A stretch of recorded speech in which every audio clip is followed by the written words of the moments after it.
Well, hello, good people, and happy Super Bowl Sunday. We are here at Jobu's Red Brick House studio, getting ready to watch the Super Bowl, the culmination of the year. And, of course, we've got Momo here who's already going to be telling us how stupid it is for anybody to go to the Super Bowl. But before we get to that, let me go ahead and get my buddy Sleeper taken care of. Sleeper is the #1 fantasy sports app. It pays to know sports. Pick more or less on top players. Your first pick is on us, so start winning now. Play in Texas, Georgia, Minnesota, and 27 more states. Pick anytime across all sports, pregame or live. Over 10 million players are already on Sleeper. Make your picks count.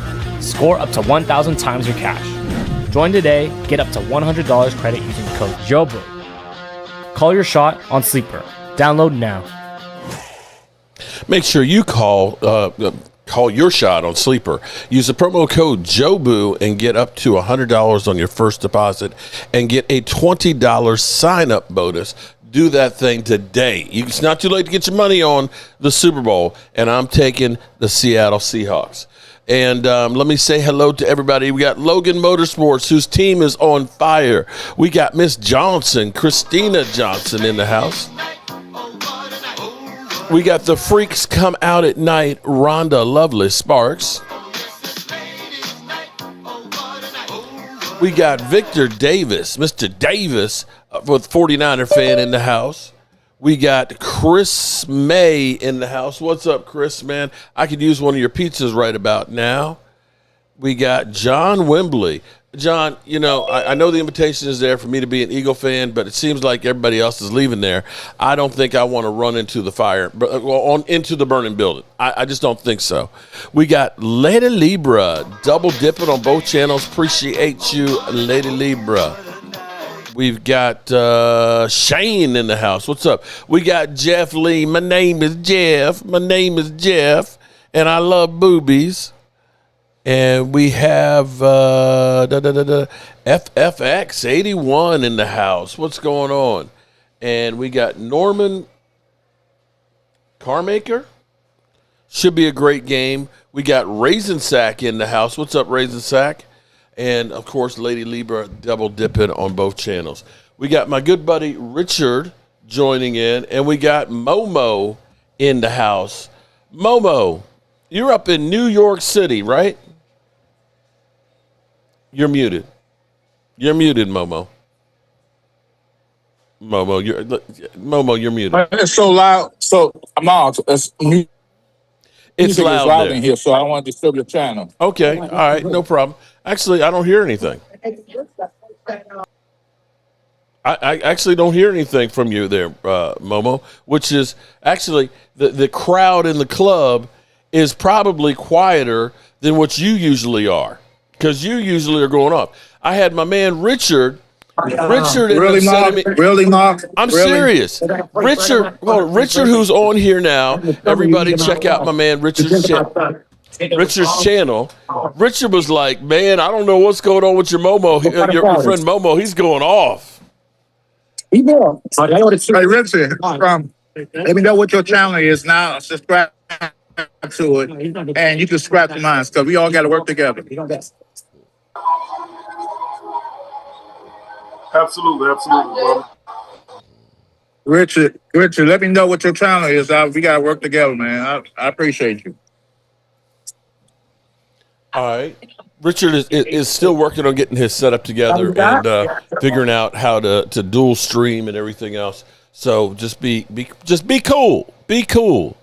All right. So we are about 20 minutes or so away from kickoff. And, you know, this is actually deja vu for me, because it was 10 years ago the last time a Super Bowl was in San Francisco. And typically you don't have a Super Bowl that's in the daytime. It's usually dark, you're in a dome stadium. And so it was crazy because Beyonce performed at halftime and it was still light. So you had the fireworks that were going on, and it just seemed kind of strange. And I see Momo left, and I see Richard is probably trying to reboot right now. San Francisco, it's definitely different. Now, the thing about San Francisco that was a pain in the ass was San Francisco was where everything was set up. Downtown on the waterfront pier, I can't remember the number, 47 or something like that. But that's where you had the NFL experience and all the talking heads and everything else is all going on there. But the stadium is actually in Santa Clara, which is like 40 miles to the south. Now, we were smart. We stayed across the river from the airport, so we had like 20 miles to go downtown to do stuff, or we had about 20 miles to go to the game and stuff. But it's kind of a pooch screw there. But I will say the amazing thing is the whole city is Wi-Fi'd. And back when that was 10 years ago, I was uploading like 10-minute videos in like 10 seconds, and you know how much better it must be now. Momo needs to tone it down tonight. Last game of the year, so let's enjoy it. Well, Momo toned it right on out. He's at a bar, and he said it's kind of loud, so he probably won't be in here too much. Marcus Blackmeister, what's going on? How are you doing? Your team won't even make 500 next year. Whose team? Whose team you talking about won't make 500 next year, Shane? Hubby is cooking tacos, seasoned ground beef, garnished with chorizo and all the fixing, Mexican cheese, fresh lettuce. I actually made some fried tilapia. I got some Jobu wings. I got some regular ones. I got some with hot sauce. I did chicken tenders, and we also have some nachos and potato salad and coleslaw. And I took some of the fish and made me a fish sandwich before I came on and had a couple of wings, so I might be good for the night. 7 wins again coming for the Cowboys. Okay, Shane. Or Jack. I'm going to say you don't know Jack. You don't know Jack. We're going to have more than 7 wins next year. Jack shit's ass team. Okay. The haters are out. Sounds great, Mark. I'm glad you think so. So we've got all kinds of stuff that's going on here. We've got some of the stuff that keeps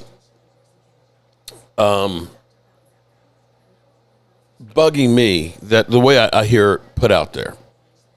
So we're hearing the latest rumor was, and I'm kind of like, you got to be kidding me. We're hearing that the Cowboys could apply the non-exclusive tag, or as they called it, the tag and trade. Okay, I guess you could say that. But in the whole time that the salary cap has been here and the tags have been there, it has only been 2 trades in all time of that happening. And one of them was actually the Cowboys. The Cowboys, and I didn't realize this, the Cowboys, when they got Joey Galloway, it's because they ended up giving those 2 number 1 picks because they had the transitional tag on Joey Galloway, the non-exclusive tag, I should say. The non-exclusive tag gives you the opportunity to negotiate with other teams to get a deal. And if they end up making that deal, you owe 2 first-round picks. So now the speculation is, the Cowboys, they're going to use the non-exclusive tag on George Pickens, and they'll be able to negotiate with other teams. Yeah, but hold on. It's like, but wait a minute. Do y'all see anybody giving up 2 number 1 picks for George Pickens and having to pay him? Like I said, we did that with Joey Galloway. Joey Galloway ended up hurting his knee and was never the same. And you looked at that and said, we just gave up 2 first-round picks for nothing. So the only good thing about it would be, and here's the other thing. If somebody does make an offer for George Pickens and writes a contract, the Cowboys have the right to go ahead and just match it. So knowing this, if the Cowboys were to put the non-exclusive tag on him, which would be about $25 million a year, why would anybody go ahead and put in an offer and 2 first-round picks knowing that the Cowboys can match it? Would anybody be upset if I block Jack me off? Go get that ring to Marcus something. You would have never gotten a bum ass in Dallas. Well, we'll slow your roll just a little bit on it, Dirty. You know, everybody's got a right to their opinion, even if they are an idiot. Hot Wangs says he's got the Patriots. Most people are picking the 12th man, and I'm going to say this is about as close as a home game as you can get because Seattle knows San Francisco real well, and it's just down a few hours down the road. Oh, Jack, I only give you 5 minutes now. Words deserve 24 hours. Cowboys should go after Reed. Oh, Mean Metal Mike. Welcome, Mean Metal. How you doing, man? There's D-Law. Mike said he's only watched the Super Bowl because of D-Law. AI slop commercials have already begun. I'm about sick of AI shit. I keep seeing AI, posts like on Facebook, right? And it's always, I guess because I do construction, they're always construction ones where you look at it and say, okay, there's no plumber in the world that would have done that shit like that. And, the person is always, I came home and, this is what I had and I'm firing and suing them, or what should I do? Or am I just overreacting? And I'm just like, this is just AI bullshit. Yeah, I hate AI completely, man. I'm sick of it. You know the Eagles are still going to be a pain in y'all's asses. Not as much of a pain, I can say. I really believe that.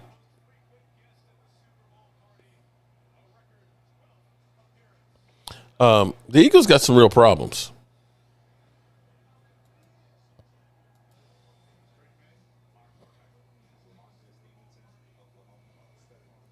All right, the teams are coming out on the field. Stephon Diggs, he's got a whole lot of shit he's going to be dealing with after he gets out after the Super Bowl.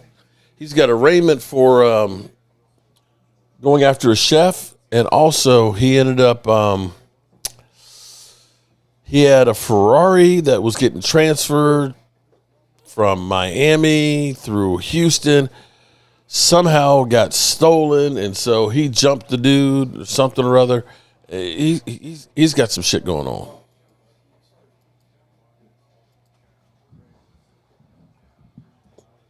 I guess Rich is still having some issues trying to get his stuff going right now.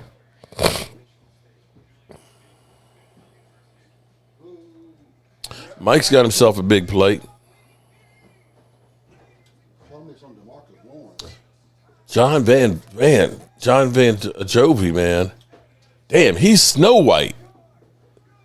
Damn, am I old?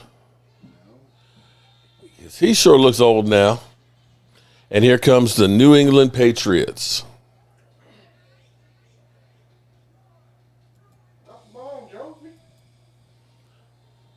It was, yeah, with the Snow White, yeah.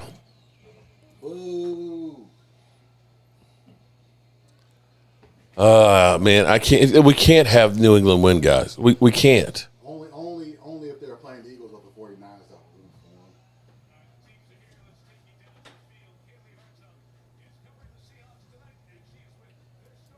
Now, show me something, Marcus Lawrence.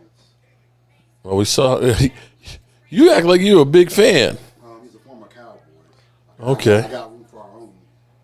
Well, he's not our own anymore. Hey, he's the closest we're gonna get to a Super Bowl.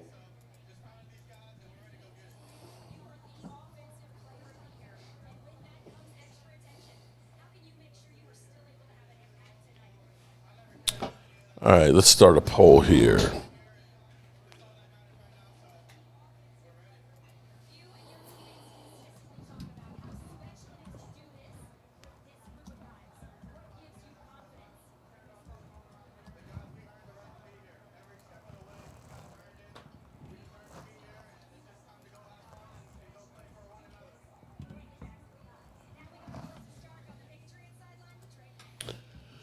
Drake May. This is kind of new, having interviews with players here before the game. That's not typical. I think the XFL. This is the XFL right here. Or the UFL.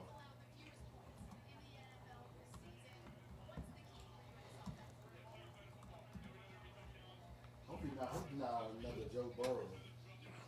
second year he went to the Super Bowl and they lost and now he went back.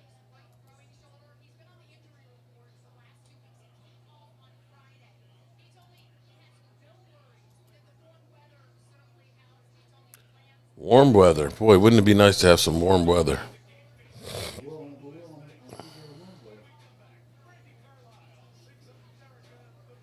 Well, we're getting close to kickoff. Welcome, everybody. We must root for the national team, the Seattle Seahawks. Well, I don't think anybody wants to see New England win another Super Bowl. Gary Brookwalter. Welcome, Gary. How are you doing? Picking the Hawks mainly for D-Law's ring. Amen with that one. Raisin Sack.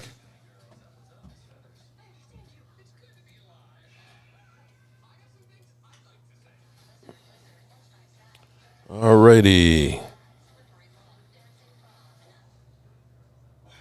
Can't keep bacon-wrapped jalapeno poppers stocked at store, buying more jalapenos and bacon.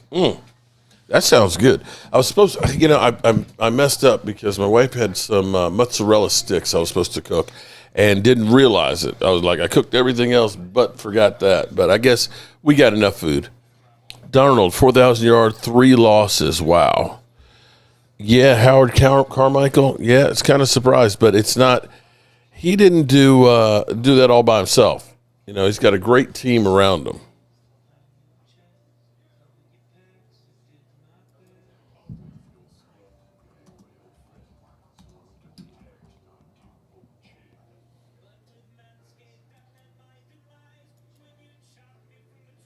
The Super Bowl ads are starting. What is?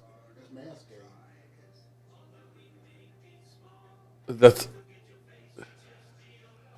Oh, wow. So we literally have a pile of hair talking.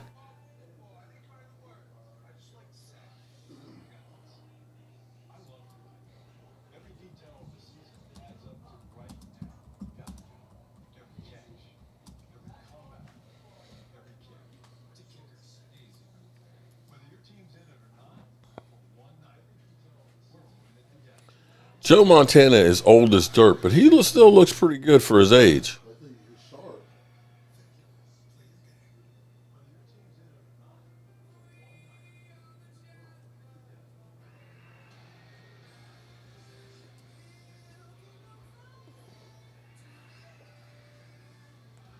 Okay.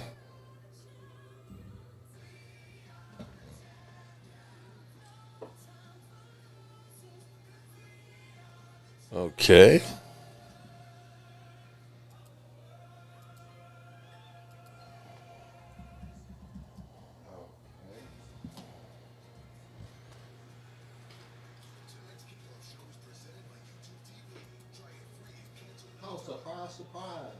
What, YouTube TV? Yeah, YouTube TV's taking over everything.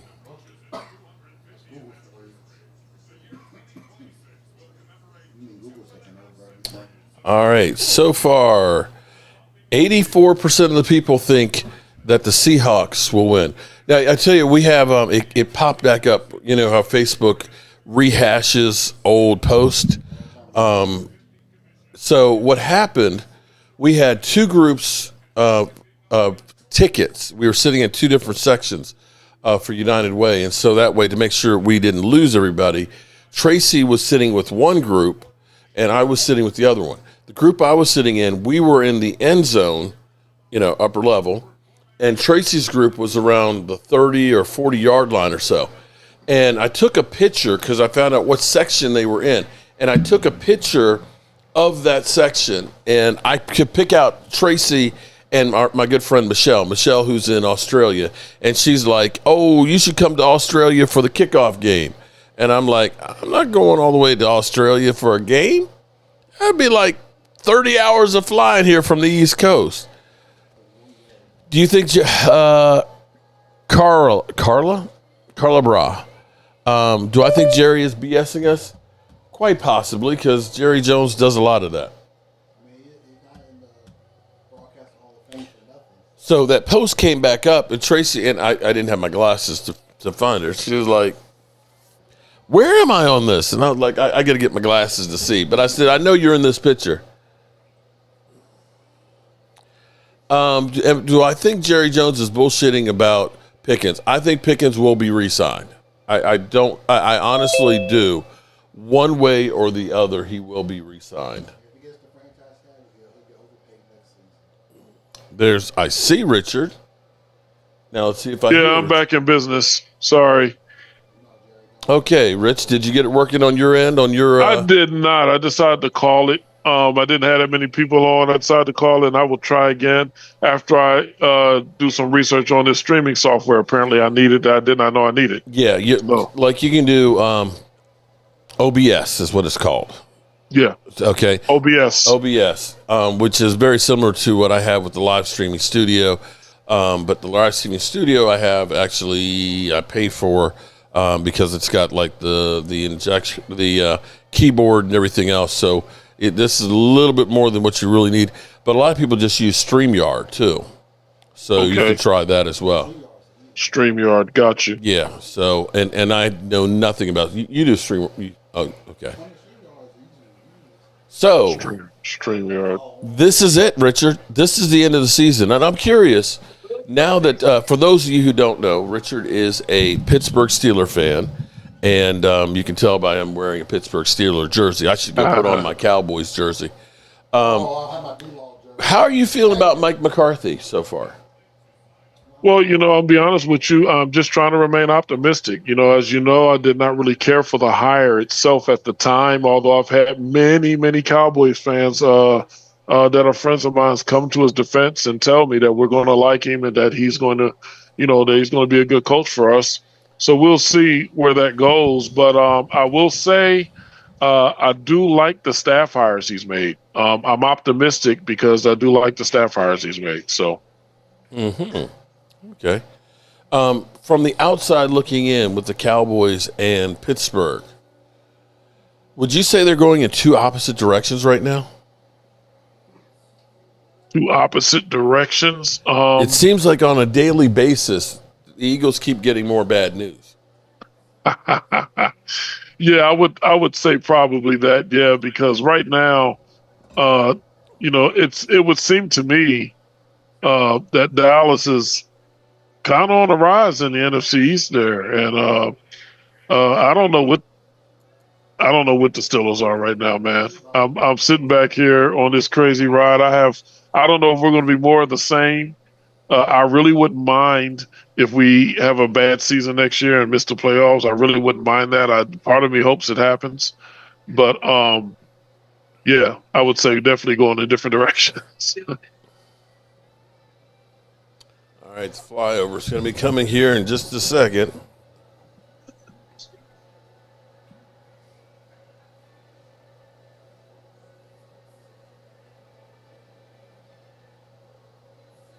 I heard Momo earlier, by the way. I just couldn't.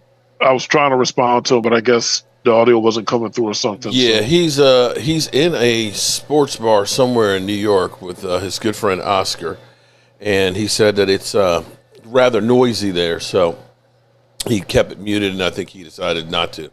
I think he is on a tear to try and get some attention by saying a whole lot of stupid shit.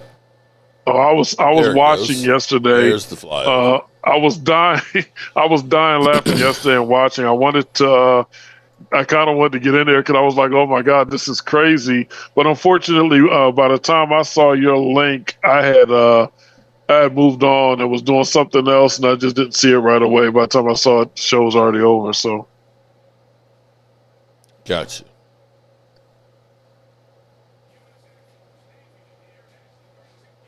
All right, the flyover is done.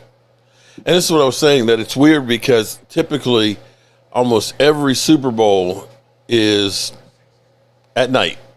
It's dark. And so here it is. You have all the light in here with San Francisco because it is only 3:30 in San Francisco right now. So how's your experience so far been with YouTube? Have you gotten any trolls yet? Say that again. Have you gotten any trolls yet? Trolls yet? I did. I'm somehow trickling in new subscribers despite going through a week or more with very little content added. Obviously, I'm starting to pick that up a little bit now. I'm just learning, man. There's a lot to this to learn. Just flat out, there's a lot to this to learn. Just like today, when I thought this would be just as simple as sharing this connection through the live stream, not quite that simple. And so I didn't even know there were things such as streaming software I needed to be cognitive of, for instance. So, just a learning journey. But the good thing is I will learn what needs to be learned. And, and we'll get flying, man. So I'm here for the long haul. Okay. I'll go through the growing pains, and I'm here for the long haul. Duncan Wright, channel member for 23 months. Be big, Jerry. Live big, Jerry. Love big Jerry. Well, he needs to live big because, it's you've had Catboy. Yeah, we don't want to waste all of our money in 1 year and be a one-hit wonder, and then you're going to go through hell and have some down years where you can't sign anybody. It's like, hey, jackass. You realize we missed the playoffs the last 2 years with your penny pinching, okay? You got to be bold. You got to do some shit. Mike says he's okay with the down year as long as we win a Super Bowl. Yeah, well, yeah. I'll get back to you on that one, okay? All I know is I'm the same age as the Super Bowl, 60. And I don't know how many more are left I'm going to see. I hope I will see one of them with the Cowboys. Wait a minute. So we got Jalen Hurts. Is that Jalen Hurts with a flaming football? Okay. He's throwing it for the Olympics. Or is he throwing that into Eagles Nation? Is he setting the house on fire there? Alan Williams. What's up, Alan? For flag football. I'm going to say that's a little bit of a foreshadowing. A burning football with Jalen Hurts. Alfonso. What's going on, Alfonso? How are you doing? Logan Motorsports just chilling. All right, who you got, Richard? I got 81% of the people so far say the Seattle Seahawks. Yeah, man. I think the Seahawks are the better football team overall. I will acknowledge that I think I trust the Patriots quarterback more than I trust the Seahawks quarterback. Really? I do. Donald, so far, he's just always made that critical mistake. And this is it. This is the biggest stage he'll ever play on. And so we'll see. And we'll see if he makes that critical mistake that cost him the game or not. But that said, I think the Seahawks overall just are a better football team than the Patriots are. And so certainly Drake May has to play mistake-free football. He's known to turn the ball over a little himself. And so, I think the better team is the Seahawks. I tell you what, I am so happy about something here. And I can guarantee you pretty much all of Cowboy Nation is. And that is the fact that the Eagles are no longer Super Bowl champions. Okay, I love taking everything away from the Eagles. You know what I mean? Oh yeah. I have taken so much trash. I don't know if you've ever seen me on the Dan Saleo show.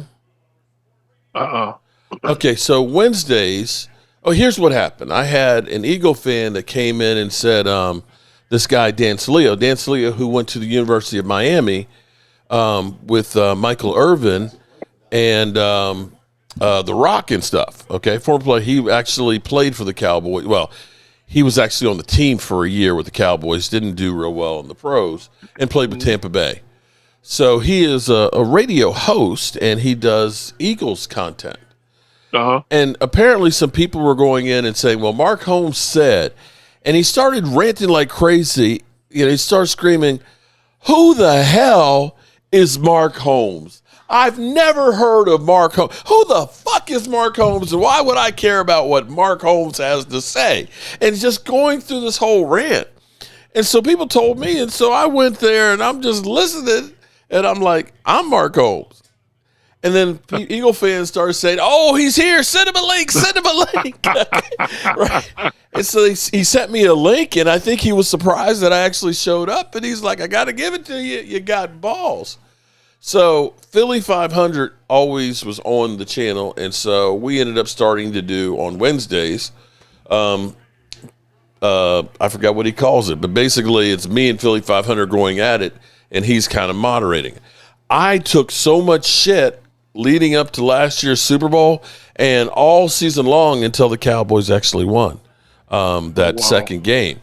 And so it's been kind of interesting. And right now, Philly 500 is kind of like, you know, the meme where it's like the dog is in the house and it's burning and he's saying, everything's fine. It's fine. That's how Philly 500 is. Oh, yeah, you know, Jeff Stoutland leading. We're fine. It's no problem. You know, yeah. Christian Parker going, you mean Peter Parker? It's fine. You know, A.J. Brown, oh, he's not going anywhere. It's fine. Yeah, okay. It's like, okay. Yeah. Things are not well in Philly. I mean, there were signs of it coming into the season that things were not well in Philly. Yeah. And now they can no longer call themselves Super Bowl champions for for the year. So sorry about that, Eagle fans. You know, the craziest thing as you start getting into doing YouTube more and more, are there a lot of Steeler content creators channels? Not that I'm aware of. You know, there's so I'm many. Sure there are. There are so many Cowboy ones. It's kind of crazy how many are. So that's going to be working into your benefit, and the fact that you're changing coaches with Mike Tomlin. One thing I would touch on is Cam Hayward seemed to be kind of pissed that Mike Tomlin was fired. Yeah, I mean, there were some interesting things. You know, Cam Hayward, of course, I think it was just today or in the last 24 hours, posted a quite interesting, what they call it, tweet or X or Instagram post, whatever one of the platforms he posted on. He posted some social media post that kind of has everybody talking. And it basically appears to just be, you know, a book in somebody's hand and they close the book. And then it just goes off. And so everybody's like, what the hell did that mean? And so, you know, he has everybody wondering what's going on with that post he made, you know? So it's, you know, has some ominous tone to it. Like, is he saying he's closing the book on his career? He's closing his book on his tenure with Pittsburgh. You know, what was the intent of showing somebody closing a book? And that's it. That was the only thing it showed. He's not a spring chicken, because I remember meeting him in, I think, 2012. Yeah. You know, so he's had a long career and stuff. Oh, yeah. And now you're talking about starting over. You know, at that point, do you look at this and say, do I want to start over with a new coach and all this stuff? I mean, basically, his whole career has been Mike Tomlin. Yeah, but starting over is strong, right? They're not starting over. I mean, they're not starting over. They're hoping Aaron Rodgers returns. They plan on keeping much of the same roster intact. Well, hold on. Wait. I thought Aaron Rodgers was going to be out. I mean, it's kind of crazy that he ended up getting Mike McCarthy fired in Green Bay. Are we having revisionist history now that he's realizing that maybe he's not as bad as I thought? I believe they both miss each other. I believe they both think they can catch lightning in a bottle again, which is highly laughable to me. This is a poor idea. The Rooneys that are running this team are not the Rooneys that ran yesterday's team. I don't know what's going on. We're becoming the Browns. Oh, man. No, I'm not going to go that far. Well, I'm telling you now, this decision-making is head-scratching at best. You know, McCarthy not aside. Okay, fine. You know, maybe he'll be fine and all that. I guess we'll see. You know, it's so far out of the wheelhouse of what Pittsburgh would normally do. You know, the average coaching span in Pittsburgh is about 15 years. You know, well, do you think Mike McCarthy's going to be there? I mean, he's not going to be there for 15 years. Is he 63? Right. So he certainly will not be in Pittsburgh for 15 78. years. I mean, and here's where you look at this and say, 15 years of Mike McCarthy, he'll be 78. Jerry Jones is 83 right now, and running a franchise. Okay, Right. The next, I mean, the next and then they did oldest so poor. GM is Mickey Loomis. Yeah. What you got? Yeah, and their quarterback succession plan. Not only was it a lack of a plan, every move has been poorly executed. But you got a lot of draft capital This year. Yeah, you got a lot of draft okay, capital. we do, but I don't even know. I would love to know what that means. Like, for instance, Here we go. Get ready to kick this thing this off. quarterback draft class isn't as strong as they thought it was going to be. Although I wouldn't classify it as weak as the year Pickett came out. There are guys that I can see becoming NFL starters in this draft. Even I like the kid out of Ole Miss, Trinidad Chambly, right?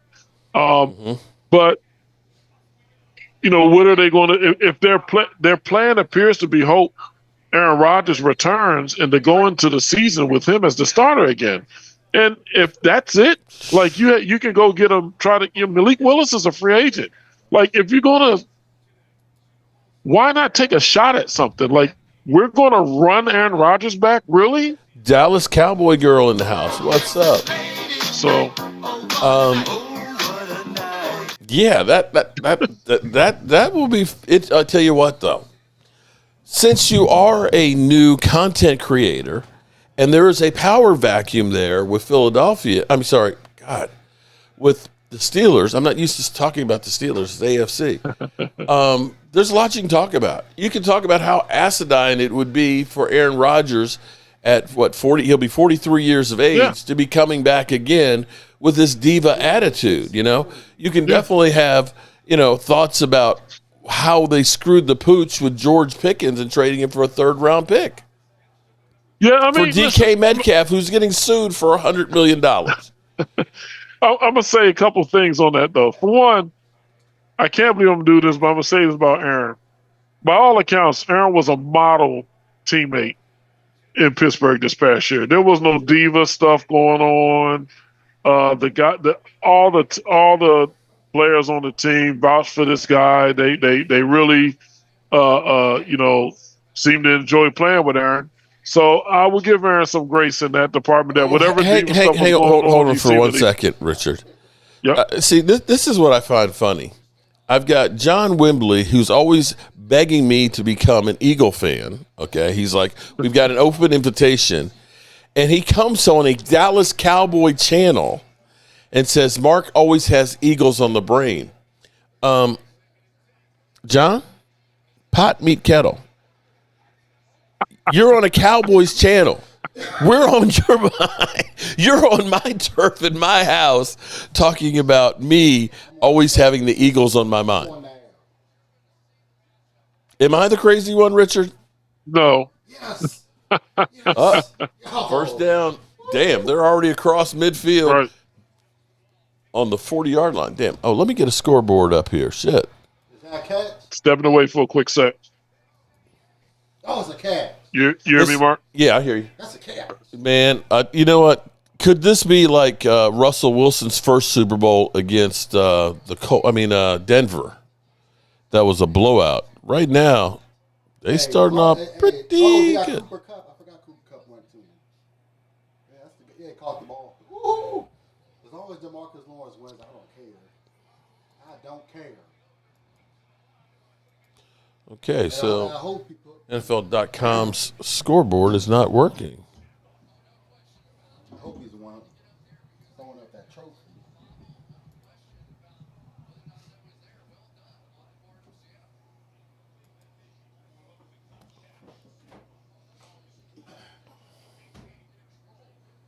There we go. Okay.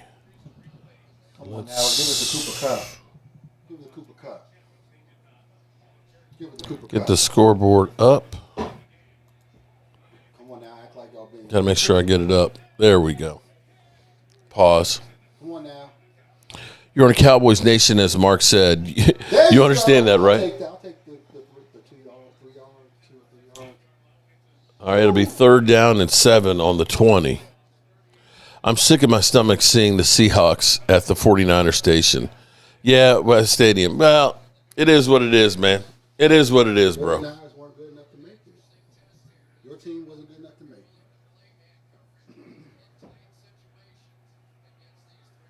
Come on now, get touched. 3rd down and 7. Here we go. Come on, Sam Darnold. Act like you've been here before. 3rd and 7. What's Sam Darnold gonna do? What's he gonna do? And incomplete. Going to settle for a field goal. Unless they're gonna go like Dan Campbell and go for it. Screw the kickers, man. It's 4th down and 7, man. We can make this 1st down. Don't be a bunch of pandy-ass mother humpers. Go for that shit. I would.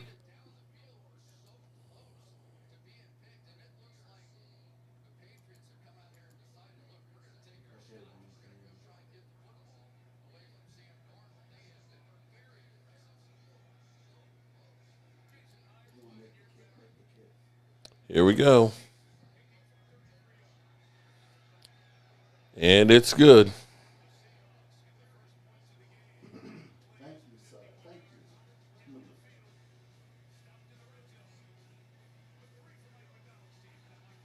Okay, D-ball, it's time to put some work in.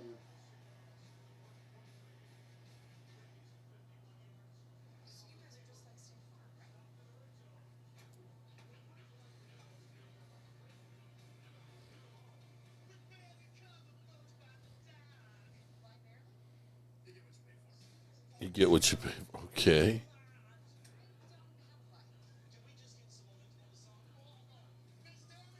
Okay. What are we advertising here? State Farm. Okay. Now I'm going to say Peel was a great host for the NFL Honors. He was great. Where's the glizzies at, Mark? Don't have any glizzies. We actually have chicken wings. I'll probably get out and get a plate in a bit. Maybe. Maybe not. Maybe I'll get one after the game. I don't know. All right, so we got the Seahawks up 3-0. They looked like they were unstoppable there and bogged down in the red zone and had to settle for that field goal. Yeah.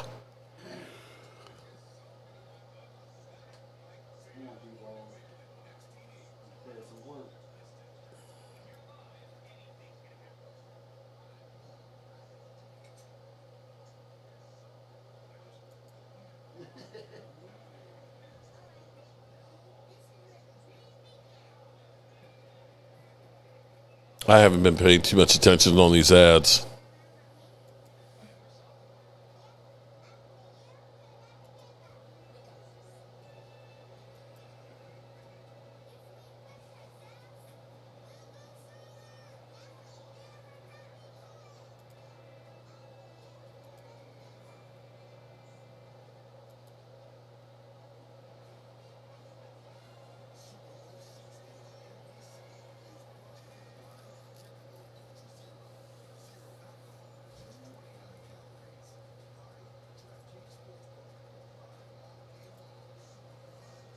All right, here we go.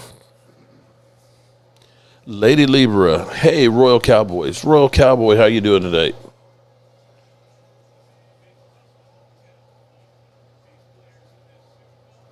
Good to see them. Remember, pay the kicker. All right, let's see what the Patriots got on this drive here. Let's see if Drake May is phased at all.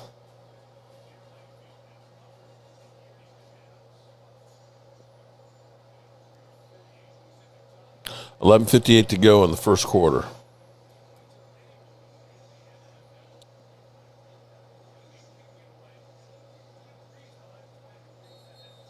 Real quick for a minute. About to put a fire on over here. Okay.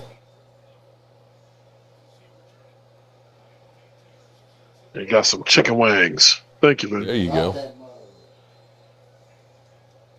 So I don't know how much you pay attention to Micah. You know, I know he's from your hometown, and the Edge podcast is back. And yesterday he had A.J. Brown on, and he came out with the whole thing of he almost became an Eagle, but he turned it down because the Cowboys wanted Jalen Carter. And I'm sitting here thinking in my mind, the Cowboys gave him the right of first refusal on a trade with the Eagles? That's a load of crap. And this after saying how shocked he was that he was traded to Green Bay? And I'm sure that's like, a load of crap. I'm kind of like, what? Micah, it's frustrating because, yeah, as you know, he is from our hometown, and we root for him. We root for all of our hometown people. But, boy, he's high on the list of folks that need to shut the hell up. And just like, wasn't it DeMarcus Lawrence that said if he spent less time on social media and more time playing football, maybe you guys would have made it to the Super Bowl or something like that? Nico in the house. Welcome, Nico and Steven. All right, it'll be 3rd down and 2. So then today I woke up this morning and I see George Pickens is on his podcast. And he comes out and his first question to him is, you ready to wear that green and gold?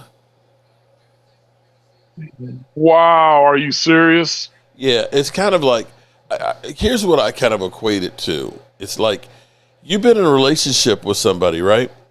Right. And now you broke up. They're trying to make you jealous. Am I wrong? No. First down. He got the first down. They missed the tackle.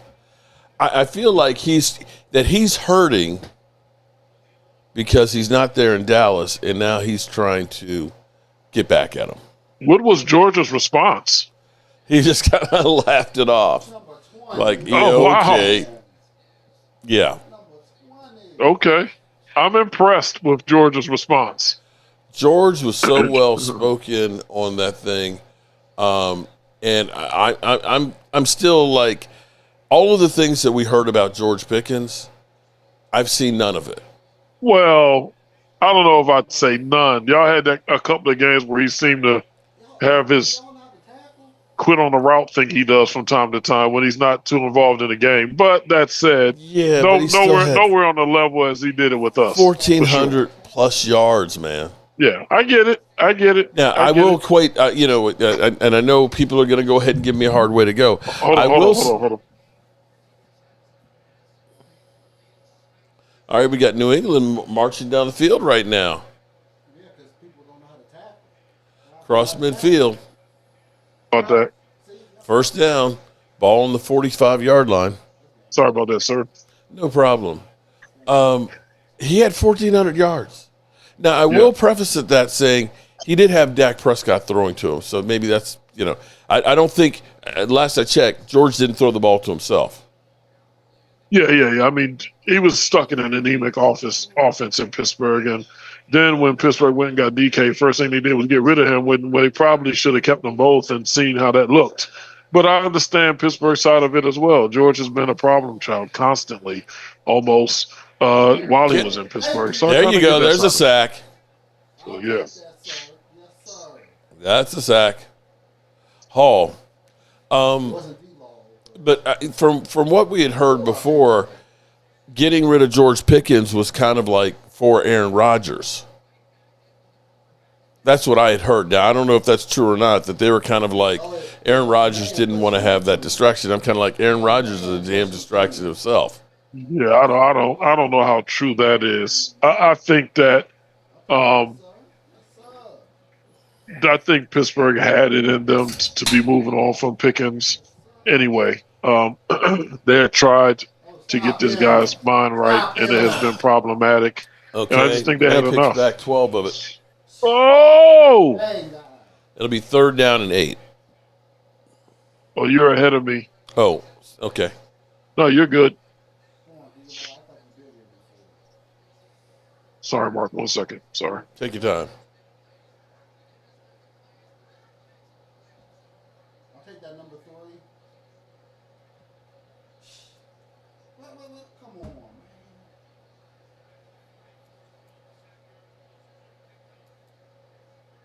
No, they only got 11. Okay, 3rd down and 9. Come on now, we need another side. Get him. Pressured, I'll take that. and he throws it away. Thank you, sir. Incomplete. They're going to have to punt. Thank you. Thank you. Oh, I love Your it. other effing butt feathers. I love it. Thank you, Witherspoon, for putting that pressure. That sack stopped this drive. Okay. You would have made that throw. Thank you. Yes, sir. I got 20 on this game.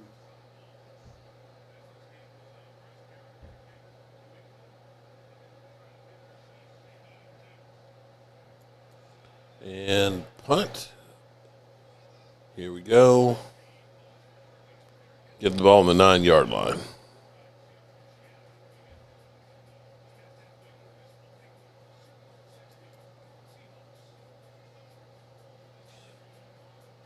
Give me that touchdown, please. Sam Donald, give me that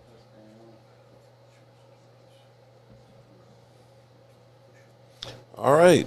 See what Seattle does on this drive. The last thing, New England really needs to get a stop because I'm not sure that they're going to be able to keep up in a track meet. Well, their run game was actually good. I don't know why they keep the run game. Yeah, but if they go down 10-0,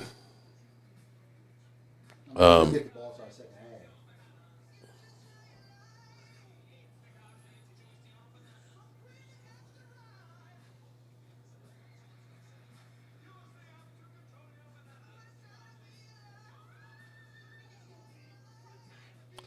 what these commercials?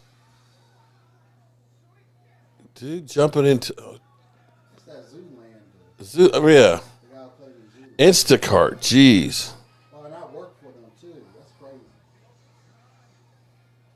I work for Instacart. Part-time. Doing too much.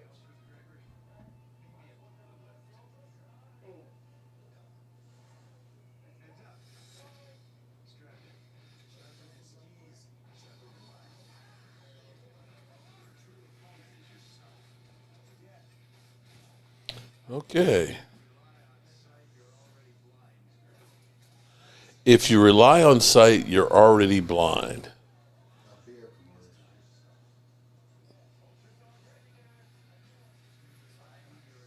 I mean, that beer's okay. No show beer commercial. Okay. So far, I've yet to see a commercial that I'm just like, oh my God, that was just like, I can't live without that commercial. That was good. I'll say I can send this to you. That's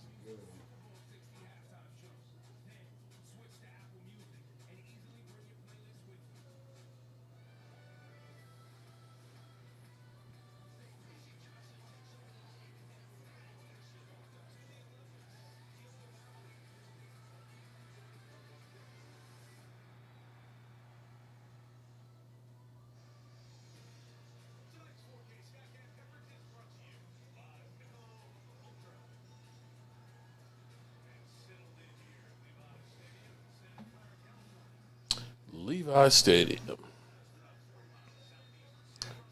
All right, Seattle, what you going to do? Ball on the 9-yard line. No, 10-yard line. Come on now. Apologize, brother. Not a You know how it problem. is sometimes when wifey's over there doing wifey stuff, so need to go help her out real quick. And Sam Darnold. So YouTube that was etiquette, I dangerous. can That was dangerous. YouTube etiquette, I can eat. Almost picked. That was dangerous there. Whoa. You hear me, Mark? Yeah. I said YouTube etiquette, I can eat. Yeah, you can do. Yeah, this is YouTube. You can do whatever you like. Lord knows I get given a hard way to go because they always say that I'm stress eating. It's like, bro, I'm sitting here doing a 12-hour stream, okay? Literally. Actually, I think I did a 16-hour stream because it was games in London, and I went through and the Cowboys played that night. So it was like from 9:30 in the morning on. Okay, All one of third them down got to and do is 6. come and have a meal at your house. Change their whole tone. Well, we're gonna have a good time at the draft. I'm looking forward to it, sir. That's gonna be good. Having a house where we can actually cook and eat there and everything else, so we don't have to go out for everything. I will not be sleeping near the bed. Hey, if Momo goes, Although I will Momo is definitely not be doing going. No, Momo is not going. There's no way. I will be definitely doing a Permane brother stop though. Third down and 6. I have done them before, and that was about 13, 14 years ago. Sam Darnold gets away. Get rid of it. Oh, damn. If he would have Wow. caught that, that would have been a touchdown. Damn. Oh my. That was close to being That would have been a game over. Hey, he was close. But he overthrew him. I mean, he did have a lane to run, but he overthrew his man. If he Wow. would have caught that, it would have been over.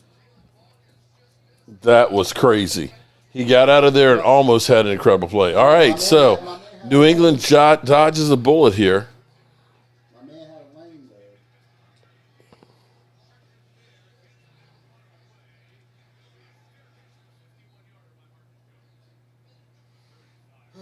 there. Okay.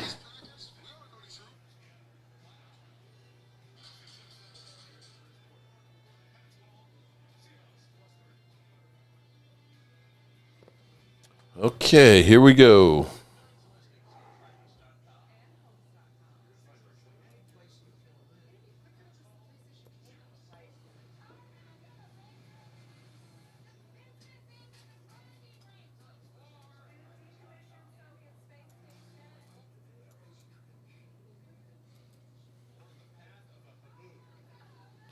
So far, I'm going to give the commercials. Yeah. There's Riley in the house. The facial hair commercial was a little much. You're right. I'm with you on that, Riley. I'd say go Cowboys, but there are That no facial Cowboys. hair commercial was a little gross. Yeah. That wasn't as bad as the other hair one. Shit. What's the Manscaped one? Did you see the Manscaped one with the hairballs? Yeah, I think that's what I was referring to. That was crazy.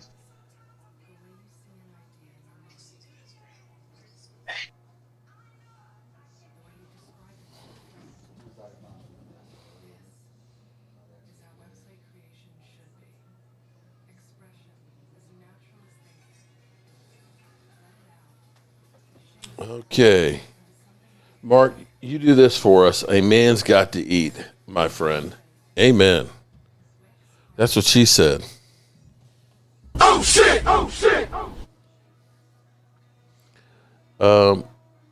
Doing great. Always happy to see you, sis.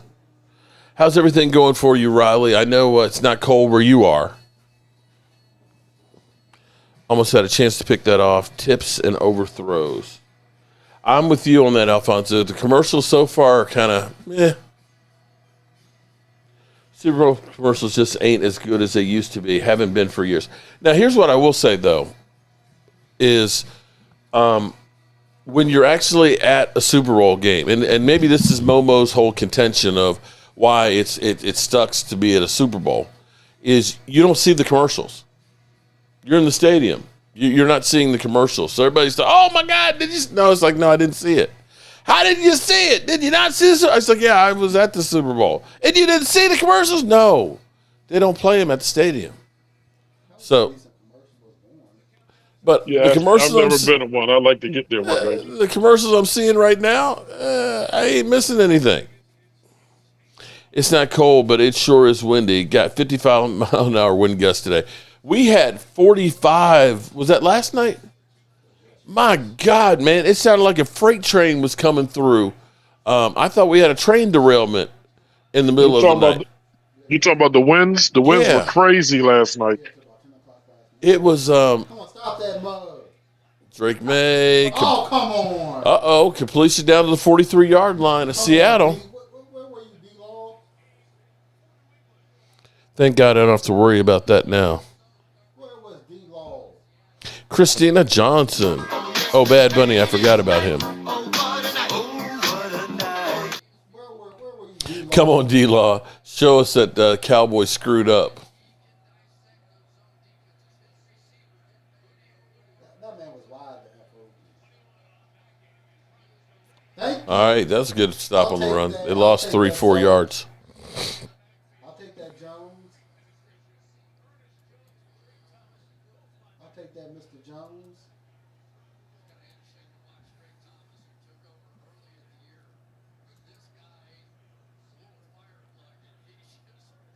Or should I say Thomas? Bam. Thomas is Jones the fourth, man. That was a great stick. 2nd and 14. This is where they bogged down last time. Come on now, we need a style.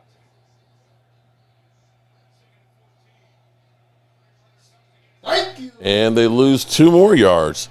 It'll be 3rd down and 15 or 16. Oh, celebrate D-Law.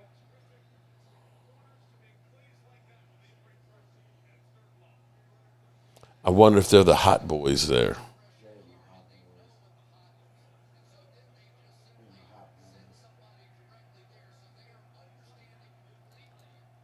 Okay. One more play, and you're going to be, of course, backed up against your end zone again. That's okay. Stop. 3rd and 15, and sack. Oh, yeah. Damn. I'll take that. Shot out of a cannon there. Witherspoon. D-Law was there too. I'll give you props, D-Law. D-Law was out there too, putting in some work. I know it's Witherspoon, but you were there too, D-Law. Good stop, Seattle. I'll take that, sir. Thank you. Thank you. That's all you, Sam Darnold. All right, here we go. They'll have a little bit better. Maybe not really. Only got like They got about 4 yards better than the last drive. They're at the 14-yard line. Woo, made my day. Thank you. You were right there, D-Law.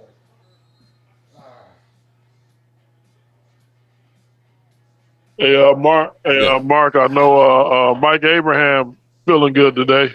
Well, he was supposed to be coming over Oh, to okay. watch the game. He's doing. Oh, okay. Well, he could have brought his laundry over and done it over here. But yeah, he was supposed to be coming over to watch the game. Because this team is putting in some work.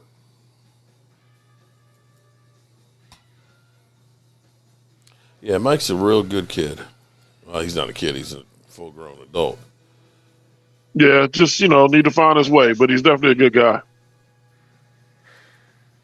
He kills me because he's so tall. Out here on the roof, I'm putting up the gutters and stuff, and I'm standing on the edge on a ladder and stuff. And he gets up on there, and he's just standing and just reaches up past me. It's like, damn, your ass is tall.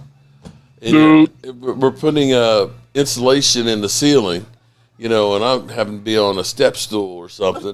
And he's just reaching up and just stapling it right in place. I was like, okay, you're showing off now. Yeah. Yeah, he makes me feel short, so that tells you something. Yeah.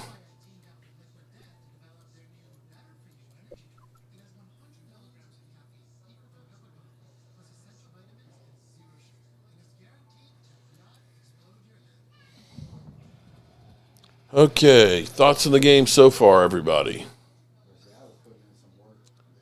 I'm going to say this game is a little dry so far. Michael Anthony Fitness is a sweetheart. Says, help me, Rhonda.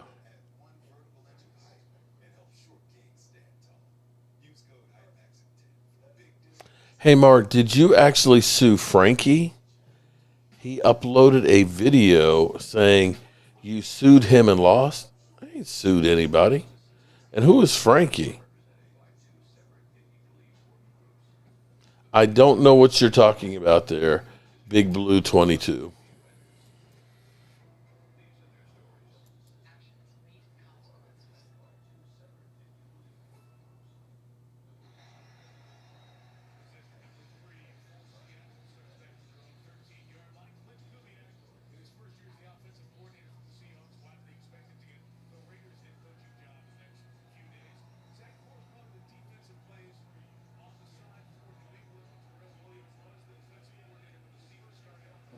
All right, here we go. First and 10, ball in the 13. Come on now, Seahawks putting some work.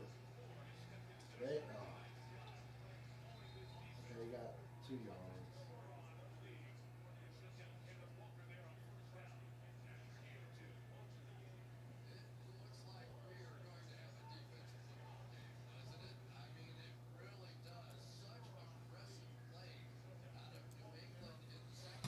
All right, let's see what we got so far. New England's only given up 8.7 points a game. Damn, in the playoffs.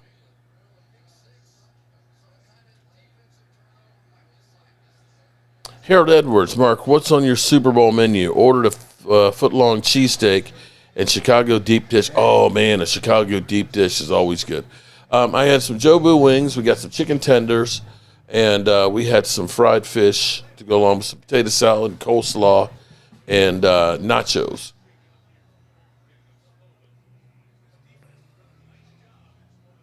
Third down Man, here.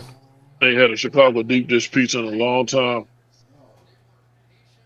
I could go for one of the ones from Detroit, man. The Detroit deep dish pizzas over there in Greektown. Oh, my God. That was one of the things I always looked forward to going to Detroit for Thanksgiving.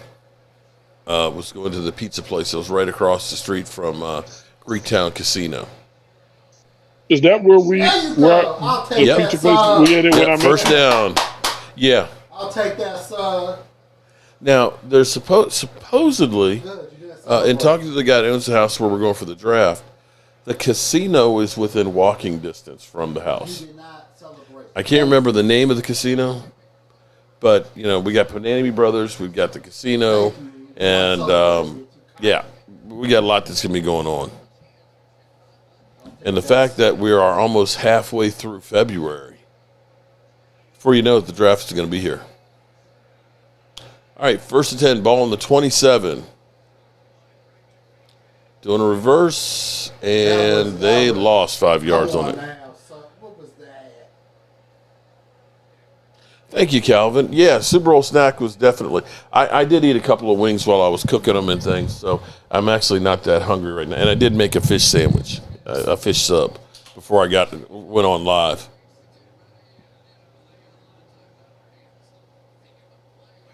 Man, I've been working all day on this aquarium that you can kind of see a little bit in the backdrop. And, man, it's been a lot of work, but finally got that thing up and running. The tank? Yeah, it's the one right here, kind of in the backdrop. Of course, for some mysterious reason, the light is not working. I do not know why, because the light was fine. Second and 15, incomplete. But Third yeah. down and 15. I want to say I'm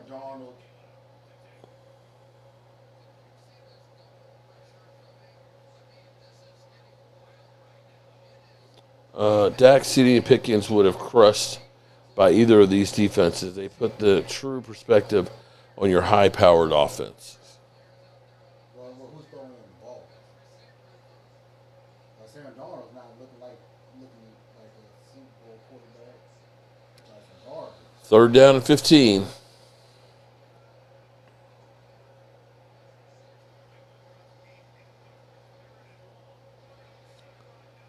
And incomplete. All right, razzle-dazzle for 5-yard loss. Notice how every year there's always a Cowboy ex-player or ex-coach that goes to the Super Bowl every year. Kellen Moore and the Eagles did it last year. Now D-Law this year. Okay. And I bet you we can point out that there's a Pittsburgh, a Philadelphia Eagle out there too, jackass.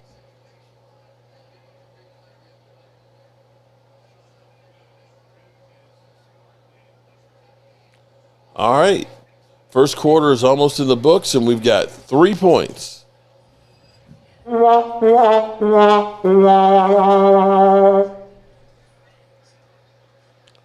did a whole lot of dancing for 1 yard. That's hilarious, bro. Oh, that reminds me. I probably need to check my football pool sheets. I didn't pull those things out. So we got 3-0 for the first quarter. Well, it's not over yet. New England could score in 20 seconds.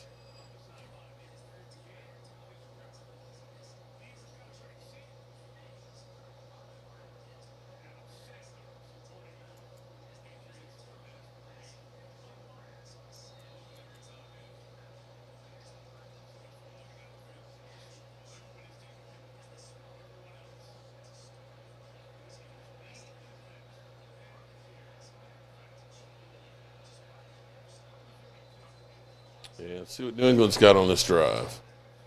Decent field position. Tell you, man, though, it's not. It's about like how I kind of expected. Two really good defenses, man. These are disciplined defensive units.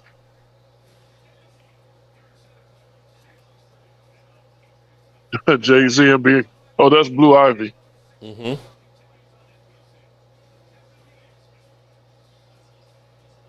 That's right. I gotta remember. I'm a little behind you. Gotcha.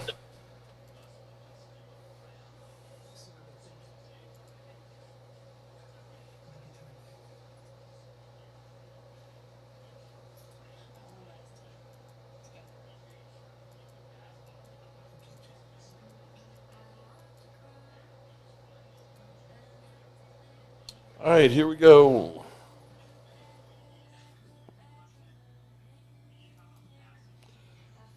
This is kind of a boring way to end the season. Dwayne Joseph Sweeney. Bit of a defensive battle. Mark makes me laugh when I cuss. When he cusses, Sandra. Oh, man, Sandra.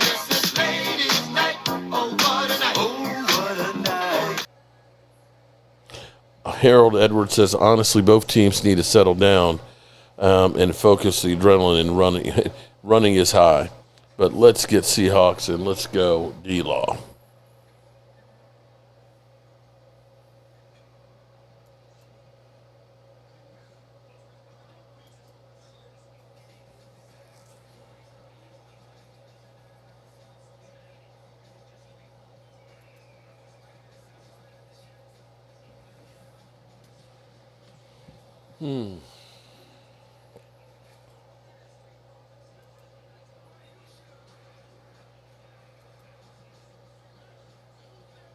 I had a 3 with Seattle. I just won 250. Congratulations, Danny Reed. Lucky you. Lucky you. Can I hold something? Can a brother hold? Can I hold 250? There's a lot of delusional fans of this channel. The Eagles will not get 500, and Giants versus the Ravens in the Super Bowl. Wow. Big Blue's got 200 on Seattle. Man, we got the Super Bowl predictions already. And they say Cowboy fans are delusional. Okay, so what's this right on your screen? Cartoon character. Okay. A minion.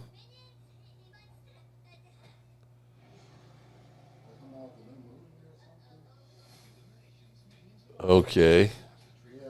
A minion movie. Okay.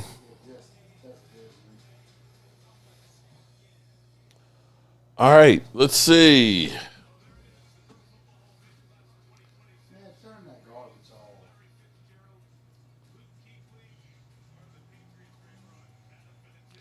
We got a kicker, but not Darren Woodson.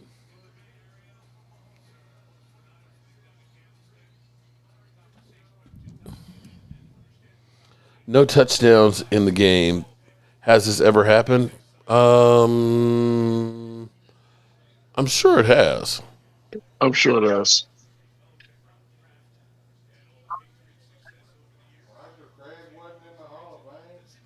Nope.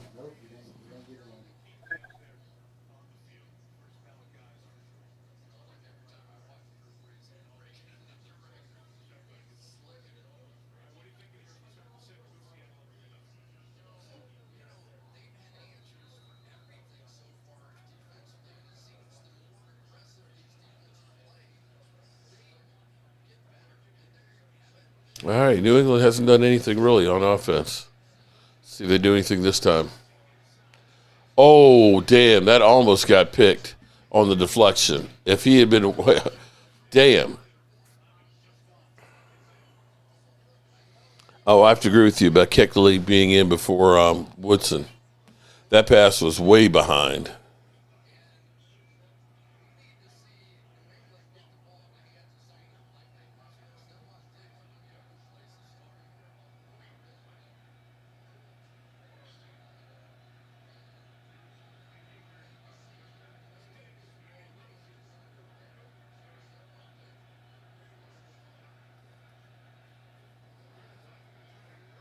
And 3rd down and 5, they try and run it, get nothing. Well, if you like defense, this is the Super Bowl for you. Okay? It's 4th down. Damn it, I'll go for it, man. This game is close, man. We could just bust this thing wide open. All we need is just a big play here. Screw the punter. We're going to go for it. Oh, okay, Dan Gamble.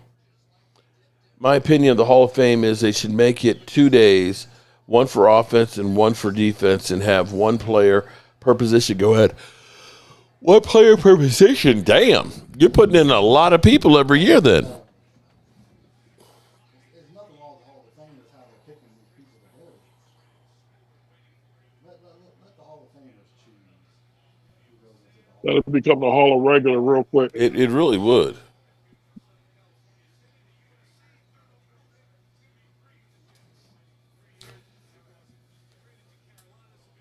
Jay Smooth in the house. 3 damn points, and we're in the 2nd quarter, man. This thing is dry as some people's Thanksgiving turkey. Oh, good Lord. As long as the Seahawks win, that's all I care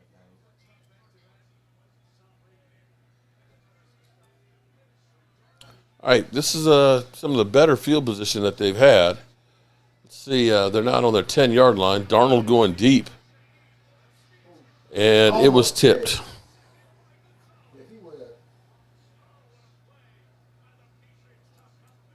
then they almost picked it off. That would have been game.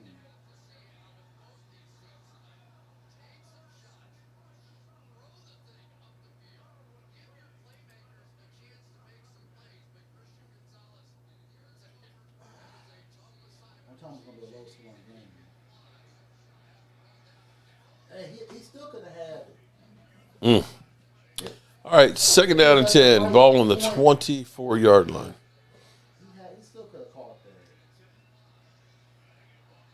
There you go, son. Okay, Yes, sir. good run. Yes, Oh, he's running, bumbling, stumbling.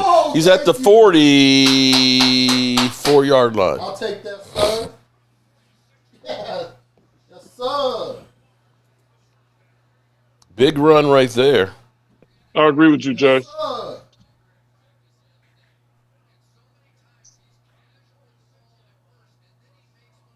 Nah, son.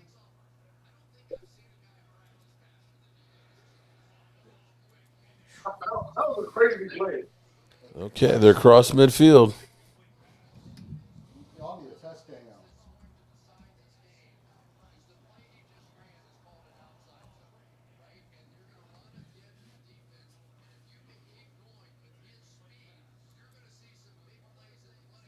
Oh! Oh! Oh, you're way behind. Shit. I am behind. Yeah, I'm behind Damn. you. I just saw that Kenneth Walker run. 2nd down and 10. There you go. There, oh, There you damn. go. Damn. Go! 30, 25, 20. Down to the 17. Give it to him again. Oh, Give shit. it to him again. Give They're it to him running on again. New England right Give it now. to him again. Give it to number 9. Number 9.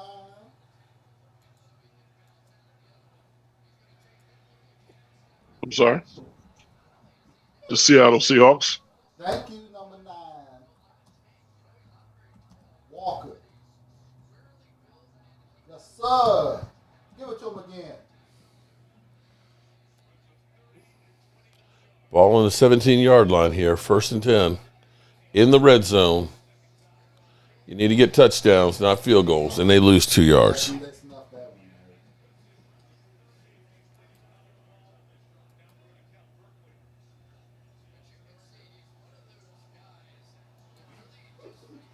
Oh, come on now. You had it right in the palm of your hand.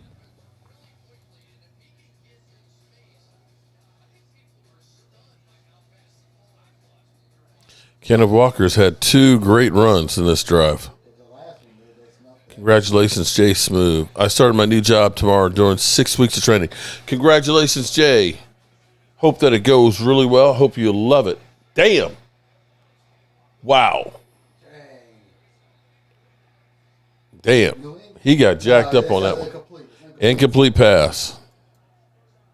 Dang, what is going on, Sam Donald? Your passes have not been good. They thought, Damn. Darnold, what were you thinking? 3rd down and 12. Darnold looking like some ass.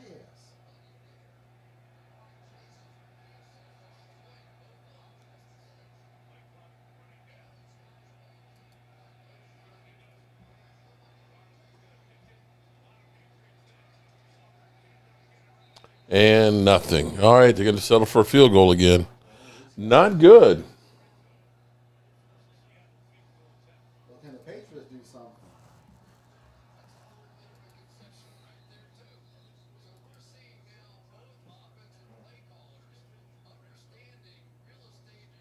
The offense in this game has been terrible. I mean, at least they're going to get 3 points, but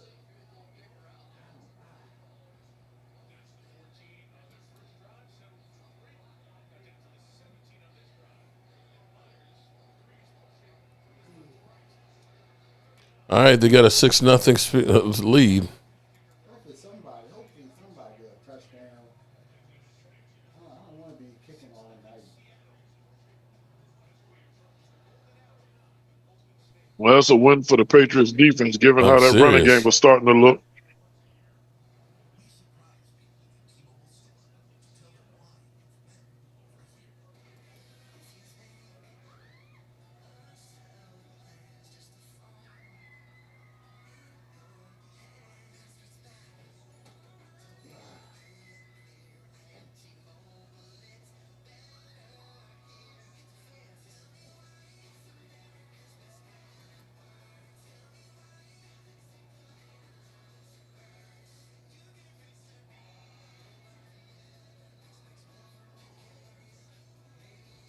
Drewski. Drewski. Drewski's everywhere. Of course he is. Yeah, the Backstreet Boys and Drewski for a T-Mobile commercial in New York City of all places. Yeah. Did you see the video of Coach Prime getting the Drewski butt for how bad he was at playing football? No, I didn't. And then you got, Oh my gosh. John Kelly. You got to see that video, man. It's hilarious.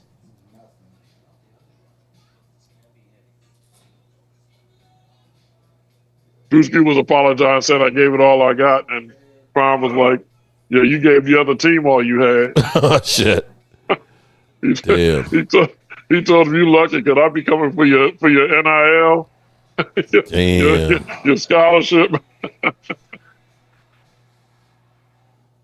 That's just wrong. Now they're making fun of the CEO. All right, so far, we're a quarter and a half in, and we've seen 2 field goal kicks. My free stream is 30 seconds behind Mark's. Have to back it up 30 seconds or ruin the play for the cost of 0 worth it.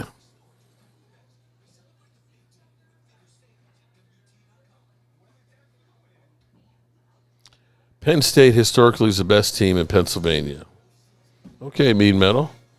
Mean Metal is you're a Steeler fan, aren't you?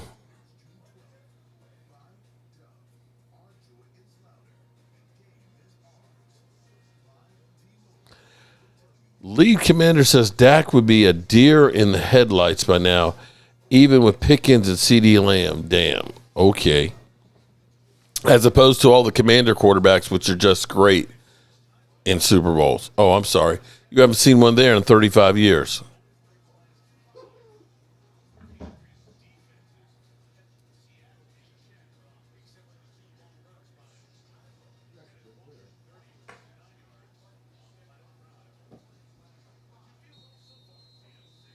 All right, here we go. 11 minutes, 16 seconds left to go in the first half. Come on, D-Law, need to put in some more work.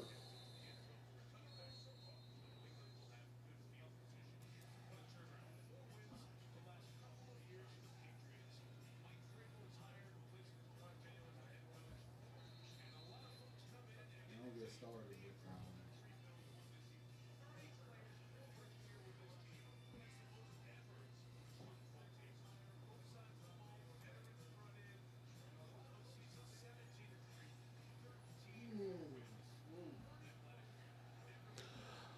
Okay, here we go. 1st and 10, ball on the 35. We got a great field position to start with. And they pick up 3 yards on 1st down, running up the middle.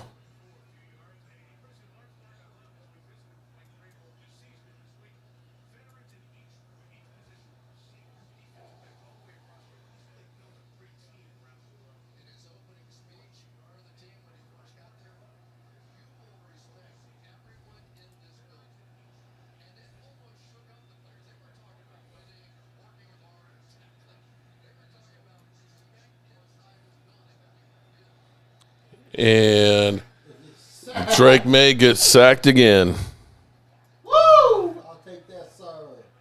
The defense is playing good. Bro, act like you've been here before. Miller, putting in some work.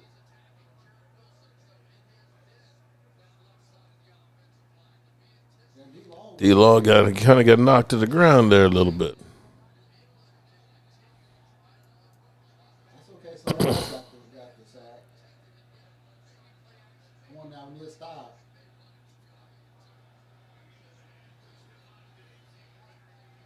Okay, they pick up about 6 yards. I'll take that. You good, sir? You good, ref? 4th down, they're going to be kicking again. Don't need to be fighting. Dicks. Diggs, you might want to stay out of trouble there, bro. No, because your problem starts tomorrow. Your problem starts tomorrow, so I'll take that, sir. Now, Sam Darnold, you gotta get a touchdown. Sam Darnold.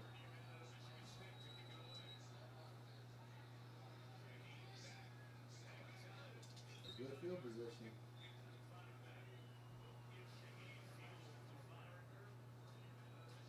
What are you all that celebrating for, dude? You don't have no points. None at all. All right, let's see what they do with the ball this time. Seattle defense has been on point.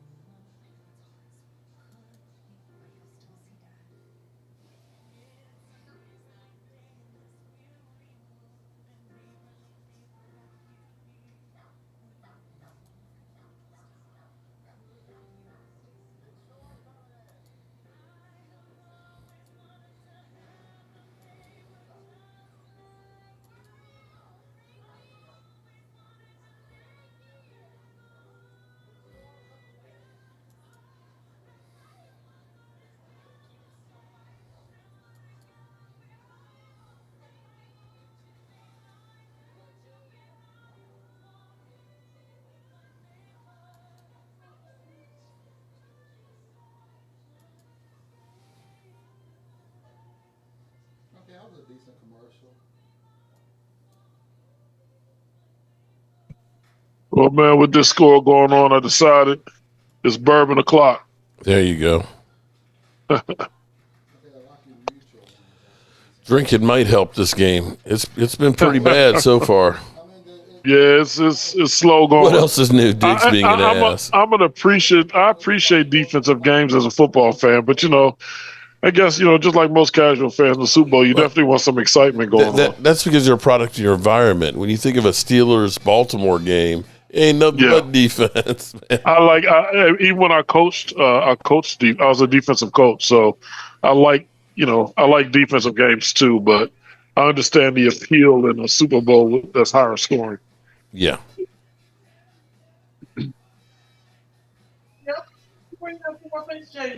You can try and be my co-host. Try and be my guest star. Huh? There you go. Come here. That's my bad. Say hi, world. What's up? Who's your favorite football team? It's the Eagles. Oh, we're going to have to work on Lordy. that. Okay. We're going to have to work on that. You just came on a Cowboys show, said you're an Eagle fan, and we supposed to be all about the Steelers in here. Yeah, we got to work on that. Don't worry about it. We'll work on that. Yeah, Yeah. Was you I like both teams, Eagles and Steelers. Eagles and Steelers? Yeah. On the hunt, 58. Just imagine. Can I? Will I tell that to Mark Big Blue? He's not even top 50 all time. Who are we talking about? Yes, sir. Seattle with the first down. I mean, the running back is doing good. He's going to mix it up. I have, John, now see, you know, it's amazing how much lies people do. I have never said Dak Prescott is the best quarterback ever. I've never even said he's the best quarterback that the Dallas Cowboys have had. Absolutely not. Come But on. he's the best they've had in a while. Yeah. And he's certainly one of the better ones in the league today. Use that running game, sir. And I think he got the first down. This commercial is ass. You know, it's amazing. No, he's short. Or is he? He just, okay. It's amazing how polarizing Dak Prescott is. Have you ever noticed that? I would have to agree with you because there are some real heavy. I mean, it's probably not that different than how polarizing Mike Tomlin is sometimes among some of the Steelers fans and stuff like that. But I think Dak, please, I'd take, as a Steeler fan, I'll let you know, I'd take Dak Prescott hands down. Darnold gets away and throws the ball behind. Damn. That could have been a pick six there. Which one am I watching? Christina Johnson. This is the version of Darnold I talk about. Which one? What am I watching? I'm watching the Super Bowl, I think. I mean, she's like, which one are you watching? I'm like, the Super Bowl, I think. That's hilarious. Oh, man. Although this ain't too much super. Yeah, there's a lot of defense happening right here. There you go. Okay, it'll be third down and 2.5. I'll take that, sir. Now we're going to get the first down.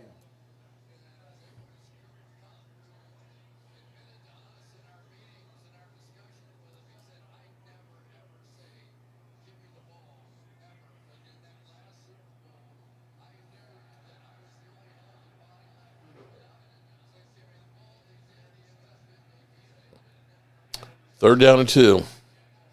This is a big down for New England.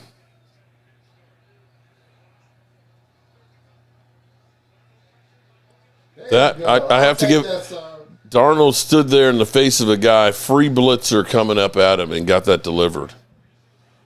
That was a huge play right there to keep this drive going, with 6:56 going in the half. That's okay. Y'all be back for Super Bowl again. Raise a sec. I hear what you're saying about Dak Prescott's a very good quarterback. Just should have paid him $50 million a season instead of $60 million is ridiculous. Well, unfortunately, there's a lot of guys that are getting paid 50 and above right now. Okay, I'll take that. I'll take some yards. We need a touchdown, not a field goal.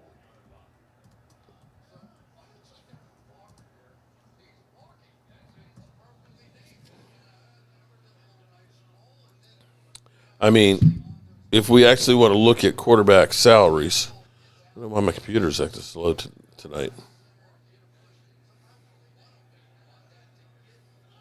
I mean, Trevor Lawrence is getting 55. Jordan Love is getting like 53. Jalen Hurts is getting like 52. Oh, I'll take that, sir.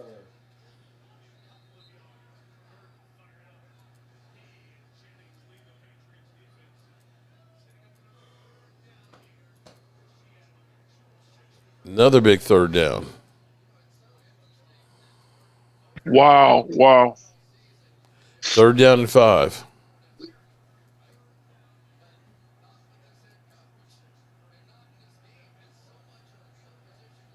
Chris Collinsworth, man. He's walking. Trying to figure out who's worse, him or Tony Romo. Oh, and he dropped it. That would easily been a first down, my guy. Damn. That's big for New England. No, I mean, the running back dropped the ball. Yeah, I guess Troy Aikman's probably the best color guy out there right now in NFL football. Yeah, see, he dropped it. I think it's Aikman. Dropped it. I guess he's definitely better than Chris Collinsworth and Romo. Said, my man dropped the ball. Come on. And Mr. Brady has quite a way to go.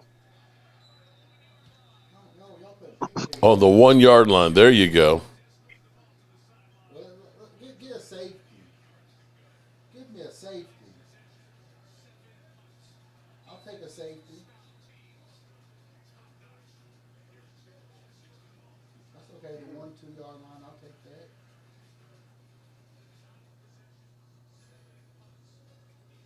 Now let's get a safety.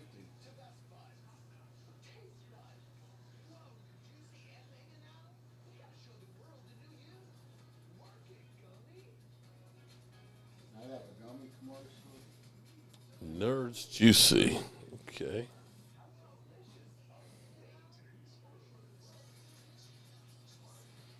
So currently there are 11 quarterbacks that are paid $50 million or more in the NFL. So to say Dak should have just gotten 50 is kind of crazy because Kyler Murray's getting 46 Getting 46 million a year. You think he's back in Arizona? No, I think he's going to be gone. Sean Watson is getting 46 and hasn't played in how many years? Well, he was collecting a pay. Kirk Cousins is going to be cut and he's getting 45 million. Now, speaking of which, that is very interesting. You take Kirk Cousins? You take Kirk Cousins? As a bridge quarterback, sure I would. Okay. Yeah, as a bridge quarterback, not a Buddy long-term Mike, solution. what's going on, man? Same stuff, different day. Welcome. It's an ugly game, but your team is up 6-0. Is that Mr. Abraham? Tell him say what's up. Rich says, hello, Mr. Abraham. Sam Darnold was playing like ass. This whole game is kind of like ass. I mean, Should have been caught. Greg Olson that is was on the run. rising. Okay. Walker, he should have caught the ball. Because you would have easily got the first. Love nerds in my Sonic. Strawberry, watermelon, banana, frozen slush with cherries. Damn, that's a whole lot of shit there, Rhonda.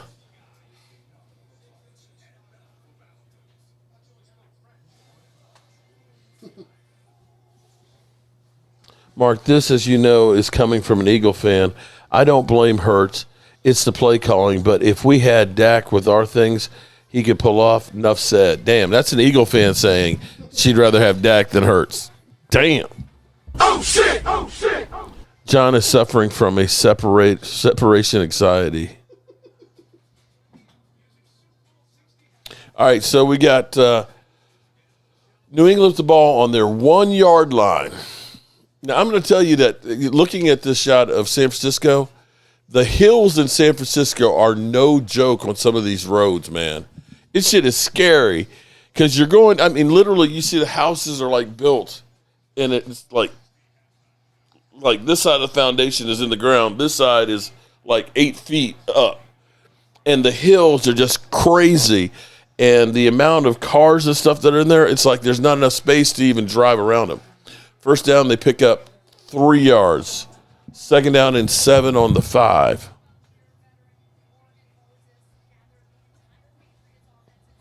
Dak will be in the Super Bowl in 27 or 28. 27 or 28. Watch and see. I hope you're right. You're right too, but I don't see it. I believe when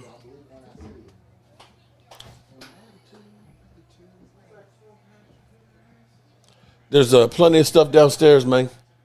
Chicken wings, chicken tenders, fish, nachos. What is this? How you got a delay on one screen? It does. Don't ask me. Why? It's the same YouTube TV and all that. How one's delayed. It's on 2 different channels. Oh, is that what it is? Because one Okay. That shouldn't mean nothing. Or excuse me, the 4K channel. Is that make a difference? Well, I can tell you the picture is the 4K does look sharper over there because I can almost see it with my bad eyes. I think that's what it is.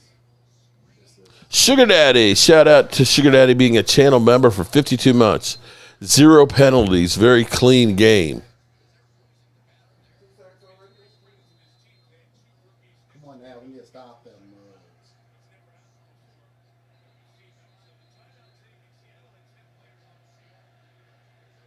Oh, they had. Come on, sack him. Wow, you. that was behind. Thank you. Come again. Drake May has had a lot of passes that are behind and late. Well, so did Sam Darnold. Narlena Davies, welcome.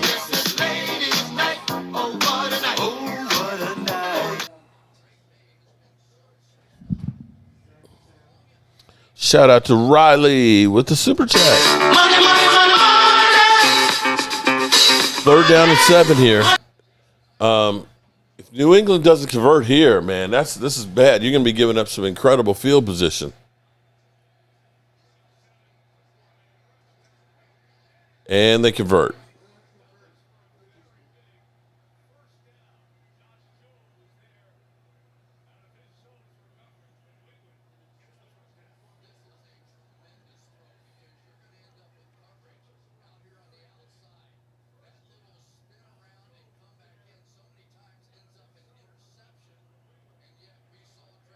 Okay, 1st down, ball on the 14.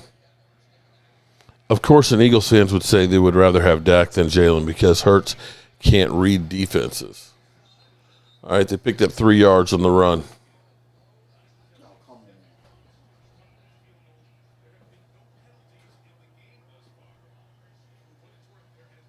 Come on now. Run down that clock. Release that clock. 3:22 left to go in the half. I'm rooting for Seattle. I can't see New England. I don't want New England to win another Super Bowl. Stop. I'll take that, sir. Incomplete. 3rd down and 7.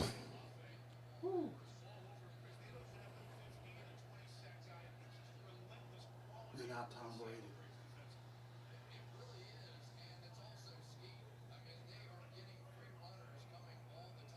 And this game is just as bad as when they played against the Rams. That game was terrible.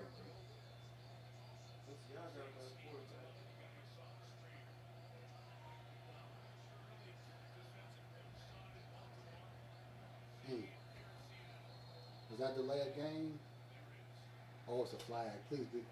Please be on Seattle. Please be on the. There's a flag. I think it's on New England. D-Law is saying push him back. False start on the offense. Thank you. Back him up.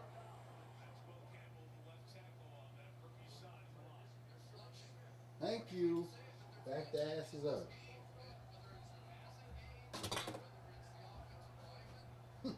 Back him up.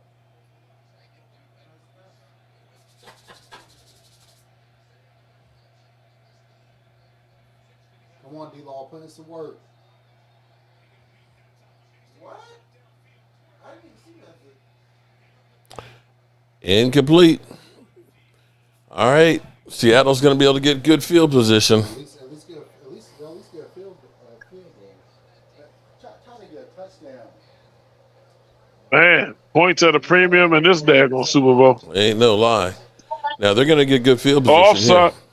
But they need to get a touchdown bad. Oh, that's false start. I'm about 30 seconds behind you, bro.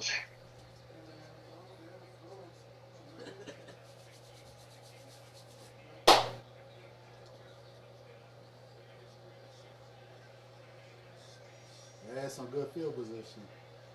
Just don't go backwards. There you go. I'll take that. Great field position with 2:50 to go and 2 timeouts. Just don't.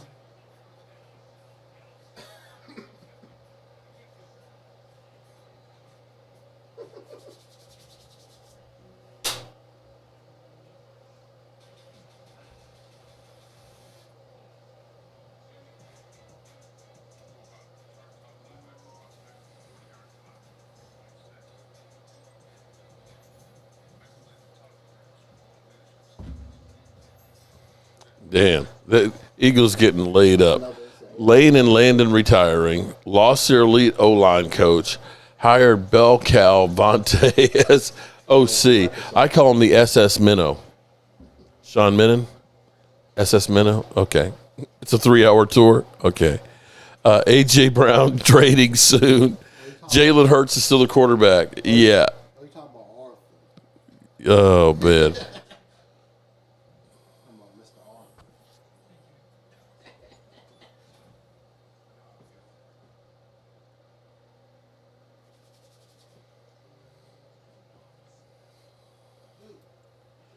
All right, so New England, let's look at the stats here. New England has done nothing. Patriots have 48 yards passing Well, you know what the crazy thing is? They don't have to do and No. 44 yards rushing. But if Seattle doesn't score on this drive, the Eagles can easily come back. Well, this is true. They can come back. Yeah. They're still, I'm not saying they're out of it. Darnold's only got 67 yards on 35 completion percentage, a 3.94 yard average. Damn! Kenneth Walker's got 86 yards. Damn, I think Kenneth Walker's probably got more yards rushing than both quarterbacks combined. But he's the same one that dropped the ball that would have given him the first down.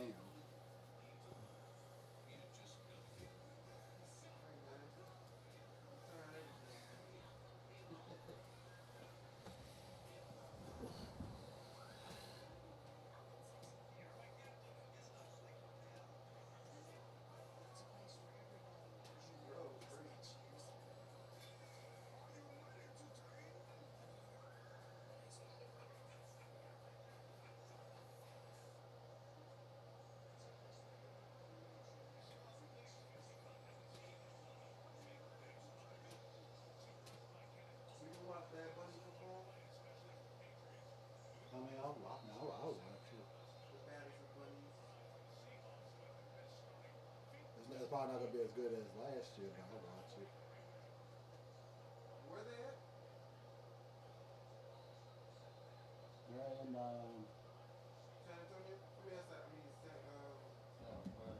San Antonio? yeah, Santa Clara. Santa Clara.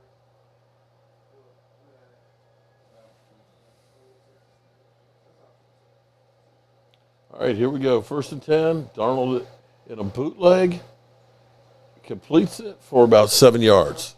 5 yards. Hopefully it's a 7. I think it's 7. What happened? No, it reached the limit. That's Oh, But if you have Peacock on this TV, I keep watching Peacock. So okay. that's the little hack for the night. Yep, it was 7. 2nd down and 3. So who put up? Okay. Ball at midfield. 2 minutes and 12 seconds to go. Still plenty of time for them to get a score. Good run. They get a first down, get all the way down to the 42.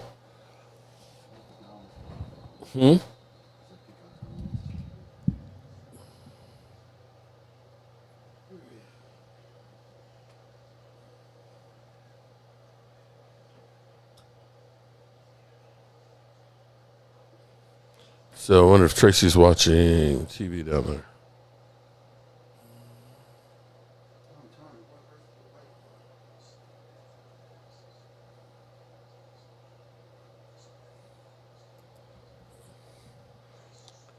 I got my pom-poms ready for Bad Bunny.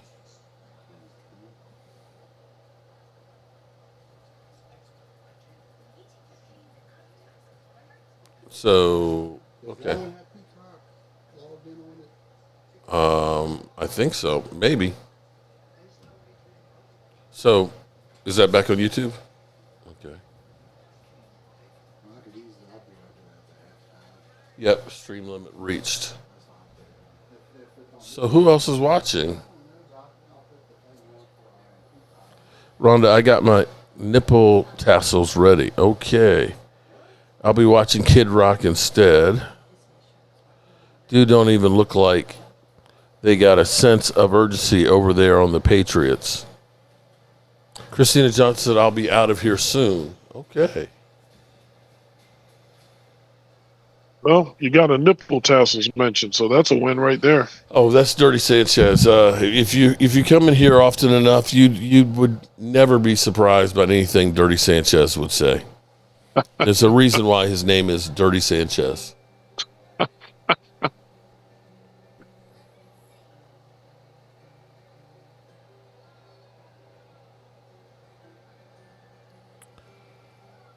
Laugh out loud at Richard's face.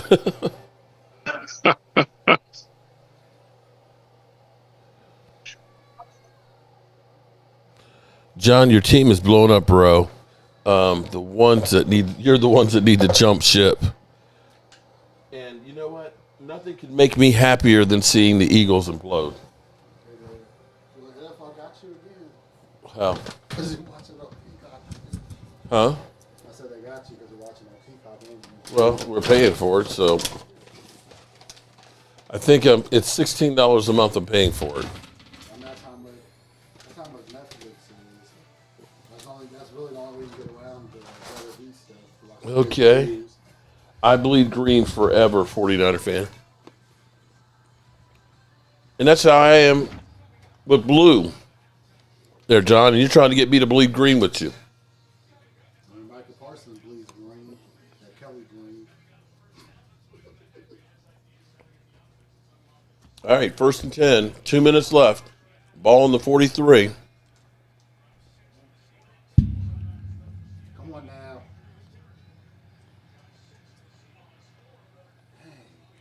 Their whole Offenses aren't doing much of nothing. their whole offense is Kenneth Walker.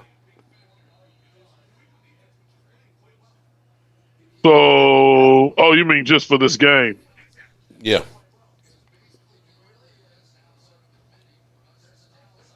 I was saying, 'cause I'm pretty sure the offensive player of the year is Jackson Smith and Jigba.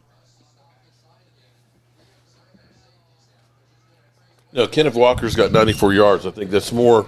He has more yards rushing than I think our two quarterbacks passing combined. That is wild. Sam Darnold has got 35% completion percentage.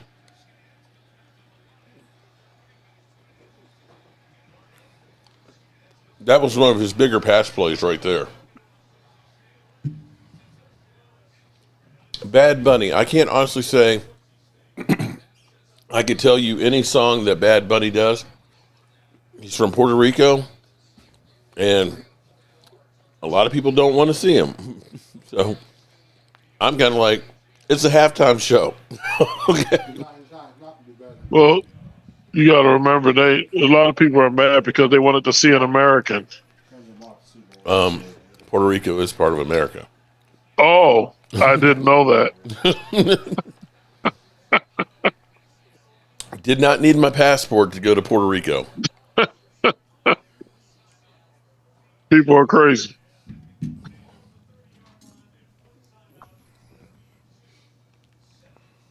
Unfortunately, and Eric Dickerson is one of them. Very disappointed in his comments about it. See you later, Christina Johnson, Miss Johnson.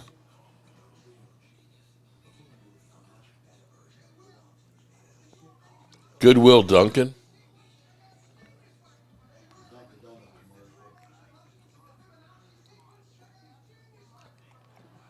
Wow. Shoot, man. Halftime, I think I'm about to go stretch. Might need to go take a nap. I had a piece of wood on this fire. Be right back. That has to be AI. Because one of the guys passed away. I think the one that, one of them. Look at Ted Danson. Wow. No, a different character From Cheers.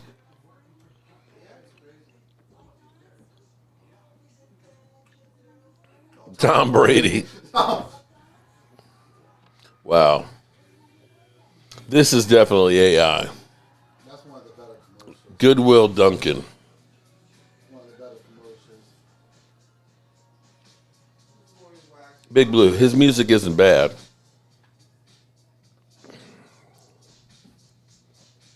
Well, for me, nobody will be able to top the Super Bowl with the Bears versus the Colts in Miami with Prince literally singing Purple Rain while it was raining. That shit was unbelievable. But why the name Bad Bunny? Psh, I have no idea. But I do know my wife said she saw a rabbit running through the yard this morning. It's money, all about money. Puerto Rico is United States territory, but not a state. And Puerto Ricans are U.S. citizens. Rest in peace, Prince, for sure. Yes, they are.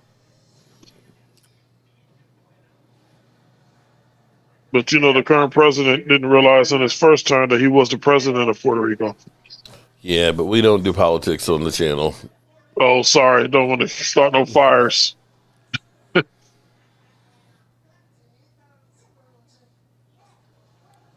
We have a lot of passionate people.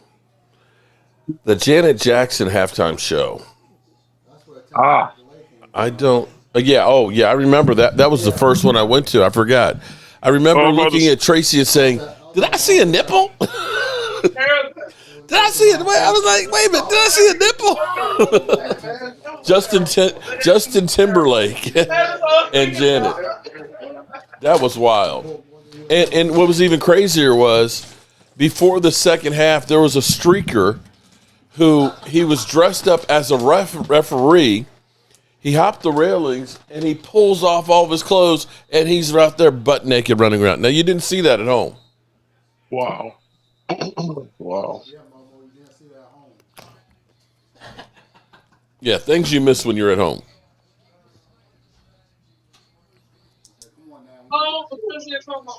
23 seconds left to go before the half.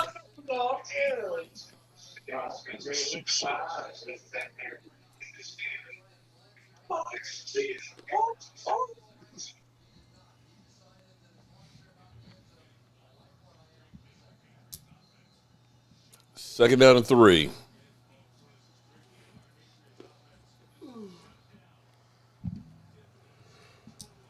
At this point, a field goal might put this game out of reach. The way it's going right now. Seattle has no timeouts. A field goal here might put this out of reach. They got at least got the first down. Completion for 3 yards inbounds. Well, I always let the clock go down and kick a field goal. And go into the half. Cooper. Oh, that was incomplete. Well, Oh, no. That's completion. I think that was a completion there. either way, the clock stops. Look at that. That did not the 3 yards helped him. No, the tip. Oh, no, it did. Tip. Just the tip. Just the tip. just the tip, baby. Just the tip. The tip then touches, it would have been a completion because he gets control of the ball back after the tip. It's better that it was an incompletion because it was only 3 yards. But and the clock stops.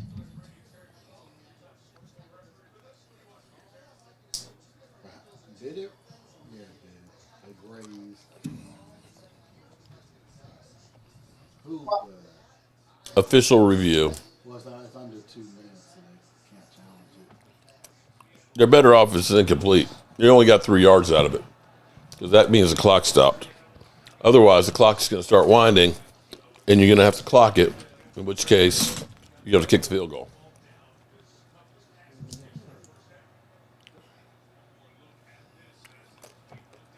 The tip looked like they touched the ground.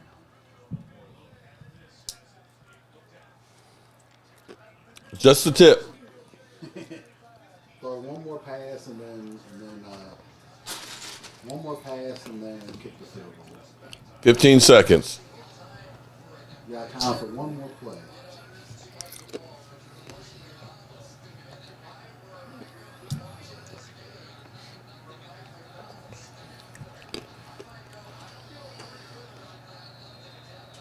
Third down and 3.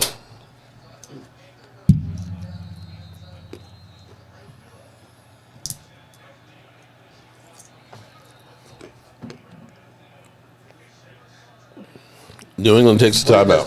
It's 20 seconds, so put more time on the clock. They might have time for 2 more, 3 more plays with the field goals. That's a drop, says Cardinal fandom. You know how bad things are getting, Richard? For me? They're getting so bad that I literally have Cardinal fans giving me shit as a Cowboy fan. That's not even possible. You know, he said, hey, Kyler Murray's undefeated in Dallas. I said, that's the only place he ever wins, man. Kyler Murray ain't even their quarterback no more, I'm pretty sure. I know. I'm like, how the hell? That's crazy work. How the hell am I getting a Cardinal fan coming here talking shit? Cowboys are everybody's measuring stick.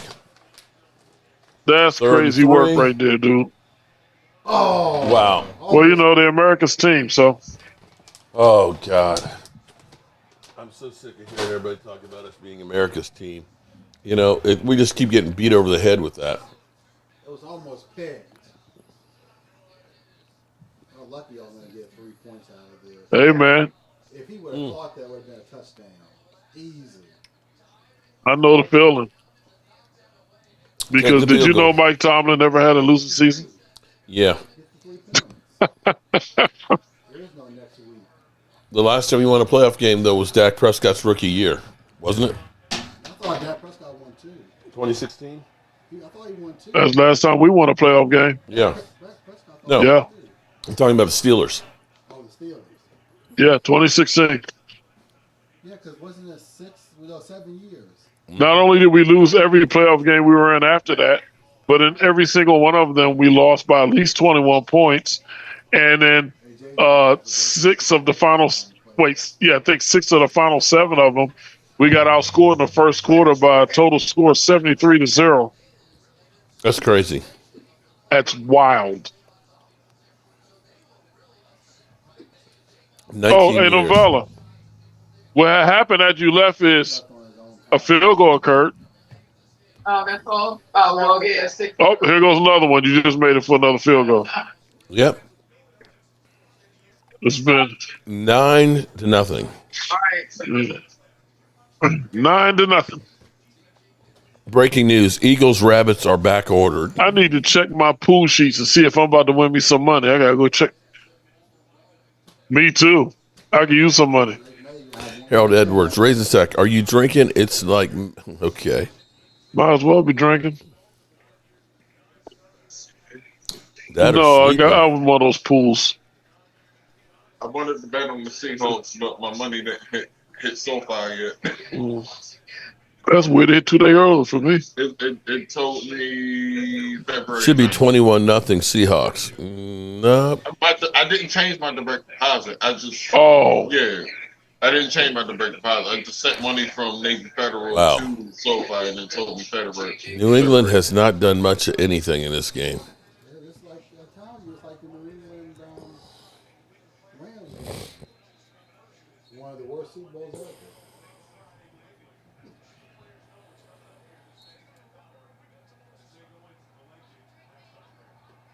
But they're not out of it yet. Two touchdowns will win the game.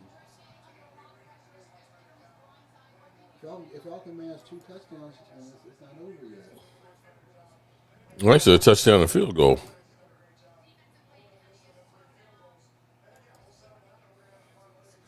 This game is dry. Yeah, dude. Drake may better even do for something. me, and I like defensive games. Huh? It says Eagles drop the soap. Damn, Rhonda. So far, Seattle's kicker is the MVP. You've got a point there.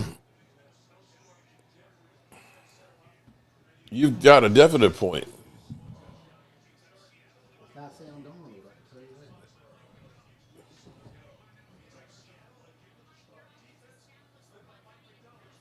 And it is a balmy 19 degrees right now outside. Going down to a low of 7.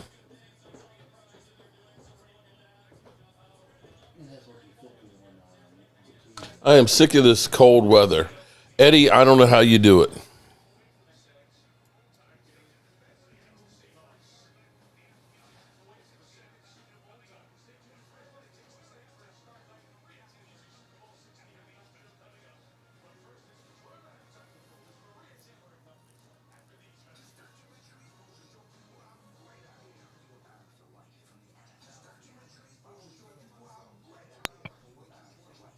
Well, that was a riveting first half. I'm not going to lie to you, man. This is a snooze fest. You want to know? You want to know what's funny though? Huh? What's funny?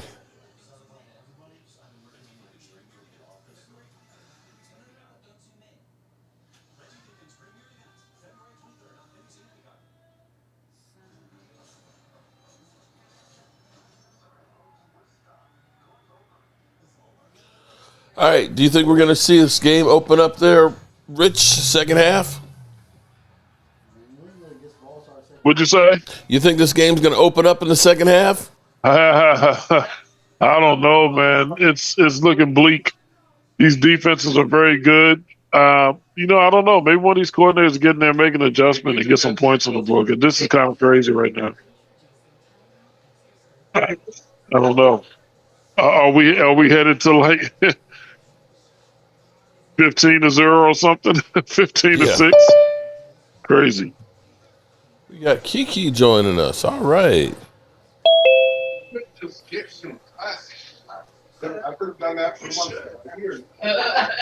Oh. Hi, guys. There, no one showed up for you, huh? No, Kiki. it's okay. Doesn't look like the game showed up either. Well, yeah, I know. I said, let me see what we're talking about on halftime because this was horrible. This game is ass. As Shady McCoy, this Super Bowl is ass. Yeah. Can I say that on YouTube? It's ass. Oh my God. Cray. So. Wow. Oof. It is hard to watch.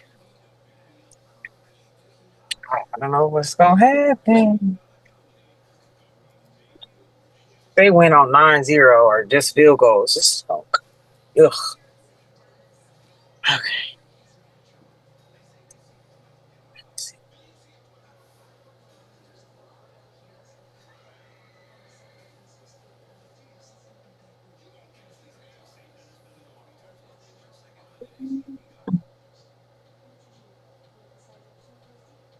All right, let's get this halftime show going.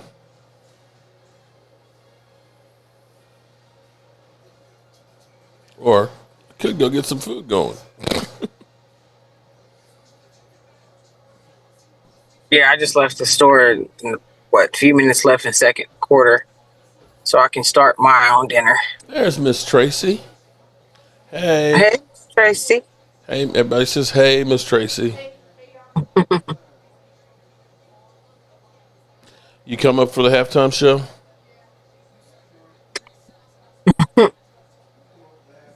That might be a little exciting. We'll see. The halftime show might be the most exciting thing going on. Yeah. Jerry Jones should be sick if Sam Darnold wins the Super Bowl before Dak. The difference in ownership is crazy. I'm still going to go back to the fact that Sam Darnold has more interceptions, more turnovers than anybody else this season. Lets you know that it's more than just the quarterback. You got to have a good quarterback, but you also have to have a defense. Okay? Okay. Could you imagine if this was the Dallas Cowboys defense in this game? Jeez. New England would have 24 points right now. Let's be real here. Am I wrong? What? You ain't lying. We would. Yeah. what guy? They'd be showing out. I didn't. Wow. Sorry, I wasn't paying attention. We got Bad Bunny coming out. Wow.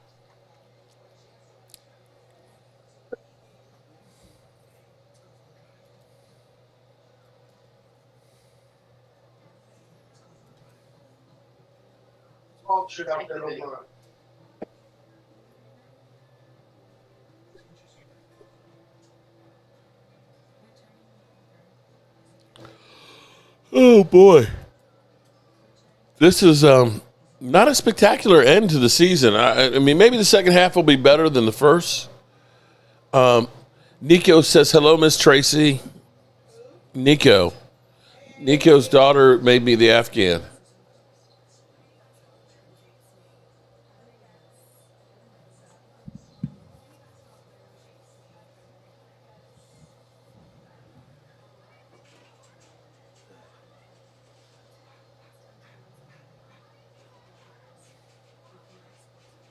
Is the food still out, Trey? So far, well-coached game. Yes. Well-coached game with two, the fact that anybody is saying that Jerry Jones should be mad that Sam Darnold's winning the Super Bowl, I'm sorry, I can't say that Sam Darnold is the reason that they're winning the Super Bowl.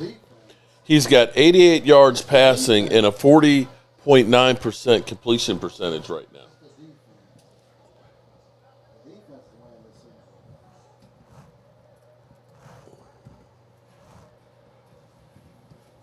And a 52 rating. Not exactly, spectacular quarterback play. And Drake May, here's what I think we're realizing these days.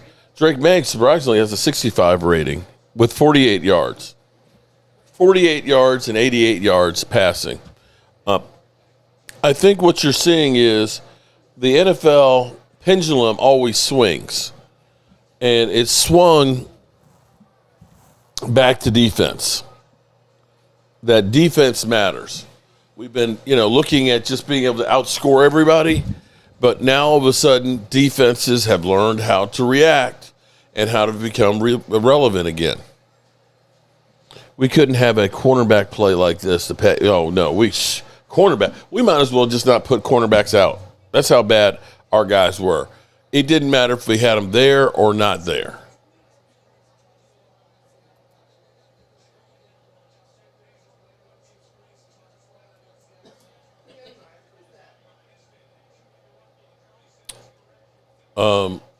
The player? I'm trying to remember who that is. Oh, okay. So people are dressed up as grass. Did you see that?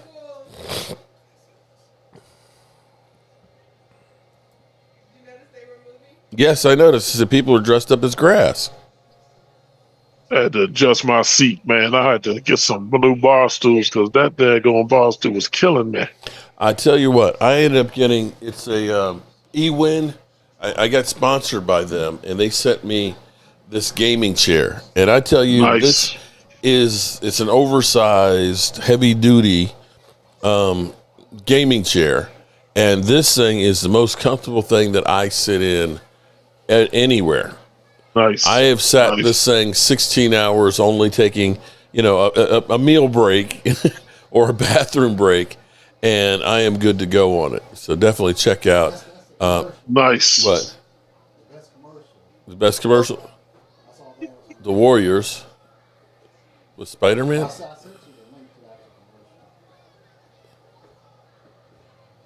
Belief is a superpower. Thank you, coaches. All right.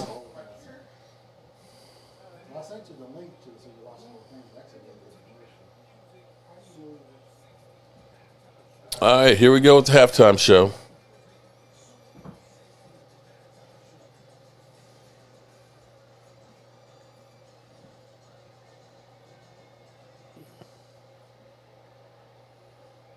Sugarcane.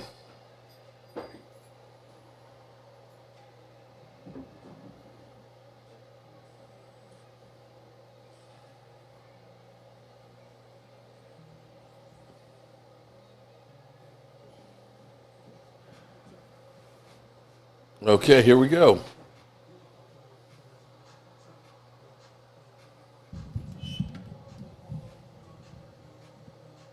See, this still blows my mind because it's still light out. A Super Bowl halftime show should be in the dark.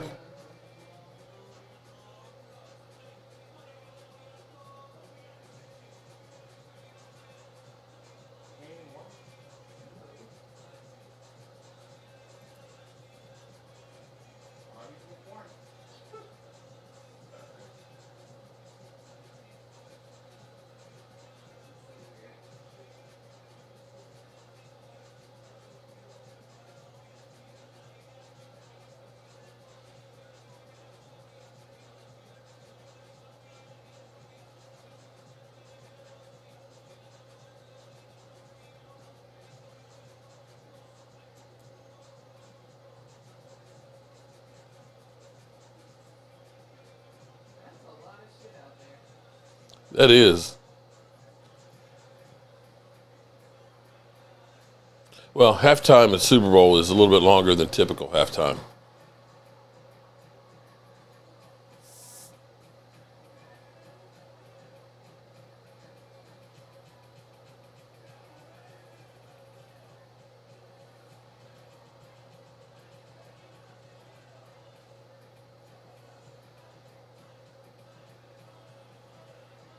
All right. Hey, Rhonda. This game is all defense. You ain't lying. Sugar Daddy Dak. Subtitles, por favor. Good thing he has comfortable chair while covering Jerry Jones. Well, you know, covering Jerry Jones is a full-time job.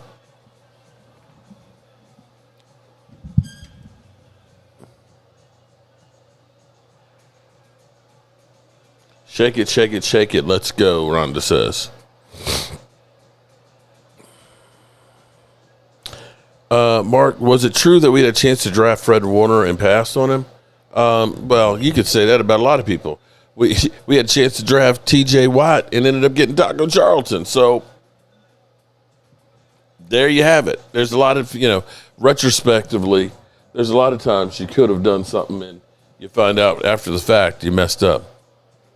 Hey, say what you want about Jalen Hurts, but when Jalen Hurts was still on the board, we took Chase Claypool. There you go.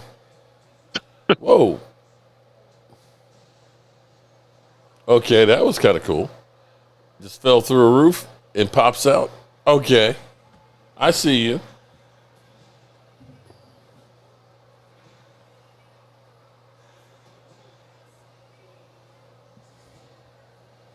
Bry Guy, what's going on? Hey.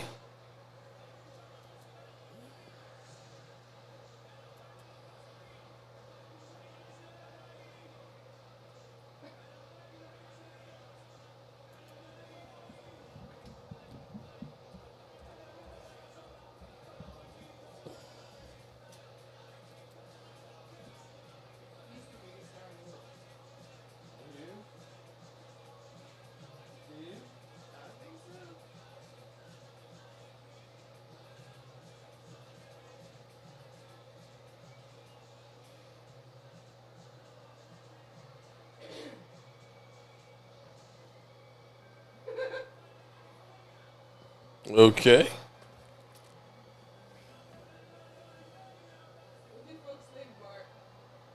Nobody's actually commenting.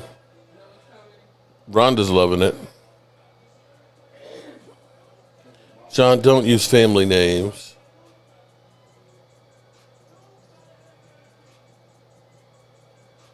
Hey, Dre Daniel, how you doing?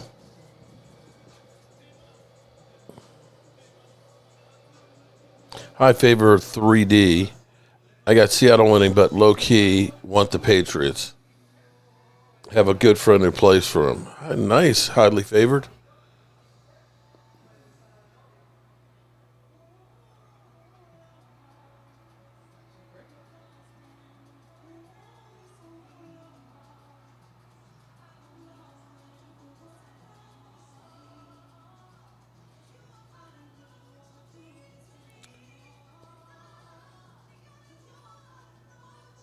Dirty Sanchez, I'm twirling my nipple tassels right now. Okay. You got Lady Gaga. That's Lady Gaga? I believe that's Gaga. Isn't that Gaga? I don't think so. Huh? That's her?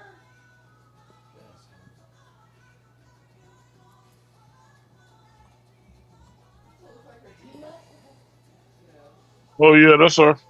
I think that's Lady Gaga.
I remember the halftime. You remember the halftime show where Gaga was on the top of the stadium, and it looked like she did like the fall.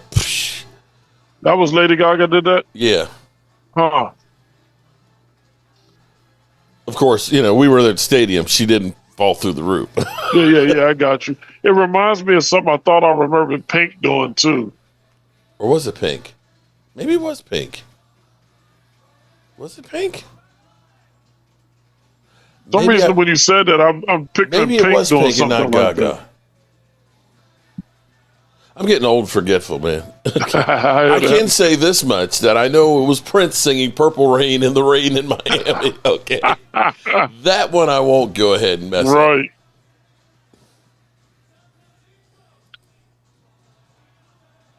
Eddie, dear Mark, how could Drake May go without points in the first half? I'm absolutely lost. I mean, is this akin to former players like Momo for getting plays? I cut his ass, as Jimmy Johnson said, sign Momo's former coach. Damn. Wilkes County boy, Mark, New England's coming back in the second half. Okay. We'll see about that. The way this thing is going, it might already be out of reach. Right. I mean, Drake May's got 44 yards. He's got nowhere to go but up. Yeah. I mean, he gets any worse, this is over. I mean, but I'm not going to say poo-poo on Drake May, though. The defenses are playing at a really high level. The offenses are clearly not caught up in this game yet. Yeah. Well, we'll see how halftime adjustments go. Yeah.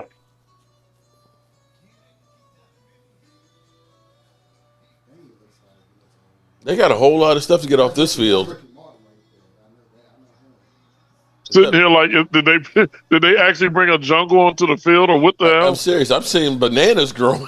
Did he have a dress on? Somebody said he was supposed to have a dress. He didn't wear no dress, did he? No. No. Okay. Yeah, they were talking about him, and they were like, he's supposed to wear a dress. I was like, I hope not. If he is, he didn't do it yet. Okay. I love the telephone poles. Hey, he looks like that's a Florida key or something. No, this is supposed to be Puerto Rico. Puerto Rico. Gotcha.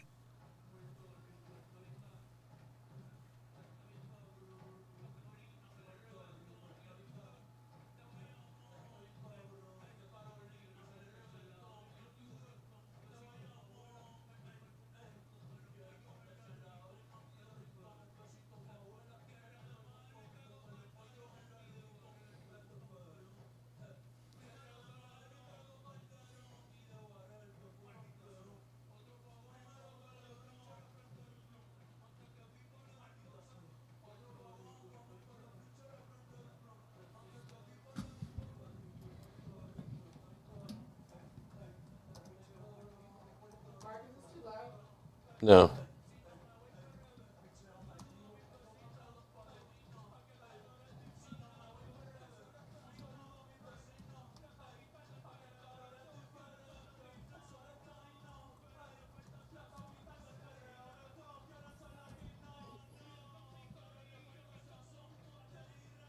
It was. See, Richard, you try to make me feel like I'm losing it. It was Lady Gaga. But didn't Pink do something similar? That was Lady Gaga. She was up on top of the roof. Yeah.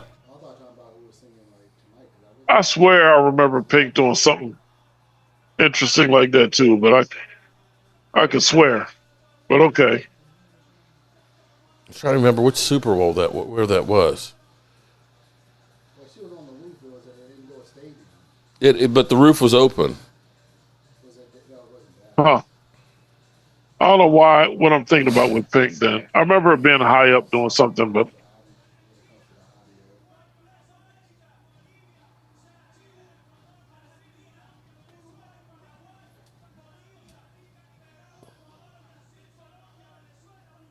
I tell you one thing, he got a lot of people on that field. Yeah, buddy. I mean, it's like a hammer show. Yeah, buddy. You know, Hammer employed everybody. Yeah, he's. Did he bring half of Puerto Rico with him? I was about to say he's making the best of it, like Cali did with Snoop Dogg and all them. He said, "Let me do my thing." Yeah. Wow. Okay. I ain't mad at him though. He doing his thing. That's what I said. I ain't mad at him. Yeah. I ain't mad at him. Shoot. Good show. I know there's a bunch of people that are mad at him, but I ain't mad at him. I'm not one of them. Okay. I mean, you make it to the Super Bowl. Yes, there was. I'm trying to remember. Let's see. I mean, I remember the Rolling Stones do one. I remember Madonna's. Madonna's was terrible. Oh my God. Katy Perry. I remember Katy Perry doing one. Of course, Prince. I've seen Beyonce twice. In fact, Beyonce did 10 years ago. She did San Francisco, and she also did New Orleans.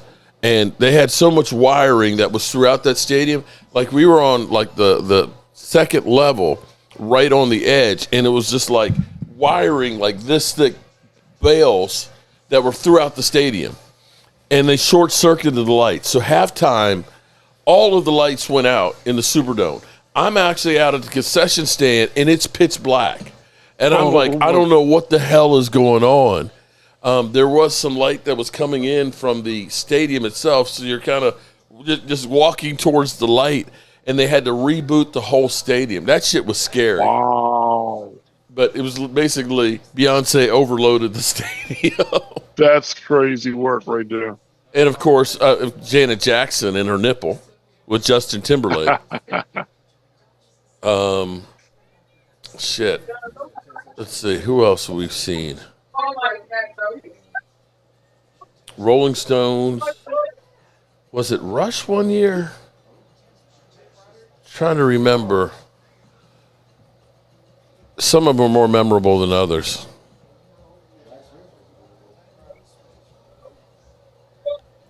J-Lo.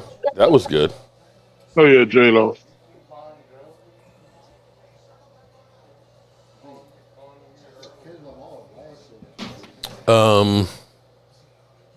When Diana Ross showed up in a helicopter?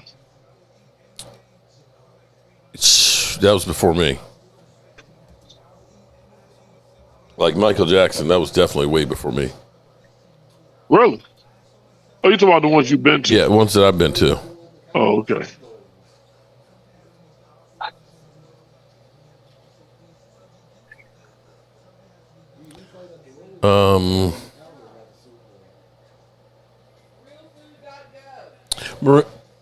Maroon 5. I remember that one. That one was not that good. Justin Timberlake was good. Lady Gaga was great seeing her jump off the stadium. Coldplay and Beyonce. That was she was doing rock. What was it? Oh shit! I'm trying to remember what she did because she was wearing like all black and stuff, and that was kind of good. Katy Perry. I remember she was on like this giant elephant. Remember Bruno Mars with Red Hot Chili Peppers. Beyonce, of course, yeah, the Mercedes Dome, where she took out the lights. Madonna was terrible. Black Eyed Peas was really good. I forgot about that one. The Who, that's another one I forgot. The Who, 2010. Bruce Springsteen, I remember that one. Tom Petty and the Heartbreakers. That one was kind of weak. Prince was my favorite. Rolling Stones, Paul McCartney. And my first one was Janet Jackson with Kid Rock, P. Diddy, Nelly, and Justin Timberlake. That was crazy. Nice. That's a nice lineup, bro.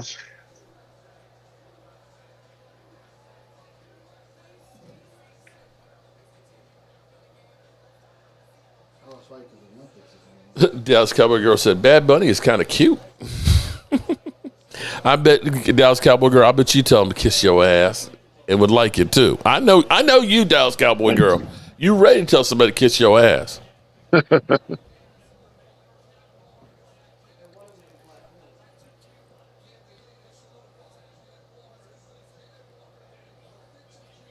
Michael Jackson is in your timeline.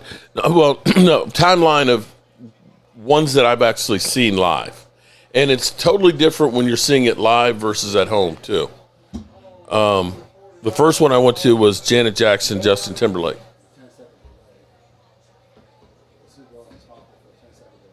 Fred Warner. What about Fred Warner? Is his first name Fred? Could be. All right, we've got a half of football left to the season, and no longer will the Philadelphia Eagles be defending Super Bowl champions. So there's that.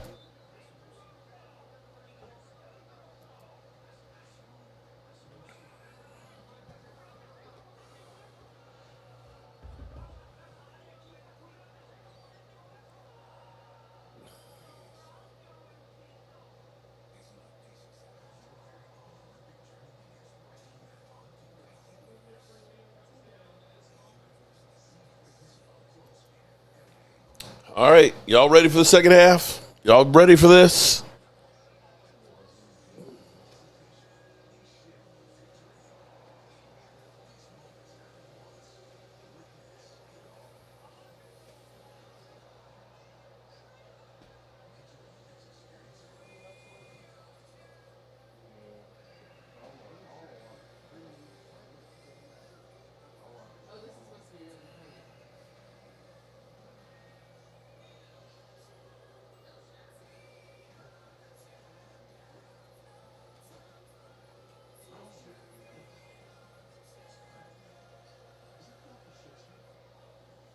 I love how, it's crazy the shit that we get as far as Cowboys go.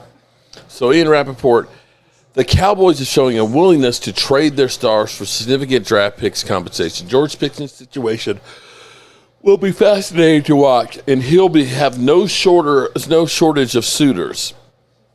So they're trying to say, oh, the Cowboys are going to trade him. They're not going to trade him. Tag and trade. Mary J. Blige and Dr. Dre, that was a good one too. Yeah, that was a nice one.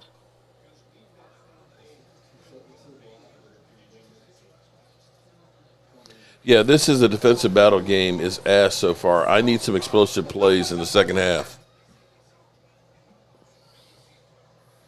I'm with you, Dallas Cowboy girl.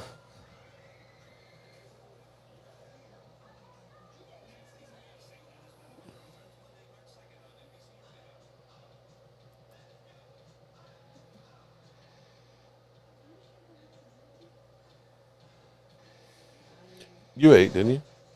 I guess I'm the only one who didn't, huh?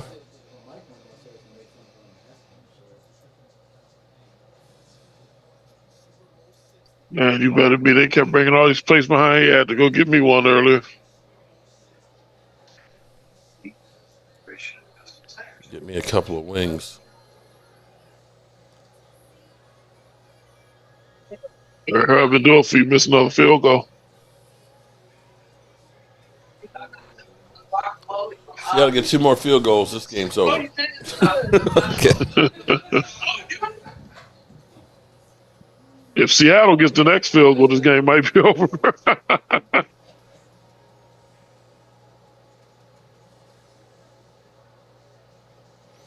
Philadelphia. It took a Puerto Rican guy to show the world any country can come out of the bushes or fences and unite the world. It's a free place. Nobody owns it. Damn. Hey. That's Philadelphia saying something intelligent? With all of his emojis?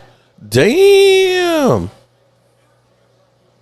Asia's over here talking about having guacamole at your place one day, and how I guess homemade guacamole you made or something like that, how good it was. But I can't help but invoke memories where I'm laughing about, I don't know if you remember this, you had made stuffed mushrooms. Yeah. And she was crushing them. Oh, I know. She was like, she didn't know. I don't like mushrooms. It's like, that's a mushroom you're eating right there, right? What? Well, I have to listen. Hold on. You was crushing. Your boy Mike says he doesn't like cheese. Yet yeah, but he eats pizza all the time. eat pizza more than you drink water. I'm like, Talking about, I don't like you know, cheese. you're eating pizza and Right. it's got cheese on it. It's not the same kind of cheese. I said, bro, that's like my ex-wife who used to say she was allergic You to don't white like milk. cheese. No, listen. My ex-wife used to say she's allergic to white milk, but not chocolate milk. I'm like, what? I'd rather get a root canal and a colonoscopy at the same time and not be put to sleep than watch this. Damn. Okay. Ouch. Wow. Damn. That's Dirty Sanchez. Woo. Okay. All right, here we go. This is a little painful, but not that damn painful. This really is. And it's finally getting dark in San Francisco. The good thing about, though, having a Super Bowl on the West Coast is when it's done, there's still a lot you can do that last night because it's over early. You know, it'll be over at like 6:30 by the time you get back to your hotel and stuff. You know, because everybody, you know, it's crazy how quickly the Super Bowl city will change literally overnight. Yeah. When we were in Tampa, I think it was Tampa in 2008, we had like a flight late that evening. And literally by noon, almost all evidence of the Super Bowl being there, all the signs, all the stuff, everything is gone. That's impressive. That think pass that'd was take a couple terrible. of That days was to pull way off. behind. Way behind. And here's what's even crazier is if you are in the Super Bowl city, everything is a fortune, you know, clothes and everything else until the next day. You know, every hotel's got like a setup downstairs and all that. It's like 50% off.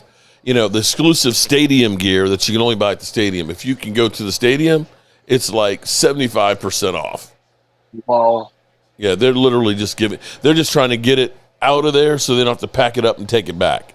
Wow. And of course, they end up printing both teams winning. And so that stuff gets shipped to a third world country. You'll see some guy in Somalia with, you know, the such and such Super Bowl winner. It's like, wait a minute, they didn't win. That's hilarious, dude. I didn't know that. Oh, pardon me. 3rd down and 3. And 3 and out. Wow. See, you know what? They playing like the Legion of Boom here just about right now on Seattle. It's a good defense, no doubt. Just without the takeaways. They have shut them down, man. So this goes back to when you think about New England's schedule. 11 of the games they played, the coaches got fired. Think about that. What? 11 of the games that they played, the head coach got fired. What is this? Now, please get a touchdown. Nobody has scored a touchdown. Please get a touchdown.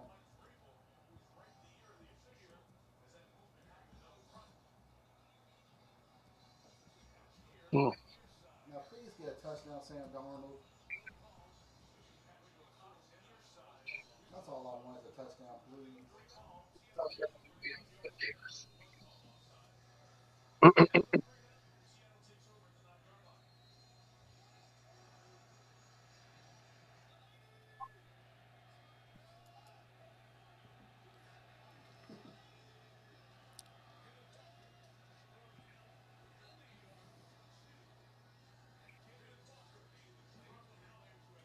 I'll take that walking. I'll take that. Okay, so let me give you another one. Okay. This is the list of quarterbacks that New England faced this year. Zach Wilson, Quinn Ewers, Bradley Cook. They did face Lamar Jackson. Tyler Huntley, Josh Allen, Jackson Dart, Jake Browning, Justin Fields, Yes. Baker Mayfield, Yes, sir. Michael Penix, Dylan Gabriel, Cam Ward, Spencer Rattler, Andy Dalton, Bryce Young, Aaron Rodgers, Tua, and Geno Smith. Wow. Okay. I'm not saying that they're frauds, but again. And for what it's worth, they lost Aaron Rodgers. Right. Okay. Okay. So you played Miami twice. You played the Jets twice. You played Baltimore. You played the Giants. You played Cincinnati. You played Tampa Bay. You played Atlanta. You played Cleveland. You played Tennessee, New Orleans, Carolina, Pittsburgh, and the Raiders. So you didn't really, when you look at that 13-4 record, you're like, oh, well, shit, man, they won 13 games, but you played the Jets twice. You played the Raiders, Tennessee, Miami. But out of fairness, by contrast, what are the quarterbacks the Seahawks play? Well, okay. Well, Matthew Stafford twice. Okay. Brock Purdy twice. I can tell you that much at least. Okay. Gotcha. But they played Kyler Murray twice. Let's see. No, actually, I don't think Kyler probably didn't play. They had Jacoby Brissett probably. Oh, that's even crazier. Well, he looked good against us.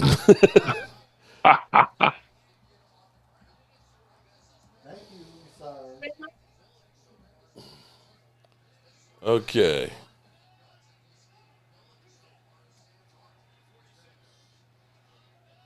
There you go. All right. Okay. I'm having a feeling that this drive may be the game winner. A touchdown who would be devastating to the Patriots.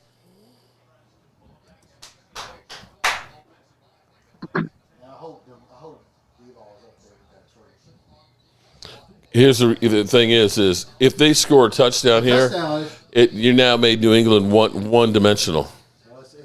Yeah, that could be a backbreaker. Okay, so let's go through the list of quarterbacks. Kirk Cousins, Phillip Rivers, Aaron Rodgers, Matthew Stafford, Marcus Mariota, Jacoby Brissett, Mason Rudolph, Baker Mayfield, Kyler Murray, Trevor Lawrence. Oh, wow. They're rolling on them. Brock Purdy, C.J. Stroud, Bryce Young, Jalen Daniels, Spencer Rattler, Cam Ward, Max Broomer, and Tyler Sloat. Okay. A little bit better. Yeah, but kind of marginally. Walker putting in some work. Woo! Thank you, Walker. Thank you, sir. Oh, man. This might be time to turn out the lights, man. I don't think anybody's going to be mad except Patriot fans, about Patriots if they don't win. I think most people don't want to see them win another one. Yeah, I would agree. Oh, ho, ho. Although, again, as I acknowledge, these ain't the same Patriots I used to hate. Okay, Belichick and Brady are gone, you mean? Okay. Yeah. The direct connectors. The direct connectors to my hate. Yeah, but I don't want Stephon Diggs to get one either.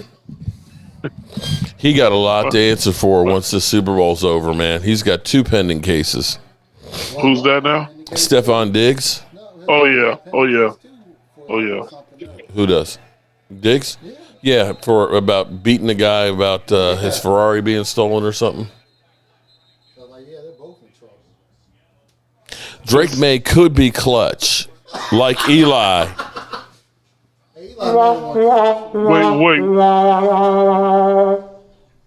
What'd you just say? No, this is Big Blue said Drake May could be clutch like Eli. Eli was clutch? Well, I do remember being in Arizona, sick as a dog, and seeing him throw that pass that, God, what's his name, caught on his helmet. Oh, right. Terrell or something. Oh, man, that was incredible. I mean, that was incredible. I give credit, but Eli is going to get in the Hall of Fame for winning 2 Super Bowls against Tom Brady. Yeah. If you There's nothing Damn, impressive third about down his and- career stats. Look, here we outside go. of that. We're going to settle for another field goal. Still might be a backbreaker. So 2 touchdowns could still keep him in the game. If New England had something. Man, I want to smoke a cigar God, so I bad, wish but we I had can't smoke them in the if house. we had a defense like Seattle. Oh my God. Actually, this Super Bowl would have been actually watchable. Kenneth Walker has 126 yards. The rest of the team has 126 yards. If I would have known about him, I would have put a couple of dollars on it. I don't know anybody on that team. Third down and 9. Oh, And he missed him. that was way off. He was One wide of my open. favorites, man. To arguably one of the better wide receivers in the league. Belish. That's why Patriots have 48 yards passing. and no point. Sam Darnold Hey, does Bubba. have 140 yards passing. They won't fire this up. For a field goal. Then he overthrew him because that would have been a first down. Yep. Oh, he overthrew. I want if Sam Darnold thinking what I'm thinking, says Chris Collinsworth. No, he's not thinking what you're thinking. He's probably thinking you're a jackass, Chris Collinsworth. Well, if they win, their kicker needs to get the MVP. Yeah, like I'm seeing a kicker get the MVP here. Kicker or Kenneth Walker. It'll probably be Kenneth Walker. The kicker needs the MVP. Well, Kenneth Walker's got 126 yards. No, the kicker. You know. But who's responsible for the points? The kicker. Well, Kenneth Walker's gotten him there for it. Gonna be another code. Pickens won't be traded. I can guarantee you that. 2 barely average quarterbacks. I'm not sure Drake May is even average right now. He's got 44 yards. At least Sam Darnold doing what he needs to do to see down the field to get some points at least. Oh, shoots. I almost forgot. Let's go to a quick break here with Sleeper. Sleeper is the #1 fantasy sports app. It pays to know sports. Pick more or less on top players. Your first pick is on us, so start winning now. Play in Texas, Georgia, Minnesota, and 27 more states. Pick anytime across all sports, pregame or live. Over 10 million players are already on Sleeper. Make your picks count. Score up to 1,000 times your cash. Join today, get up to $100 credit using the code JOBO. Call your shot on Sleeper. Download now. Make sure you download the app and get your bonus $20 for signing up and use the promo code JOBOO so you can get a matching deposit of up to $100. Please have D-Law there when they host the party. Just to stick it to Jerry Jones. All right, so you know what, Rich, I don't know how much time you have. Now you're just getting started on your YouTube journey here and things. We have, let's see, free agency starting in a little over a month. Today's the 8th. The 11th of March is free agent frenzy, technically 3 days before is legal tampering, so we are only a month away from free agency. And then, of course, we've got the combine, in 2 weeks. That's about 2 weeks from now. And that's my next thing. so on my it's going to calendar be, for sure. I don't know how much of a draft guy you are, Big draft guy. So definitely want to start doing some content and looking at some of the prospects and things. And where do you see your team going as far as in the draft here? Your biggest needs. We know ours are. I need tackles. I need an offensive tackle, left and right. But I hope they don't use that with a first round pick. But we got so many holes in our defense. We need edge rusher, linebacker, cornerback. We need all of the above. Where do you see your team needing besides quarterback? It's the worst. Yeah, I was going to say it's the worst kept secret in the world that we need a quarterback. But besides quarterback, I'll be honest with you, I don't know how will not be a wide receiver. They've got to find somebody who is worthy of number 2 or even potential number 1 potential to play across from DK Metcalf, take some of that pressure off of him, and open that offense up. Even though I know McCarthy's schemes are going to be a million times better than Arthur Smith's schemes are, but they need to get another wide receiver. So it would be really stunning to me if they didn't add to the receiver room in the first round. So with DK Metcalf, now I know he signed a big ass contract. I believe $150 million contract. that may end up being a big regret. What do you think? I don't think so. You don't think so? No. I'm not disappointed with DK Metcalf. He was a victim, same thing George Pickens was a victim of, stuck in a bad offense. Arthur Smith's offense is Arthur Smith's offense. As a matter of fact, we had a run of bad offensive coordinators for quite a while now, and so I'm not, I'm not upset with DK Metcalf at all. Okay. The incident in Detroit obviously is unfortunate. I I don't understand how stupid somebody could be. Yeah. To think, okay, let me go ahead and hit this guy. Yeah, you can't do that with all of the camera. I mean, bro, what are you thinking? Yeah, that was definitely a terrible lapse in judgment on his part. All I can do is hope that he learned from it. It's unfortunate that occurred. That event aside, DK seems like a team guy, though. Outside of that, is that situation happened. Like, he wasn't crying about getting the ball. He wasn't complaining. He did his assignments. Tried to do what was asked of him, and went about his business like a professional. And I got respect for that. Harold, you're going to the combine. So, nice, buddy. So Okay. Whereas, at least with us, Pickens was a whole different character. I still, it's amazing to me how last year it was the biggest joke that the Cowboys traded for George Pickens, and now everybody is talking about wanting to have him. Josh Allen would look great with George Pickens. You got Micah over there and Jordan Love trying to recruit him and everything else. And I'm still not convinced, bro. Another bad pass. Drake Mays look awful. I mean, listen, man. There's never been any question about George Pickens' talent, ever. 9 times out of 10, all the way through his career in Georgia, when George Pickens was healthy, he might have been certainly the best wide receiver on the field, even far back when he was playing with Georgia. I remember when George Pickens was at Georgia. But the problem is the other side of George Pickens, the side that he was in Georgia, and everywhere that I'm aware of anyway, that he's played.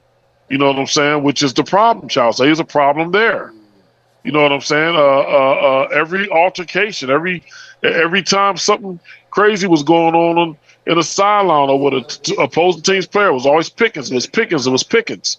You know what I'm saying? And then so the character issues followed him into the draft process, number one.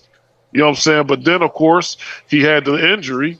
And, by the time he got to his last year in Georgia, half the season had passed with him recovering from the injury. So he had only played, I think maybe half or a little less than half of the games in his final season in Georgia. So the injury concern compared with the character concerns is what caused him to drop. And even still then, he didn't drop that far. I mean, he ended up a 2nd-round pick. You know what I'm saying? But the issues with Pickens character-wise extend all the way back to Georgia.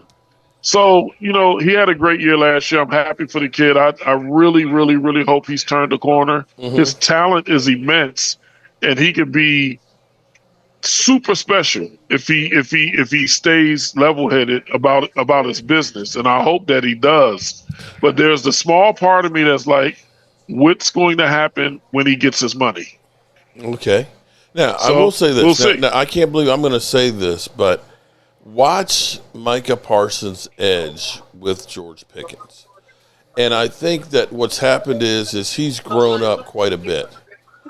And I think he got a taste of, right now being an all-pro, although he's kind of like, why wasn't I all-pro as, opposed to second team? What's the criteria and things? But the enjoyment, the excitement of it and things, I think, have been a way of him growing up and realizing that, here I was in Pittsburgh. Everybody kind of came down on me. I'm the bad guy and everything else. Now being on this other side of people actually liking you and also waiting for you to fail. Because every week it was like, yeah, he's done good so far. But, when he had those couple of games, and I think it was because we had 3 games in 12 days that he might have been worn out. And maybe I'm making excuses for him because he's a Cowboy player. But when you had Stink coming out and saying, there's no way I'd want that guy on my team. I'd never have a George Pickens on it. And I'm kind of like, the guy's getting 1,400 yards on the season. You're going to have diva wide receivers. T.O. was a diva. Yes. Ocho Cinco was a diva. Michael Irvin is a diva. Most wide receivers are a little bit crazy out there. You know what I mean? Being a diva is one thing, but getting in the skirmishes, man, and causing negative play. At least when he was with us, George Pickens will make a great play and immediately turn it into a negative play by doing something stupid. It's that type of stuff I'm talking about. T.O. didn't always really do that, but I hear where you're coming from. Yeah. Well, how you doing, Jason? How you doing? There's my buddy Derek doing? Jay. And how you doing, Jason? Derek, doing good. What's going on, Derek, man? What crazy people have you been posting about? The last one I posted, the lady wanted to fly with her dog, but she needed papers, some sort of papers for him. Uh-huh. So what police say she did, instead of she didn't have all the papers, so instead of taking the dog somewhere, she took the dog out in the toilet bowl in the bathroom of the airport. Okay. She took the dog out. O-U-T. Killed the dog. Out. Yeah. Out. Oh man. Oh my God. And left and got on her plane. Wow. Hey. What? But I'm waiting for the Super Bowl to start. This feels like it feels like opening day of the season. It doesn't feel like Super Bowl. I know it's been boring. It's been boring. It's been a defensive game all and field goals all game. Yeah.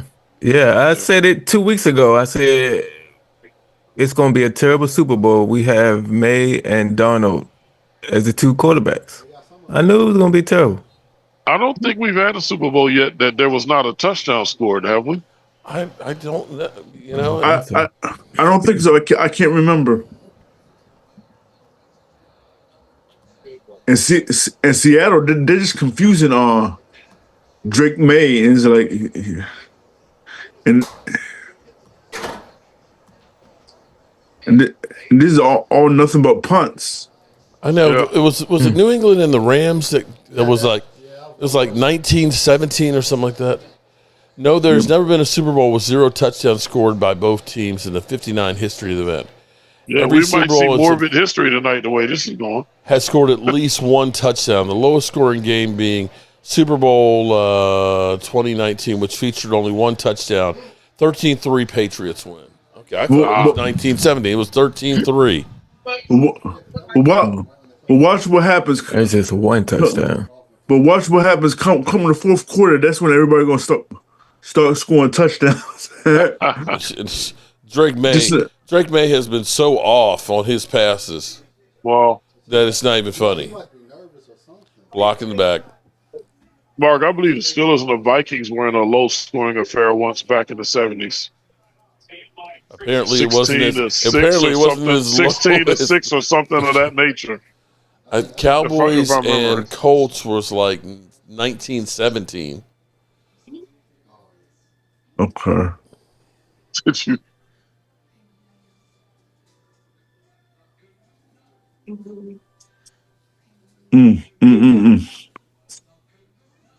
It's been a tough watch. Yeah. I've been doing other things. That's why I was kind of late. I was like, I was like, damn. But every year, 10 million babies. And the way we look at it hasn't changed in years. Till now. One puts the dog sleep in the ring exercise outdoor cameras looking for a match. Search party. So how's the weather? So gentlemen, how's the weather where you're at? It's Cold. It's cold. It's cold as I don't know what up here. It's going down to 7 again tonight. Same here. It's cold and super windy here. Like the wind is kicking my tail. Step outside. Man, I'm getting sick of this cold weather, boy. I tell you, it's cold. Arctic air. Yeah, I think it's a difference. They're playing defense, but it's two bad quarterbacks. They're not. Yeah, it's a lot of passes behind receivers, low. It's like almost every pass by Drake May has been off. I have not seen him throw a good pass yet. Yeah, he's been throwing. He's actually tried to push the ball downfield, but has not been on target. I can't even attribute it necessarily to the Seahawks secondary. He's just been missing the target. I mean, could it be because of the nature of the game is, by being such a big game and the whole world is watching? I wonder, because this is his first time out. It's like could be. I wonder. The Seahawk front seven is awfully intimidating, though. So much like Mr. Donald once said in the past, Mr. May might be seeing ghosts. It's possible. Who's this should be a learning experience for the Cowboys to understand you need a fucking defense. You can't go every week and say, we're just going to outscore everybody every week. Look at that. Drake May gets sacked. First play. And he had all day. Dang. And didn't get rid of the ball. Right. Oh, no, he's not. And you can see the Seahawks are feeling it on defense. You know, this is the point of a game where one side wishes the game was over and the other side wishes that the game would go even longer. You know, because you're having fun. And you don't want it to end. I mean, especially if you're on defense.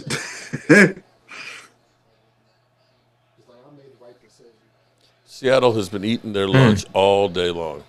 That was probably the best pass that Drake May has thrown all day. Dang. 3rd and 4. Yeah. Same number at Cincinnati like early back 2 years ago. That Aaron Donald breaking the Vikings 56. Well, you know. 3rd down and 4. Stop him here. Stop him. Oh boy. They have to get a first down here. Oh Nope. That was on. Is he hurt? They gonna That was on the receiver. get shut out in the Super Bowl. Yeah, it's crazy. That would be highly embarrassing. That's Dang. crazy. Yeah, how you like to be Diggs? Okay. All right. You get shut out of the Super Bowl and you end up going to the Popo. Yeah, that was on the receiver. Oh shit. Oh, man. Hey, Gina Dallas Diva, what's up? you win the Super Bowl, you go to Disneyland. You lose, you know. Hey, he lose, he going to Cardi B, he be all right.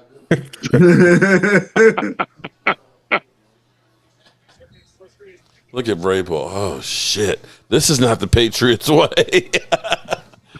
Oh Lordy. He's like, we ass. What's that dude last name? Booty? Oh man. It seems like he's like you say, he's seeing ghosts and he's rushing his passes. Yeah, I mean, he's either holding on a little too long or rushing them. That Seattle front seven, I think, is in his head right now. Oh yeah, he's done. Yeah. He is done. Yeah. That Seattle front seven's in his head for sure. Because Ratchet part is Vanity commercial. Man, I can't believe this is the last game of the season. It just Yeah, man. We be turning the page in 2 weeks to the combine. So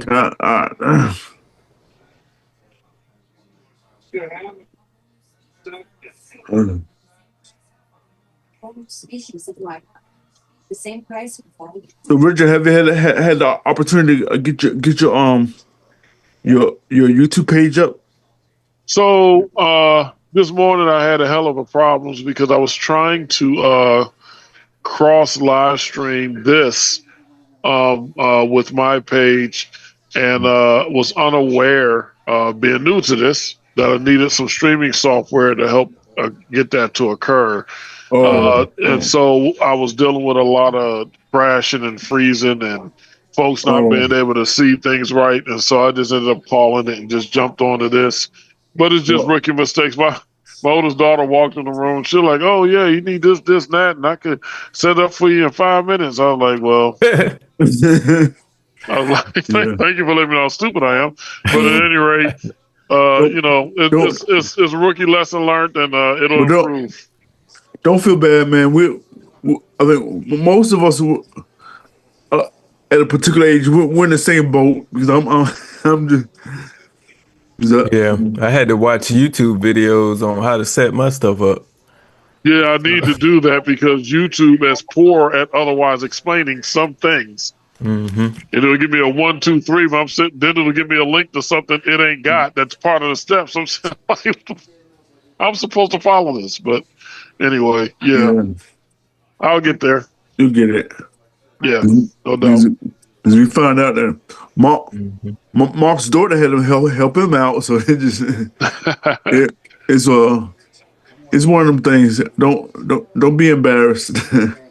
Man, you know, I acknowledge it was a little frustrating, but I'm grateful. I'm grateful to have a good friend like Mark to put me on game on some stuff as well. So, you know, I'm calling it lesson learned and growing pains, man. I'm not going nowhere no time soon. Yeah, and this will just get better and better. So, yeah, same here. Yes, sir. That's what. Shoot, this part of my retirement plan, it gotta work. What did you used to do? I'm not retired yet. I work at a law firm. I actually, ironically as it may seem, since this is IT related, I actually run an IT department. Oh, okay. At a law firm next to the White House called King and Spalding. Oh, okay. Yeah. Oh, geez. Yeah, I can look at the White House right out of my conference room windows. Oh, so, my goodness. Oh, yeah. Lord. Yeah. Okay. Yeah, Motorcade, we call it Motorcade Central. It is an adventurous life working where I work at because of that alone. Oh, okay. Dang. Okay. You want to hear a crazy statistic? Go ahead. What? Only 10 to 12% of all videos posted to YouTube ever get over 1,000 views. Yeah. Wow. That is a wild statistic. I want you to think about that for a second. Really? Wow. So the thing with YouTube is people think, oh, well, I'm just going to be a YouTuber and, you know, I'm going to put my shingle up and the money's just going to roll in. And that's not necessarily the case. But it takes time to get monetized, and it takes time to continue to actually make money at it. So it's one of those things that if you are signing up to say, I'm going to be a YouTuber and I'm going to make a living at it, that's not the way to do it, because the chances of being able to do that are not good, and it's going to take money on the front end and time and effort and everything else to do it. And a lot of people will start, and I always say you have a number. At some point, you'll have a video that will take off that gets you recognized. Most people will never get to that video. The problem is, and I remember I had this month that was just like crazy. And it was just like everything I did, everybody was watching. And I was like, I've arrived. I'm a YouTube god. You know, this is what it's like to go viral and to be the king shit. And that lasted for a month. And then all of a sudden it goes right back down. And then you're chasing that success and you don't know why, what happened. What am I doing differently? There's no rhyme or reason. I have gone through and I have done content that I say, this is the best thing that I've ever done. And nobody watched it. Or people who watched it didn't care. And then some shit that you end up doing that you're like, I don't even know if I should post this, is the shit that everybody wants to watch. It makes no sense. I know, Derek, you know exactly what I'm talking about. Is that late it? And so it's one of those things that if you hope for the best and expect the worst, you won't be disappointed. Right. Defensive holding. Okay, New England gets a break. So hey, Mark, I'm not trying to discourage anybody on it, but it's more of a side gig, if anything. Right. Yeah, because I just had last year. I had 2 great months, maybe 2.5, and I was like, I don't need to go to work no more. You know, I can live off this. This is great. And then I had to go back to work this month. So, so I had a good 6 months where I didn't have to. Where YouTube was my only job, but that changed. Because YouTube went down. Yeah, the views went down, and it's not an easy thing, and it ends up being that you have to spend a lot of time at it. But yeah, you got to keep pumping out content. It's like right, and the thing is you also the best thing to do is find something that you're passionate about. See, for me, it's easy because I found my niche, and that is I'm a Cowboy fan. A Cowboy fan that does work, and I just like to update people on what's going on wherever I am. For whatever reason, that worked. I don't know why. And if somebody tries to replicate that, I don't know that it would work for somebody else. But if you're passionate about something you do and something you know a lot about, that is your niche. Yeah. Not only that, Mark, but you just like some days maybe you want to take a break. And like, let's say you don't want to post a video for a day. You'll have like people blowing you up. What's wrong? Oh yeah. Like, dude, can I take a break? Can I take a break? No, I don't really take too many breaks, to be honest with you. In fact, I think some people wish I would take more breaks. 3rd down and 5. Yeah, Mark, you post at an astonishing rate. I'm learning a new lifestyle, if you will, to an extent. Strip fumble. To try he to make fumbled it. Don't fumble it, Danny. Don't fumble it. Don't fumble it, Danny. Dang. He was having the best drive of the game. And he fumbled it. Dang. It's over. It's over, man. Hey, Mark, question. Yeah. Is that on your shelf? Is that a sign on your shelf? What the is? 139K? It is Mike, what is this thing called? In front of the football? It's that. Yeah. What is that thing called? It's like a digital board. And For a second, it was tough to tell. I'm like, is that on his shelf or is that a graphic? It is on my shelf. Nice. And that you can program it so you can actually tie it to your YouTube stuff. So if somebody has super chat, there's different apps and stuff. We never really dug into it, but you can have like your link and stuff. It'll put the weather on it. Nice. Keeps counting your At this subscribers. rate, New England's going to get shut out. Has there ever been a shutout in Super Bowl history? We looked that up. There has not. I don't think there has been. It ain't looking good. Well, we know that there's never been a game that a touchdown has not been scored either. This might be the touchdown. That's the 3rd quarter in the books. So there hasn't been a shutout in Super Bowl history, right? Because I can't recall there being one. No, there hasn't. And there also hasn't been one where no one has scored a touchdown, which this one was getting close to. They could hold them to a field goal. This is crazy. I mean, you're Seattle. You just keep kicking in field goals. You just keep stacking them points. Yeah. Hey, however you got to win, you win. Okay, so I was saying, Richard, I was saying that numbers-wise about YouTube because it's hard to get started.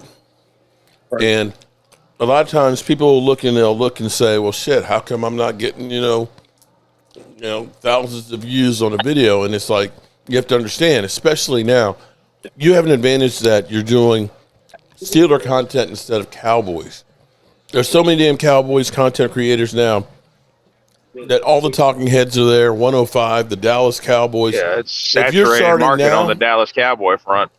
If you're starting Dallas Cowboys content now, it's going to be hard to get any traction whatsoever.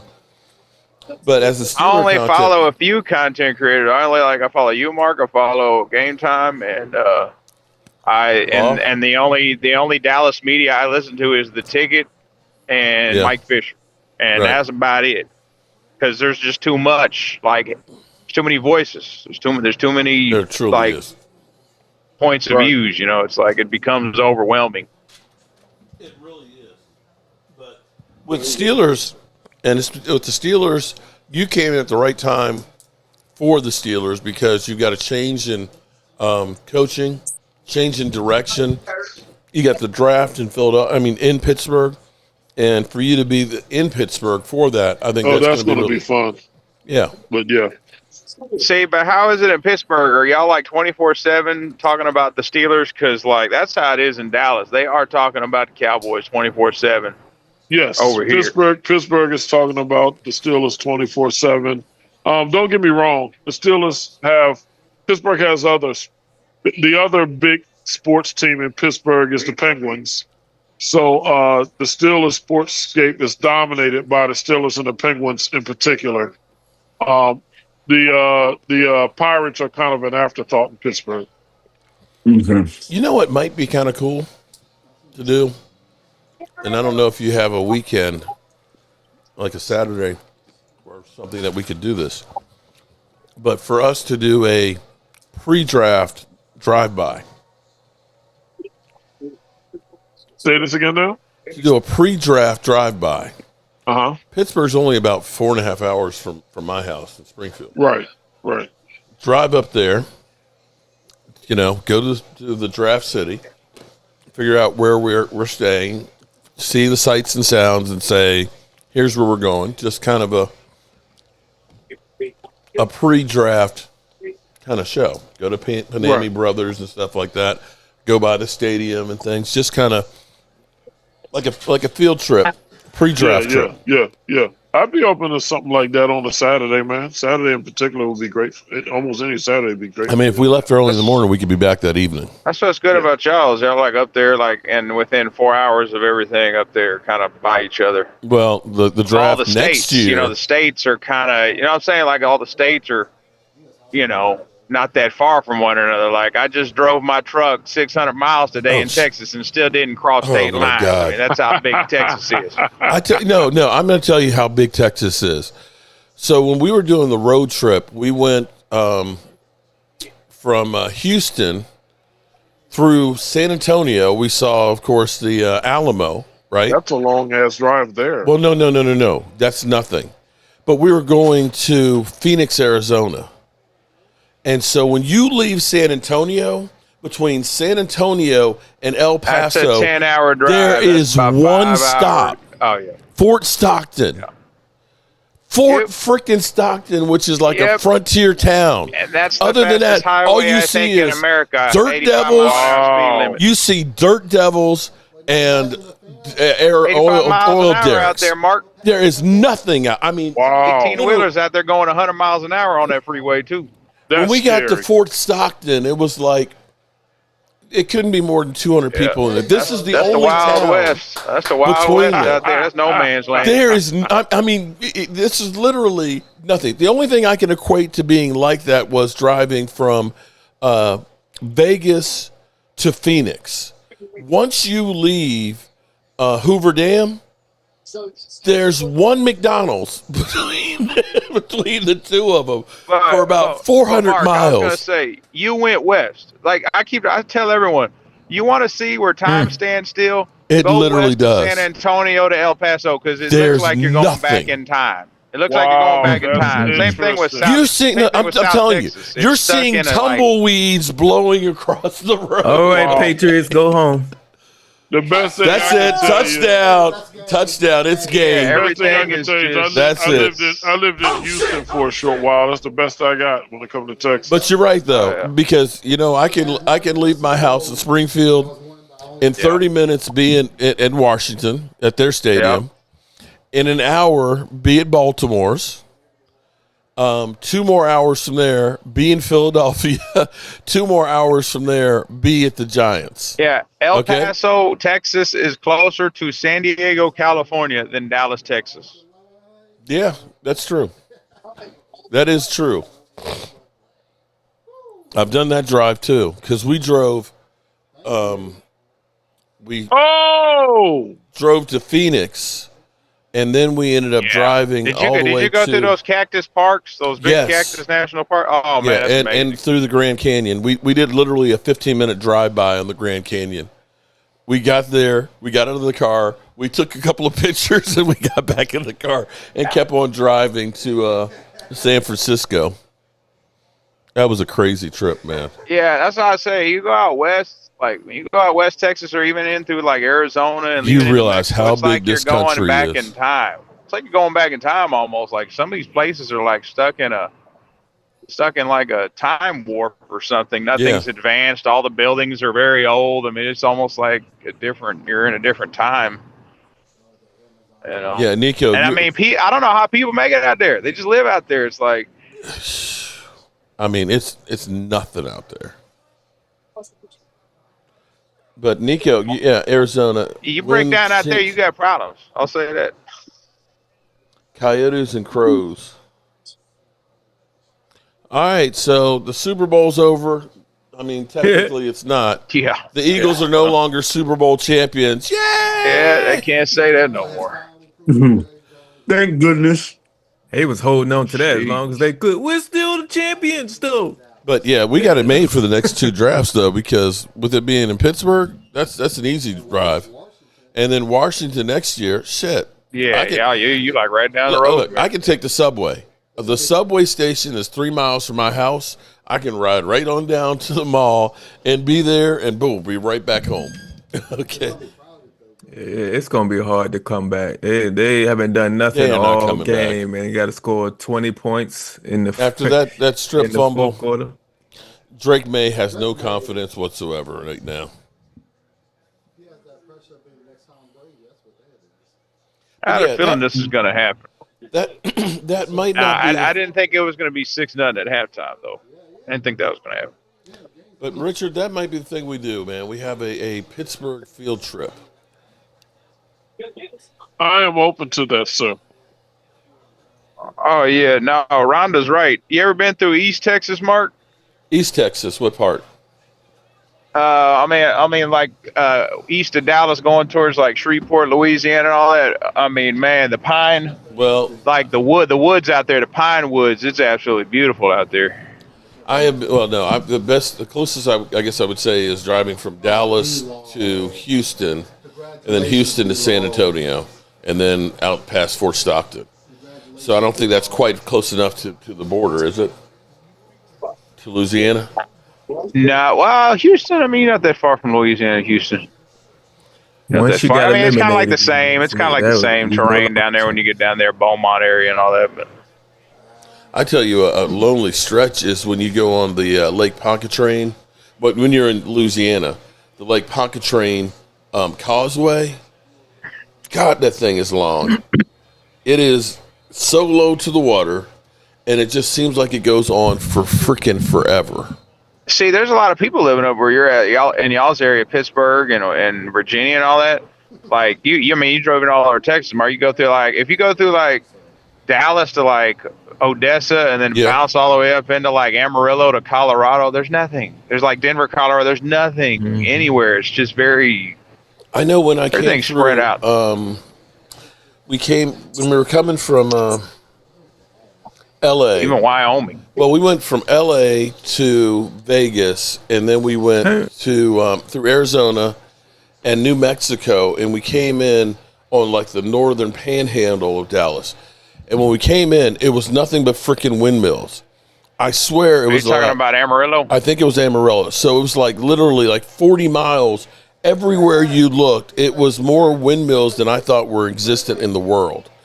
The wind energy. Yeah, the windmills. And cow farms. The smell when you first got across that panhandle in Texas from all the cow factory farms that was there. Yeah, was just like Amarillo's got big slaughterhouses up there. It was just like my daughter was literally like ready to throw up in the car while we're going through. Now, Mark, they got a place there, old truck stop that's been there forever called the Big Texan. You should have stopped there. Okay. They have where if you could eat a 75-ounce steak? Yeah, it's free. What is he mad at? Hey, man. He's mad about his ass getting kicked. They had something like that out in the Houston area when I was living down there where you had eat that big-ass steak thing. I forgot what it was called. It's been too long ago. But you realize that's a trap because if you don't eat it, you got to pay for it. I would never even attempt it. Well, see, you live down there in Houston. I lived in South Texas. Oh, it's so hot and humid down there. It's just because on New Year's, when we were in Houston, on New Year's Day, we were outside in the pool. Yeah. Damn dirty. The Seahawks defense is holding Drake May's face to the pillow, whispering in his ear. Shh, it's almost over. While Mark and them are y'all freezing up there getting a snowstorm, it's like 80 degrees down there by my mom and dad's house in South Texas right now. New Year's Day, we was and then it made me kind of homesick because it was weird for me being from Pennsylvania. But do y'all see what's going on? Y'all missed the fight? Yeah, I see the fight there. Diggs is in the middle of it. The officials in the middle of it. The most exciting thing that happened in this game. Marcus Lawrence got him a ring. Damn. Man. I guess he was right. He left. So how many people? Told Jerry what it was. Think about this. How many people saw this coming? If they had said that the Cowboys ended up getting rid of one of the defensive players, he's getting a Super Bowl ring. How many would have said it would have been D-Law and not Micah? Yeah. Everyone was picking Green Bay to win it after we traded Micah to Green Bay. Yeah. Oh my gosh, they thought Green Bay was about to. They thought they were about to steamroll the whole NFL. Bruh. I mean, the way they were talking. Yeah, they was talking up the Packers major. Yeah. And Micah, you guys may not know this, but Micah's from my hometown. And so, obviously, those of us from Harrisburg, Pennsylvania, where I'm from, where Micah's from, we root for our own for obvious reasons. But Micah is frustrating because much like DeMarcus told him, stop talking and go play the game, bro. Yeah, first down. The whole time at the Pro Bowl, I was like, what is this guy doing? Hold up. Wait a minute. Yeah, they got a long ways to go. He's out there in the chair rolling around like this guy wants attention. I know that. That's what I was thinking. They ain't making history tonight. He gonna be out for like 2 years at least. That ACL, he gonna be out. I mean, I was like saying, it's 12. It's 12. Yeah. Touchdown Pats. Okay. Oh, you think they can come back?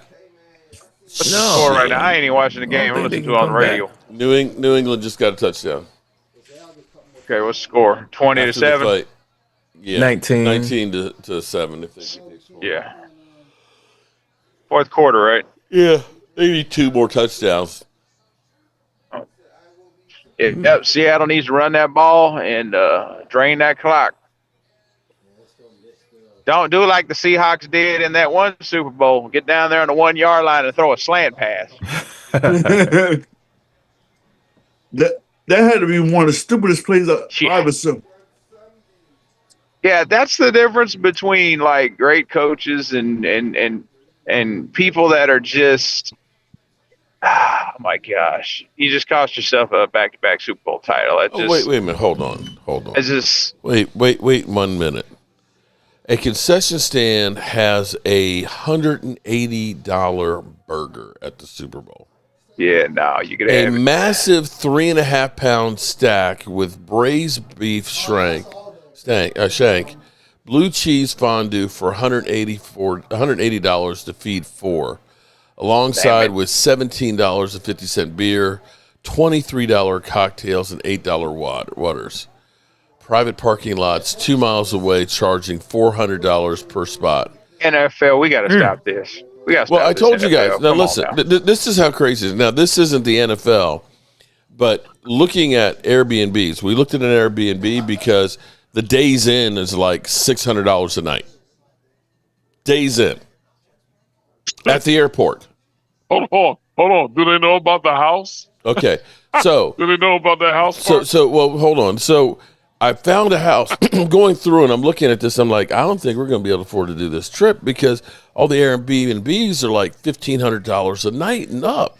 And I'm like, this is ridiculous. And I saw one that was $571. And I looked at it, and the house had been completely renovated. And I was like, maybe it's just in the hood or whatever. And like, I don't care if it's in the hood. It's $571 a night. We can put 6 people in there. $300 a person. We're golden. And I put the thing in for it, but like a dummy, I said, how close is it to the stadium because I'm coming to cover the draft? And I got a note back that said, sorry, we cannot accept your reservation because we forgot to change the price for the draft. And I figured, okay, so it'll go from $500 to maybe $800 or something. It went to $10,330 a night. What? Shoot. A night. Now it's still on there. Now that one, of course it is. Well, that's I was crazy. like, wait a minute. Might as well stay an hour outside. Outside of the draft. I was like, you've got to be kidding me, dude. He texted me the link to this. Right, this because I was like, Richard, I found a place I'm just waiting for him to reply. And Richard goes and looks at it, and he's like, it's $10,900 a night. I'm like, what are you talking about? I said it's $571 a night. He said, bro, look at it. And then I found the email and said, sorry, we ended up forgetting that the draft is coming in town, and so the price went up. Yeah, no, you reminded you let them know they ain't know nothing about no draft until you said something. They was like, draft? It's a draft? Oh man, but you know, everything goes through the roof. But that's 10,000. Yeah, but that's a big. You jump from 571 to 571 to 10,000. It's like, bro, that's like 20 times.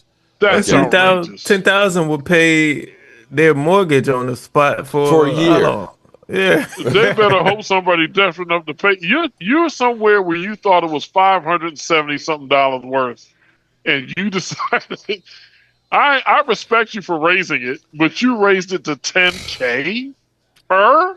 But here's the thing. I was looking that the next most expensive one that I saw was like $4,900 a night. But this one slept 10 people. They've got a rooftop deck with a jacuzzi and a pool and all this stuff. And I'm like, okay, I can see this. You know, they had it looked like Game of Thrones table, you know, where you could put 14 people at for dinner and stuff. It's like, okay, I can see that for that kind of money. But then I'm looking at this house. It's like, it's a nice house, but it's only a 3-bedroom house. $10,000? That's why crazy. are they passing the ball?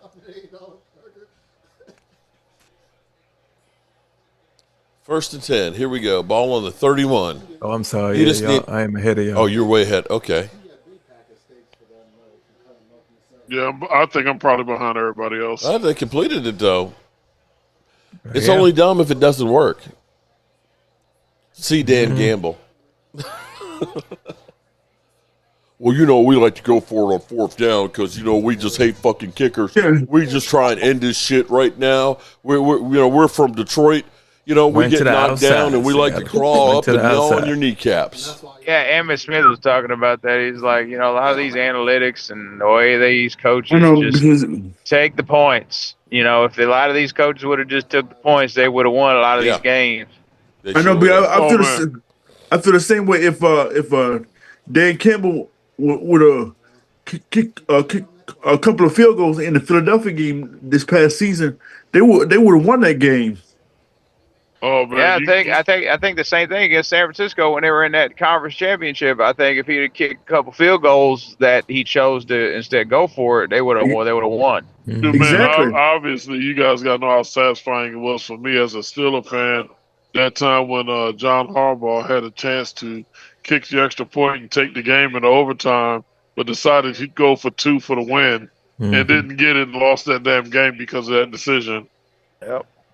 That was satisfying. Piss Raven Nation off, but that was satisfying. Well, like I was saying, well, see, the problem I had going back to the topic of Micah. Well, see, the problem I had last year when he was doing all this talking and whatever about this and that and the other, I was saying to myself, why don't you be quiet and let your agent do the talking and stop talking?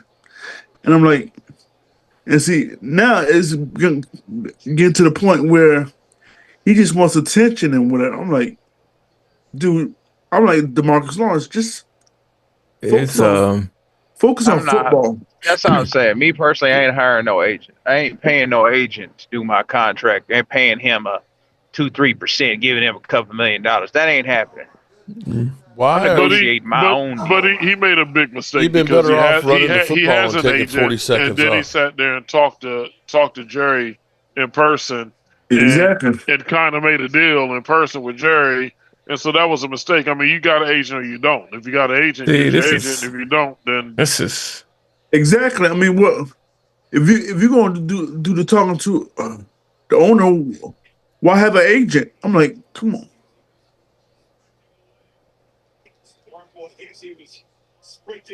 and doesn't Pickens got the same agent Yep. that Jerry don't the like? same agency, I believe, not the same person. I thought the same guy. And see, Micah is the Oh, my boss of goodness. the agent. He should have told the agent, look, Oh yeah, definitely. he's the boss. Look, I understand you trying to get all you can. I'm going to tell you something right now. If it's going to cost me leaving Dallas and we're going to get traded, no, you're going to back off this deal because I want to stay here in Dallas. It is very rare that happens. You're going to take that $40 million contract to Jerry because he already had that on the table. You're going to sign it. It is very rare that happens, though, man, because the vast majority of today's players are in this thing to get as much money as they can. The end. I'm not mad at them to an but here's the extent. thing. But It's hold a on, short, though. you know. But see, not all I have money to is agree with what But a Emmett lot of these said. players are in this thing for that money. I have to agree with what Emmett said. Are you about winning or are you about the money? Yeah, that's Rhonda, the Umar thing. getting on my nerves. Look at Myles Garrett. Obviously, Myles Garrett about Look the at Myles money. Garrett. You know, I'm not saying he don't like. He's about the money, dang. but he is great at what. I will say this though, even though he is about the money, if you got Myles Garrett on your team, he gonna give it 100%. I will say no that doubt, he does. He does do what he does. But No you know how doubt, some but he- guys but he get does- paid and then they disappear. No doubt, but he doesn't care about winning. If he cared No, about winning no, when he true, had the chance to leave true, Cleveland, true. he'd have left. He left. Wanted, Yeah, no, the you're right. money. You're right. You're definitely right about that. Nope. You wanted the money. Yeah, you should. But here's the thing, though. Not all money is the same money because in Dallas, you don't have the income tax, right? Yep. You do in Pittsburgh. I'm sorry, in Green Bay. Texas doesn't have state tax. So right. when you start looking and saying 47 Green million, Bay. and you're getting So, yeah. these big ass checks, you know, the government's taking 30% of that shit right off the bat. Ooh. So the money is not necessarily the same. And I In think Dallas, Micah is if you feeling win a certain- title, you're going to have all sorts of money coming your way. Sponsors, commercials, that stuff will go a long way. And gotta I admit, can one of my guarantee you're fondest not getting memories as of many living in commercials Texas in was Green that lack Bay of as you that did in state tax Dallas. coming out my check.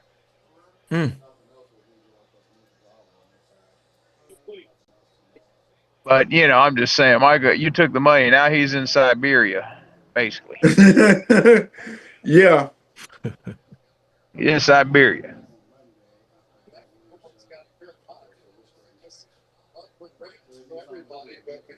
I was looking at some on YouTube this afternoon, and Michael Irvin was talking to this one of the people that was at the Super Bowl. And he was saying, what George got to do, he got to tell his agent, look, I want to.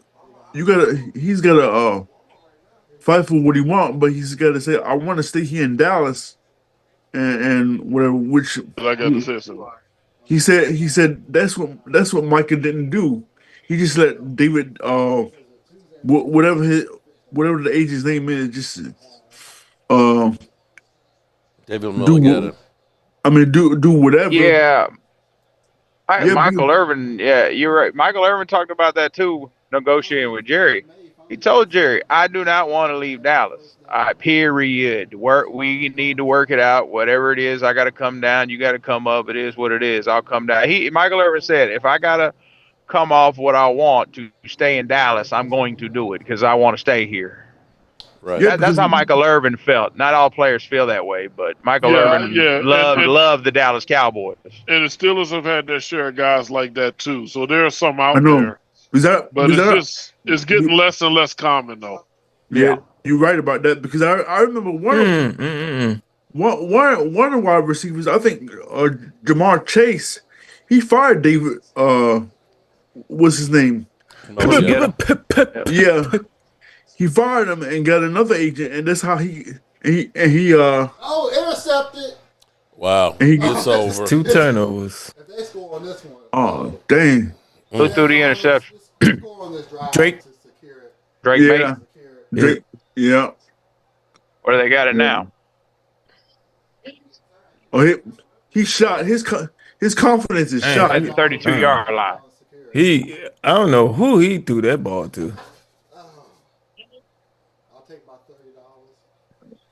Yeah, Seattle they just caught fire. Hey, D-Law, I hope you're up there with Everything hit on all cylinders. They stayed did. healthy. Mm-hmm. They stayed healthy, and they had the defense. They had the running game, and they got it. Yeah. They got it. I'm happy for what's the quarterback's name for Seattle? I mean Sam Darnold. Yeah, Sam Darnold. Yeah, I'm happy for him. But you go from the Jets to and when Minnesota. I wonder how the Vikings feel now. Yeah. There you go. They ought to feel like some damn dummies. Yeah, they've given up now. Well, they would have been better. The Vikings would have been better if Sam Darnold would have stayed because what's that quarterback they got there, Mark? What's that guy's name? What the hell is he? 9. McCarthy. J.J. McCarthy. Yeah, what the hell is he proved? I ain't seen nothing from that kid. I don't know what. And didn't Justin Jefferson? I think wasn't it Justin Jefferson that recently made a comment about them having been better if Sam Darnold was there or something like that? He said no disrespect to J.J. McCarthy, but, we kind of messed up not letting Sam go. But how would you like to feel if you're the Jets? Now the Jets, they just he was sucking over there, but you know what? This is a prime example of moving off quarterbacks, because they don't do shit in 4 or 5 years. This is a prime example of that because then they end up going somewhere else. Truth be told, the Jets is the AFC East Browns, man. The Browns had Baker Mayfield. I mean, say what you want about him, but he was their best quarterback. Yeah, that's what I'm saying. The Browns got rid of Baker Mayfield. That's the best thing that happened to him in a long time. I'm just like, why? But let's be clear here. Sam Darnold, he's won a few games for him, but he hasn't been asked to win the games for him. You know what I'm saying? That's the difference. Is okay. If they were playing the Dallas Cowboys. I mean, if the Cowboys are playing with our defense, New England's scoring 40 points. Oh, God. You know what I'm saying? No. Sam Darnold is told, don't turn the ball over, run the ball, make a few throws, and manage the game pretty much. There's a difference between being on a team and being asked to be This is team football. This is team football right here, what's going on. NFL's probably the greatest team football in organized sports as far as being a team and everybody having to do their jobs to be successful. And see, if you remember, go back to the early 2000s when Baltimore won their Super Bowl. Yeah, Trent Dilfer. That was all team football too. Mostly the defense. Defense is just out of this world. All Trent Dilfer had to do is don't screw it up. And what did Baltimore do? They outsmarted themselves and said, I know what we'll do. We'll get rid of the quarterback that got us here and helped us win the Super Bowl and go sign a better one and go get Elvis Gurr back. Yeah, they sure did do that. They sure did do it. Good Lord. Well, hell, remember when they had so-called pretty boy Tony Banks? Man, you went way back. I remember Tony Banks. Good Lord, I hadn't heard that name in a while. Yep. Oh man. Do you miss Big Ben Roethlisberger? Well, he was with y'all forever. Hell yes. I remember when y'all drafted him, man. I was like, Steelers gonna be a problem for a little while.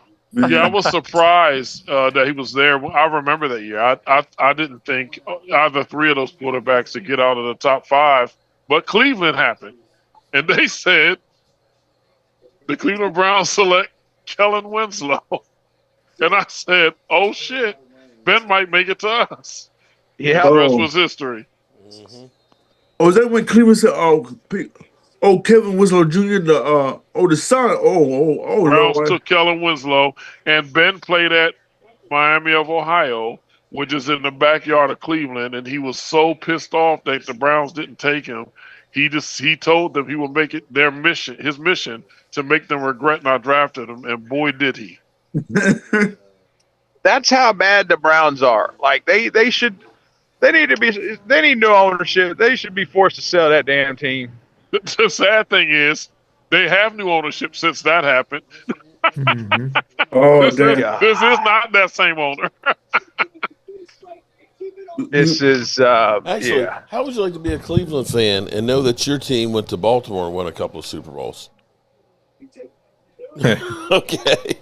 Speaking of which, yeah. How bad does it have to be that the fact that Bill Belichick was your coach in the '90s, putting your team together? You had an amazing coaching staff, and the owner said, "Nah, I'm out of here. I'm firing everyone and going to Baltimore." Speaking of which, I'm just letting y'all know, if a Raven fan ever jump on this thing and talk about how they're an expansion team, I am going to light their ass up. I'm just letting you know. No, they're not an expansion team. They changed to the Baltimore Ravens. There, I remember. The Baltimore Ravens are the original Cleveland Browns. Exactly. Go. And the current Cleveland Browns are the expansion team. Exactly. Because the Ravens fans like to say the Ravens fans like to say the Ravens fans like to say they're the fastest expansion team to win a Super Bowl, and that, sir, is a lie. Yeah, no, that's not exactly. Okay, so as we sit here, I want you guys to understand that Drake May got 20 first place MVP votes. What? He sure didn't play like an MVP today. I want you to think about that for a second. Didn't play like that tonight. God, dog. Sure didn't play like that tonight. 20 first place votes. Really? Damn. Yeah. That's the curse.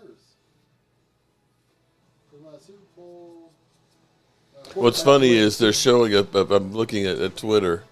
Drake May walking in, looking calm and locked in. Okay. Yeah. Oh boy.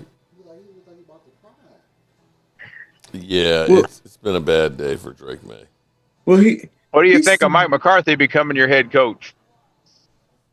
Richard's coming. He back. Oh, he left. Okay. He just sat back down. Oh no, I was gonna say, what do you think about Mike McCarthy becoming the coach of the Steelers? Oh, he ain't has headphones on. Oh. All right, ask him again. He's trying to ignore the question. Is what it is. No, Mike McCarthy, coach of the Steelers. How do you feel? Oh, I mean, when we hired him, I wasn't happy with it.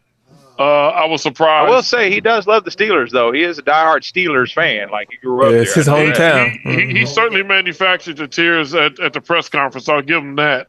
Look, I'm going to get a guy a chance. It is what it is now. I will say this. I do like the coaching staff hires he did. Whoa. So did he lie to get that job, too? Offense probably get better. He talked about some of the quarterbacks he helped groom. Offense probably get better. Did he say the offense will certainly be better. The offense will certainly be better. And once it was a done deal, all I could do was sit back and say, let's see what the coaching staff shapes up to be. and I think he's put together a pretty good staff. I won't lie. I like the staff he's put together. So that said, okay, let's see what happens. I mean, my prediction is going to be much of the same. We'll be somewhere around 500. We'll either get in the playoffs and get blown out in the first round or not make the playoffs. I hope it's not. I wouldn't mind us having a ridiculously bad losing season, quite honestly. See, what Steelers need is a hard reset, and that would take for y'all to be like in the top few picks. They will need to go. They need to lose a lot next year for that. They need to lose a lot next year for that to happen, because they will, no matter, it's not in their DNA to let it happen. They're going to fight against it. It's kind of like us. The Cowboys haven't had been like that in a long time as one of the top 5 picks. I mean, last time was Ezekiel Elliott. Yeah. 4th overall pick, I think, 2016. But the Cowboys haven't had the number 1 pick in a long time. Now I will say this. Troy Aikman, yep. I will say this. We say that type of stuff, but let's be honest. Like, we don't know where the quarterbacks are going to come from. You know what I'm saying? No matter where you pick at, you don't know. Lamar Jackson was like, I think, pick 31. Brock Purdy was Mr. Irrelevant. Tom Brady was in the 6th round. You don't know where the daggone Trey Lance was like 5th. Okay. I think Dak Prescott was a 4th rounder. He was. Russell Wilson, I believe, was a 3rd rounder. With a comp pick that we had. Yeah. So you don't know where those guys are. This is crazy. I knew I should have bet this. I was going to bet that. I wonder how much money you'd have got if you'd have bet it was 6-0 at halftime. No, I was gonna bet that this play happened. Damn! It was a strip. I was gonna bet that a defensive touchdown happened. Damn! It's terrible. I should have did it. But if I would have bet it, it wouldn't have over. Oh my god! So was the New England Patriots schedule really that weak? Again, 11 of the games that they played were against coaches that got fired. I wish the Broncos would have kicked that field goal last week. This is true, but I think we also established Seattle's schedule was only marginally more difficult. The Patriots just aren't as good as the Seahawks. That's just the end of the story. Well, I mean, what was that year? Was that 2023 when the Cowboys played Seattle and it was going back and forth when they had Geno Smith? Their defense was really good then, and we beat them. Well, they played Justin Herbert and the Chargers. Well, first round, right, at home. Right. Terrible. The second game was Buffalo. Mm-hmm. That was a solid win. Okay. Of course, they would have lost. They would have lost that game, but Cooks would have held on to that damn ball. So New England in the playoffs played 2 teams with quarterbacks that are turnover machines. Yeah, I can't argue with you there because he lost to us. So they lost to us. So Justin Herbert and Josh Allen, turnover machines. And it wasn't just this year. Like, this is something that they do every year. That they turn the ball over crazy in the postseason. Pretty much. Dang, man. Wow, just turned into a full-blown ass whooping. This looking like the Seattle versus Broncos. I was thinking this looked like Pittsburgh versus Houston, but we can go with that one. No, this started to look like when Seattle beat the 49ers this year. Now this looking like the Seattle team when they played old ass Peyton Manning past his prime. Son of John. I forgot about that one. Yeah, you're right about that. That year though, he was old, but he was throwing 55 touchdown passes though. 100%. Shout out to Son of John. Thank you for the super chat. I mean, every team that they played wasn't against Seattle this year. So he was throwing touchdowns all over the yard. And then he played Seattle. The Broncos that year, I want to say they beat the Patriots in the AFC Championship that year. Now the Broncos were that first year Seattle won that Super Bowl. Broncos were loaded. They were destroying everyone. They just ran into a buzzsaw against Seattle. That's basically what happened. Yeah. Hold on, wait. Yeah, they were because I'm gonna have to. Peyton Manning I had gotta like fact 50 check you touchdown on that, passes man. that season. That's what I'm Yeah, I don't saying. Peyton believe Manning threw 55 TDs. No other quarterback has ever done that. That offense was I think they scored the most points in NFL Yep. history. Like that does not just happen. What year was that? 2013. Yes. Yeah. Yeah, if I'm not mistaken, the The game 2013 was Denver in New Broncos York. scored the most points in NFL history. Yeah, It was in New York City. 2013, Peyton Manning set single season NFL record with 5,477 passing yards and 55 touchdowns with the Denver Broncos. That's impressive. Patrick Mahomes ain't even done that. Well, Patrick Mahomes threw 50 touchdowns. Yeah. Well, Peyton Manning was about 7 years older than Patrick Mahomes when he did that. He won his 5th MVP award. Mo Dizzle, look at the defense. He threw 4+ touchdowns in 9 different games. Well, Patrick still has a long way to go, though. That's crazy. And then went to the Super Bowl and played like absolute ass. Mm-hmm. The whole team played like ass. Ass. Well, you gotta remember that. But Peyton Manning, and then they got a Super Bowl a few years later, so redeemed. Even though it was a defense won that basically, but Peyton Manning made a few plays here and there. Yeah, that Super Bowl they won was basically like the opposite when they played Carolina. It was the opposite when they played Seattle. It was literally the defense destroyed Carolina. That defense destroyed Carolina. And that Seattle defense destroyed the Broncos. So it was basically like a flip. But I mean they had a hard run. I think I want to say maybe it was that year, Eli. I think they played the Patriots in the AFC Championship, beat Tom Brady. So I mean they didn't have an easy road those playoff years. I can't believe this. DeMarcus Lawrence got a Super Bowl, bro. The first time he left, as soon as he left the Cowboys, he got a ring. We were just talking about that. I was like, well, he got himself a ring. But that's the same thing happened with DeMarcus Ware. Same doggone thing. Yeah. Well, it's the same thing that happened. It's the same thing that happened with Ware, but when Ware left, he didn't. Yeah, the difference is, I don't think the Broncos. I don't think the Broncos would have won that Super Bowl without DeMarcus Ware. But I think Seattle would have won without they beat the DeMarcus shit out of Cam Newton. What did D-Law do this game? I ain't seen anybody call his name? Almost sack. He got an almost sack earlier. We should be a favorite next season. It don't even matter because he's gonna have that ring on his finger just the same.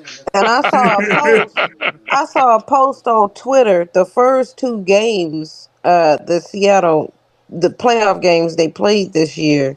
The first play he had, it should have been a flag in both games. One where he hit the top of the helmet of a quarterback, and one where it should have been a face mask that was a sack. And if he was a Cowboy, I guarantee you both of those plays would have got flagged. They called us for Dak's rookie year. What was it? 12 men in the huddle, but it wasn't 12 men in the huddle. He didn't actually step in it. Bryce Butler. Yeah. Yep. After Dak threw like a 40-yard pass, and they said, nope, y'all had 12 men in the huddle before they touched down about the 28-yard line. Instead, it was first and like 40. If we got 12 men in the huddle, call the penalty before the play, not after we scored 40 yards. They said that penalty hadn't been called in like 20+ years, and it got called on us. Yeah, ain't been called in 20 years, and it got called on us. Y'all gonna start doing this now? It's too late now. Diggs up here spinning the ball. Well, bro, you're down 29-7, man. Don't nobody want the Diggs brothers, man. Well, I think I'd rather have Stephon Diggs, honestly, than have Trayvon. To be fair. You mean the future jailbird? I'd rather have them dude with all the okay, he about to go to jail. You know that, right? Yeah, but he's got 2. Look, the arraignment is. It said we'll make the arraignment after the Super Bowl. But at least Stephon Diggs gives effort on the field. He don't whiff on plays. That's what I'm saying. Like I wouldn't want either one of them. But if I had to choose, if you put a gun to my head, I'd take Trayvon Diggs' career may be over. yeah. Yeah. If you put a gun to my head, I'd take Stephon. Yeah, it's like you allergic to peanut butter, but they force you to choose between smooth and crunchy. Exactly. Exactly. How you want to die?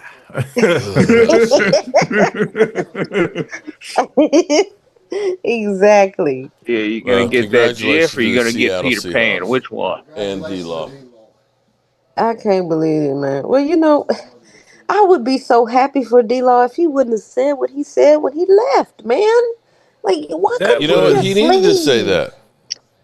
Why couldn't you just leave? No, he didn't because, bro, you were But you part know what? But of wait a all minute. those playoff losses. You don't sit I here think and that pretend might like be you a No, I don't. case. think D-Law knows what's been going on in Dallas. He's probably frustrated because he No, knows that no. When he ownership is a problem here in Dallas. No, it's not about the ownership. It's about you texting Dez and being like, "Oh, Sam Darnold not gonna turn the ball over." Like that was the reason that y'all were losing, bro. You were part of the You reason we were were a losing part because the of it. defense sucked. You were part. Yes, And you you were the one getting that was out there neutral talking about zone. I was tired. How about you We not were getting tired on neutral defense. zone in Yeah, fractions on and not third downs? and not only that, you're gonna say that to Stephen A. Smith of all people, and no, And then every time you lose in a playoff game, you say you're tired. How about you not get neutral zone infractions on third downs every playoff game, and your defense can get off the field? How dare you put all of that on your quarterback? How dare you say that? Like that's what pisses me off about this. That's why I don't want. That's why I didn't want D Law to win because you could have just left like Demarcus Ware did. You didn't have to say that. You didn't have to say that, especially when you were part of the problem with the hot boys and all that bullshit. We'd have been better off keeping Lawrence than Parsons, though. Because Diggs, I mean, the reality was D-Law couldn't stay healthy the last few years. And so you can't fault the Cowboys for making that move because he continually was getting injured. Now, he was lightning in a bottle this year, on a good team. The problem with the Cowboys is we always rely on one or two players on defense. I don't blame the Cowboys for doing that. There was a lot of things that D Law did that I didn't like with not waiting to get his shoulder surgery to get paid, and then you hurt the team. Not only do you hurt yourself, but you hurt the team by doing that. Like, there was a lot of things that D Law did that I just did not approve of. I just didn't. And I was over him, just like I gradually grew over Trayvon Diggs and his antics. It was no longer worth it. So how do you feel One about? thing I'll say about D-Law, though, is he didn't have a damn podcast run his mouth every. Michael was worse than D-Law. Michael Oh, was I don't like literally Micah either. I was ready to be done too. doing podcasts Yes. and interviews with Yes. players who just got through kicking our ass. Okay, that's the Yes. last thing I need to see. Right. While being injured and couldn't play himself. Wait. Remember last year during the Super Bowl when the Eagles made it, Michael was like, "Good luck, Eagles, winning for the division." What? Yeah, no, Who no, no, says no, that? no. How about Good luck. Eagles crash and burn and don't win another Super Bowl? How about How that? about winning for the division? Who says that? Or he told You Derrick think the Henry. '90s Cowboys like them Eagles players? Hell no. No. Or when he told Derrick Henry on his podcast, "Thank goodness you didn't come to the Cowboys. We would have ruined you." Like, Oh my what? God. What? He said so many questionable things, and Cowboy fans really It's all be right though. The Hot defending him. Boys are gone, and we got a new defense. It's all right. Mm-hmm. Man, if the Cowboys sign back George Pickens, Javonte Williams, and get that defense right, And get a left tackle? I mean, we had a top offense with bad tackles. So, I mean, I would like that, but I wouldn't be too mad if we come out with the same tackles as long as we get that defense better. Man, that defense. We got a whole lot of brothers up in the defense, and I'm like, man. I said, I'm. It feels kind of promising. We'll see. Micah's an idiot, and everybody knows it.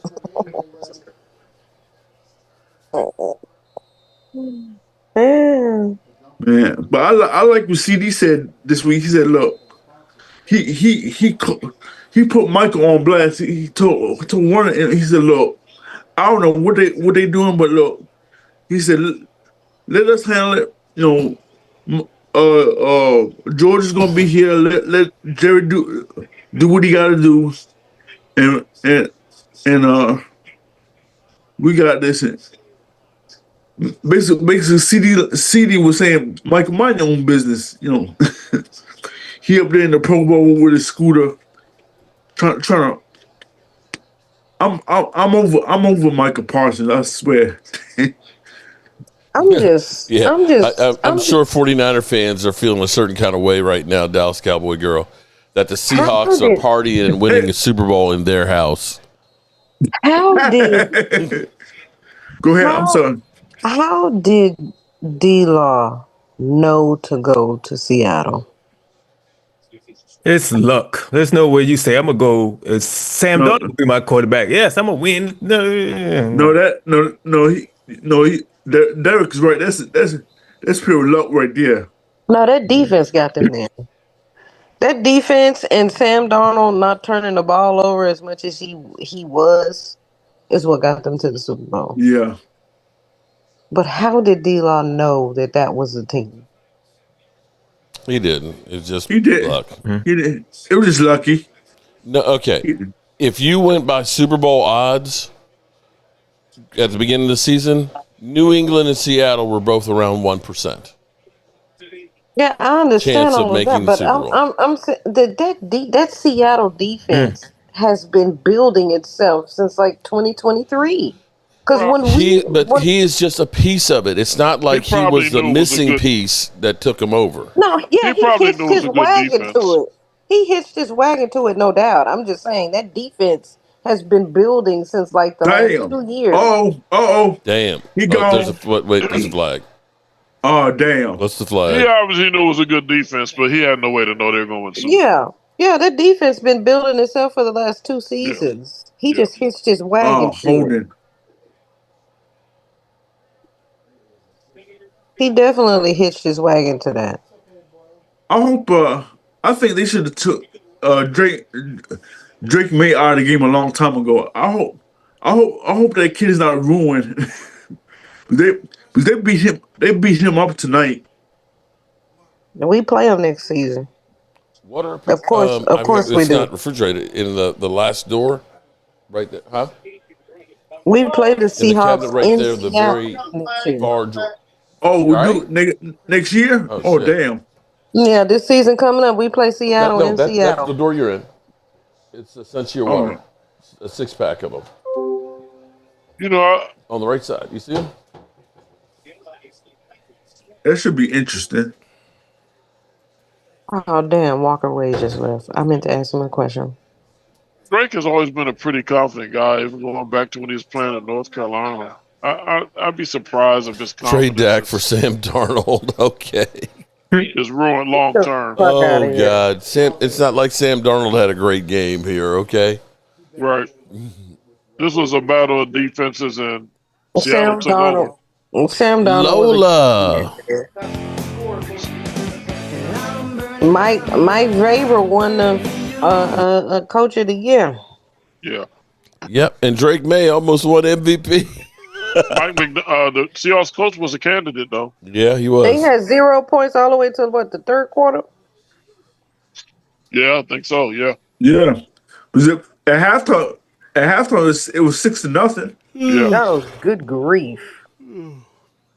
That's I didn't start watching it till the halftime, and then I started watching. Lucky you. How you doing, Lola? The Miss first you, half girl. was like watching paint dry. I miss playing I'm Burning for You. The first half was as opposed to what Dirty Sanchez says, I'm burning because of you. What? Mark. What the hell? Who is this dude? Dirty Sanchez.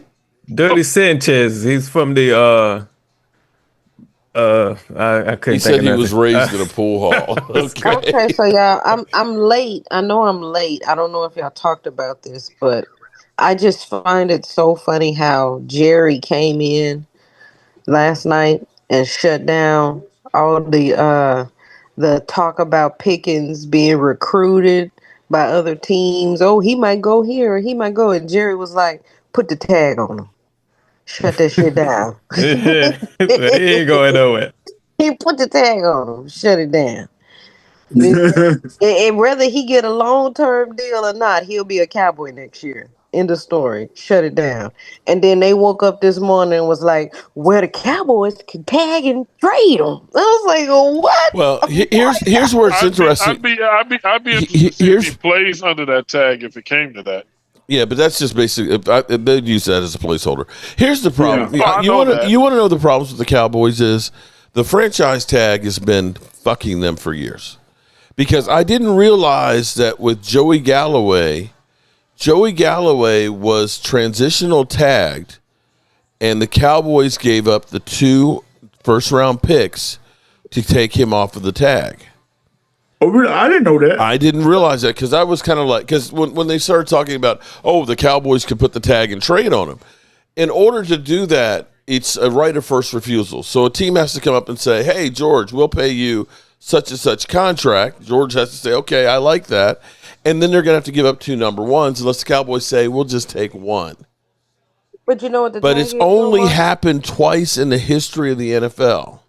You know what the wide receiver tag is, though? The wide receiver tag, if it's the exclusive, is 28.8. The non-exclusive is 25.4. It's the exclusive because no. What I'm saying is they came up this morning and said, well, the Cowboys could be using the transition of the tag and trade, which would that's because they don't have anything else to talk about. Right. Because Jerry shut that shit down. But Mark, you're confident that if let's say they tag him and he wants $40 million, you're not getting it. He was never getting 40. Right, but my point is, and I'm just based off of Mark calling it a placeholder. Are you suggesting that there's no threat that he wouldn't hold out? He could. Okay. Here's what he could do. Here's the reality is he could not sign it until the beginning of the year and not do anything in the offseason. You think that's the most George Pickens would do? Well, here's the reality though. You could sit out all year, but guess what? It doesn't change the fact that you're still tagged.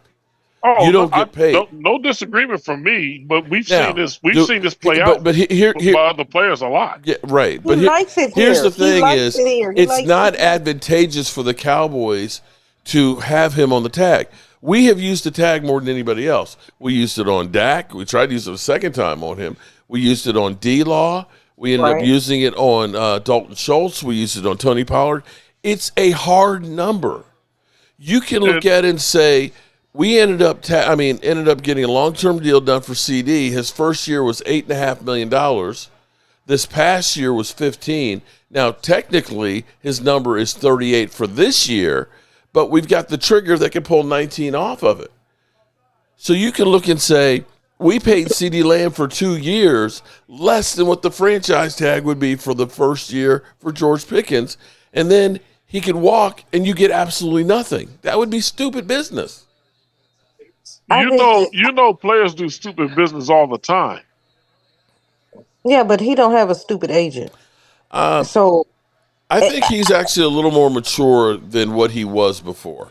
Exactly. When he was Yeah. asked about if he got he's like, I haven't really thought about it. Things, you know. He said this thing will work out however it works out. That's right. The Cowboys placing the franchise tag on George Pickens was a good move because the floor is $28 million. Oh, I'm not saying it was not a good move to tag him. That's not what I'm suggesting. No, I'm not saying you were. What I'm Okay. saying is that it was a good move because the floor is $28 million, Right. and the ceiling is 34 because CeeDee Lamb got 34.5. But CD's kind of like, if he gets paid more than me, hey, you know, no problem. CD got 34 can say that all he wants to, but George Pickens is not going to get paid more than CD after one good season. CD had to string together multiple years of being a first You team don't know the All-Pro. history of the Cowboys. After Diggs' one good year, he got his. After Bland's one good year, he got his. After Jalen Smith, after his one good year, he got his. No. CD had to string together multiple years of being a first team All-Pro with Dak being hurt, with Andy Dalton, with Ben DiNucci, with Garrett Gilbert, with Cooper Rush throwing him 12 the football. seconds left to the NFL season, y'all. Okay. And he was still a first team All-Pro. George Pickens had bad quarterbacks throwing him the ball, and he couldn't sniff a Pro Bowl until he got to Dak. Until he got to a first team All-Pro. You don't sound like you believe it there, Rich. All I'm saying is players love being where they are until they feel like they ain't get paid where they want to get paid. We can talk all the stuff we want, but I know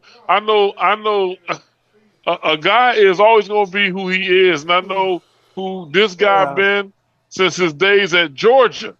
And 1 year, congratulations. So all these Seahawks. years he's been this guy, and then this 1 year he had this great year in Dallas. Now he's a whole nother dude. Right. Okay, we'll find out. All I'm saying is Pickens is not getting $40 million, and he's not getting paid more than CD. His price range is 28 from that franchise tag and 34. That is his range. I would say this. I don't think he's going to get 40, but I would bet you he get paid more than CD. Okay. Ain't no way you getting paid more than a 3-time first team All-Pro wide receiver after you making a second team All-Pro in your first Pro Bowl. Ain't no way. There it is. No way.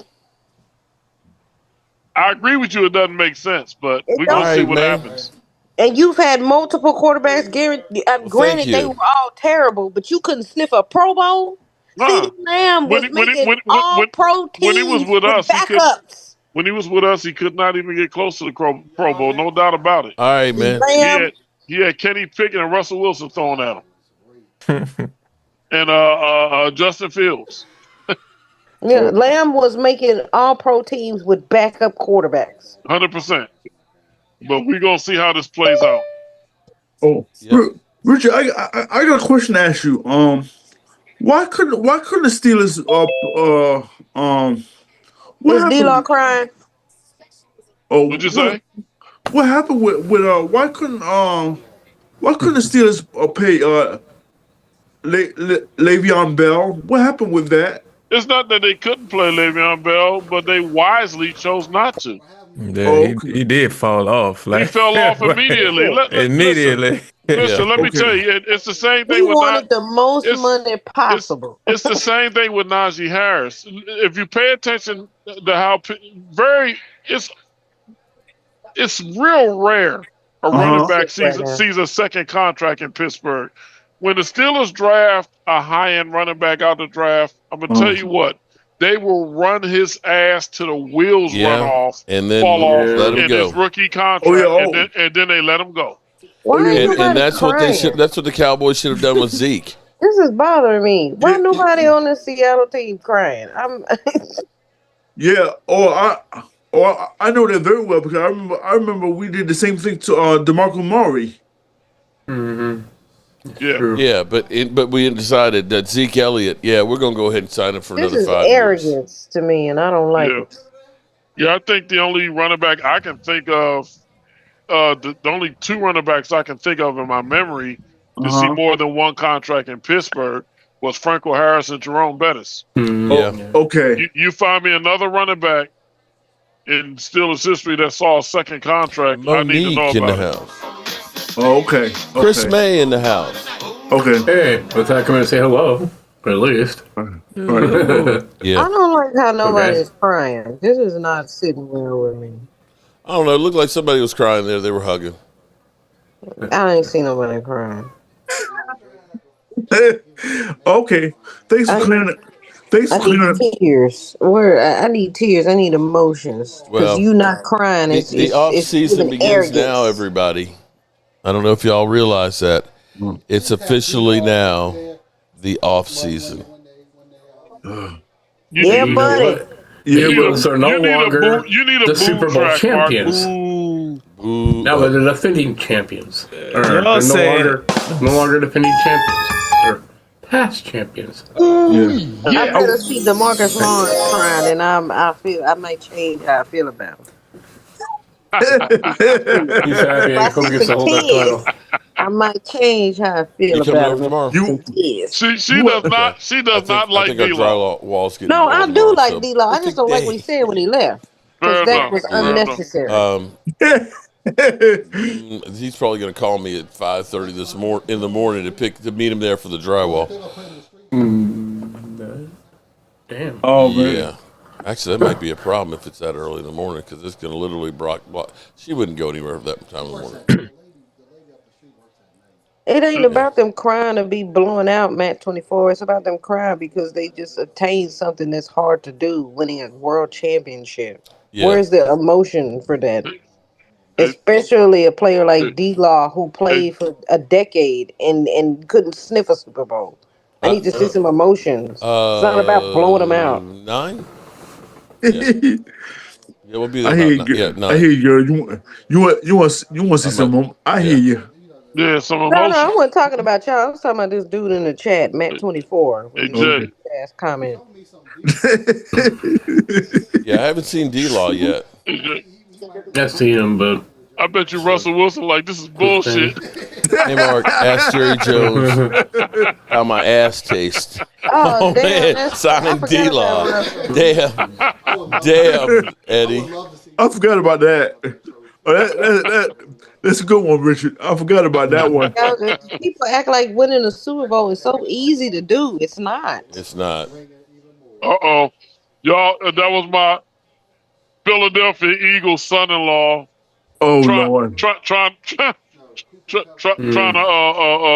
mess with you guys.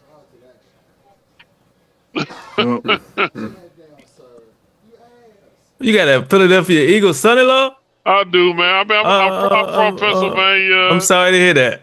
Ironically, he's from Pennsylvania. D-Law, man. Show me D-Law. Cooper Kupp got but he picked the wrong team. Cooper Kupp, a 2-time Super Bowl champion, right? But he can't make all the right choices, right? He made one right choice. He made one right choice. He made one right choice. So I give him some grace. Okay. Damn. Stephon Diggs done lost the AFC championship. Hold on. Wait. Myles Garrett flexed on Micah. Cowboy fans don't love you no more.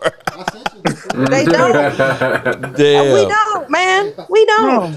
Yeah, one-trick pony. True. Go away. All the Cowboys fans don't love you no more. You can't be actively sabotaging our goals. So long. It is still currently still want us my to time. love you, man. Because I still do things that none of y'all do. Who's none of y'all?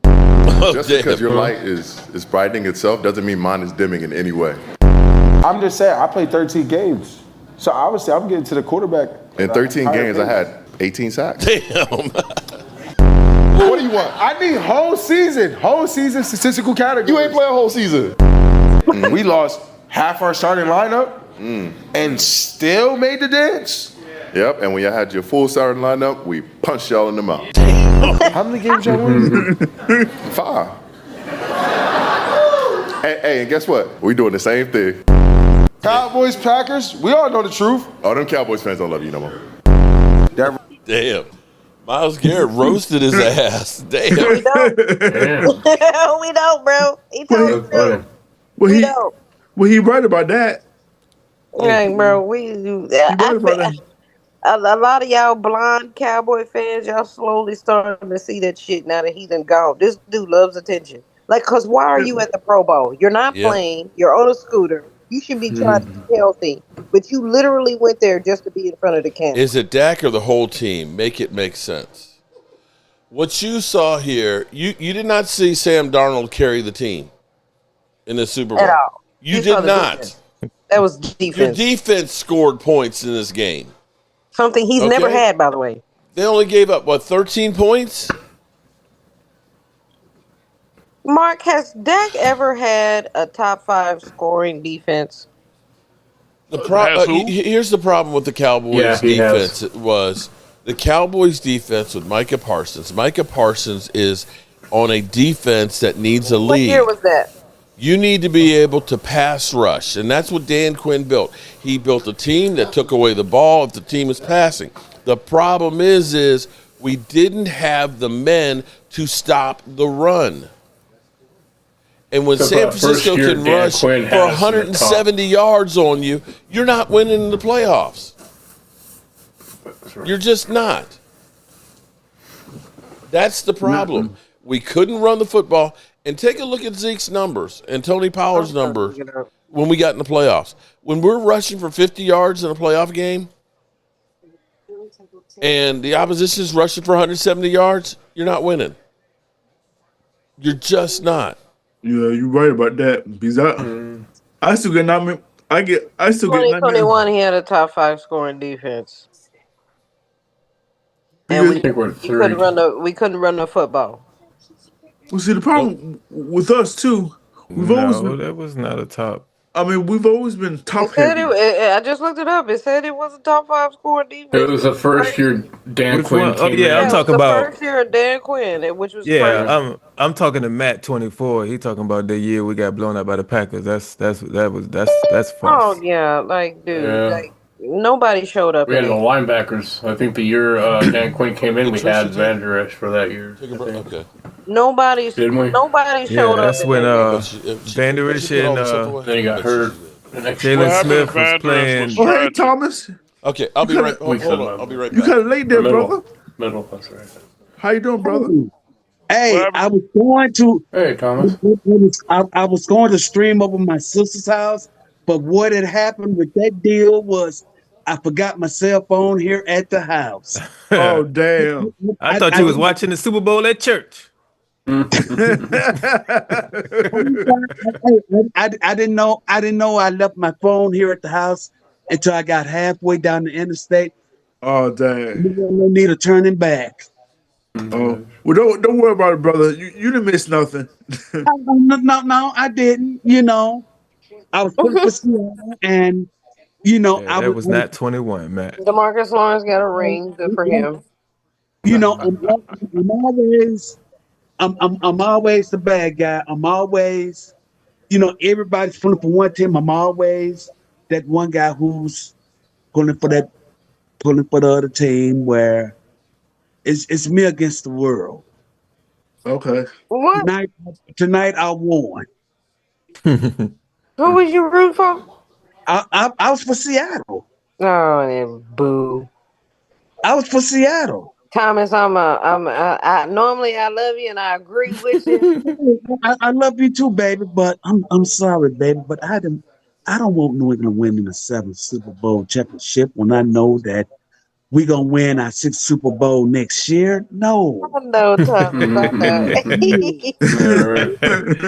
I'm with you, Thomas. Screw New England. See, you gonna have me in here talk. You gonna have me in here talking all sweet to you and everything. Get loose. I done. It's crazy, man. Me and my 2 nephews, we done drunk a fifth and everything, and Lord. But anyway, I don't want New England winning, knowing that if they would have won tonight, they would have had they would have had 7 Lombardis, and we sitting on 5, and then we would have been deep. We would have been deep in the rut trying to. Yes, Especially after what Jerry said. Yeah. No. So, I'm glad Seattle won tonight. I got you. Yeah, you're right. Man. Tell me this. Tell me this. Who won the MVP? I don't know. I mean, they didn't say nothing yet. Not that I know of.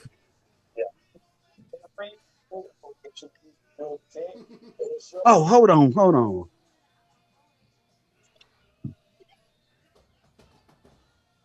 I got on the NFL Network. Oh, let me turn to that. I'm still on NBC. They ain't got nothing but commercials. Let me turn to the NFL Network. See what they saying.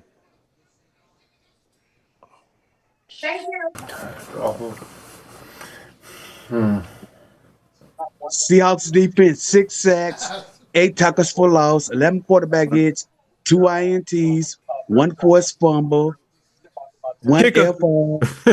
The kicker went. That's damn major right there. Give it to the kicker. Yeah. He scored the most points. He kicked those 5. He kicked those field goals. If one been kicking them field goals, they probably would have lost. Or Kenneth Walker. Yeah, that's Walker might do it. Yeah. I wouldn't be surprised because he was the only one scoring. So And when the last time Kenneth Walker is a free agent. I had to get after something this. real good. Yeah. He win that MVP and then become a free agent. Oh goodness! They'd have to resign him. Forgive me, I decided to get something to eat here. Yeah, I would agree with that. 1,000%. Russell Wilson. They haven't announced who won the MVP. One more time. This might not be a one-off here for this group. It's got to be the running back. It's a very young, talented group. I mean, Sam Darnold is not even 30 years old yet. Oh, JSN's a pup. Right. Yeah. I mean, Kenneth Walker's in his, they got to get him. They got to get him. Free agent. Yeah, he is a free. That price went up a little bit. You better start talking to Kenneth Walker after the game. Hey, before you leave, let's try to get this contract signed for you. Yeah, before you leave, well, they're talking about selling the team to Jeff Bezos. We need to talk. This is not a team that is going to lose a bunch of games. And I don't mean about crazy stuff either. We talk about money. We need to talk about a new contract for you.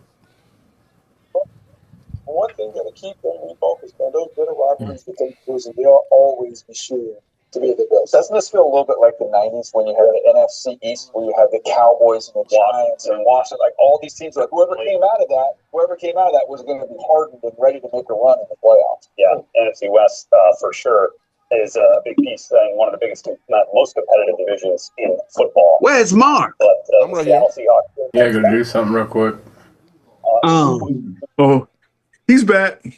There he is. I had to get something to munch on. Everybody, I want to tell y'all I appreciate y'all. Thanks for having me. I do appreciate it. And you got to get up early and go to work. Oh, you're welcome. Yeah, and I got responsibility call, and I need to make a run, drop my sister off. You sure? Appreciate you being here, and we're going to. I just got some time, but my wife told me she's gonna take my sister home, so I can hang out a little longer. Okay. Okay, well. Just want to see who the MVP is. Don't worry about Richard. You family. Appreciate that. Literally. I appreciate being back. I was in my age for like a week and a half, man. I was sick. I was sick. I had a upper respiratory infection. Oh wow. I would rather have the flu than to have that shit again. Man, I work with kids. Yeah, kids give it to you. Yeah. Because I had caught some. Hey, Holly, how are you doing? Yeah, Thierry. I remember I had that. I thought my chest was like a motor. Yes. That's horrible. Every time I cough, I thought my chest was about to explode. Kids to get you every time. Mm-hmm. Oh, it was horrible. I couldn't do nothing but sleep, Thomas. And the fatigue kicked my ass more than anything because I had no energy to do it. I was bedridden. Every time I stood up, it felt like I was about to pass out. Oh, Like, wow. So bad with that. And I work with kids, and for those of y'all that don't know, that don't have kids, I don't have kids, but I work with them. Kids are filthy. Are you like childhood educator? Filthy. They don't cover their mouth. You work with young kids then, right? Like they wipe their nose, they touching shit. It's not what, yeah. Tiara, Sounds like my mom. The same thing. Tiara, I raised 3 kids and 3 grandkids, and I can concur that you are 110% correct. Yeah. Plus, Tiara, I have. They're filthy. I have 2. I have Mark. 2. Just want to say hello. There you go. I have a great nephew and a great niece, and it seemed like as soon as they left after Christmas that day, I caught something. Yeah. We don't know. Oh, is that Kenneth Walker has to see. So that ain't nothing. I had no, he got how I knew I had it was I was married at the time, and I was in bed with my ex-wife, and she told me, she said, "Are you okay?" And I told her, I said, "Yeah." And I asked her, I said, "What make you say that?" And she said, "I don't know what's going on, but I'm hearing a noise from you. It sound like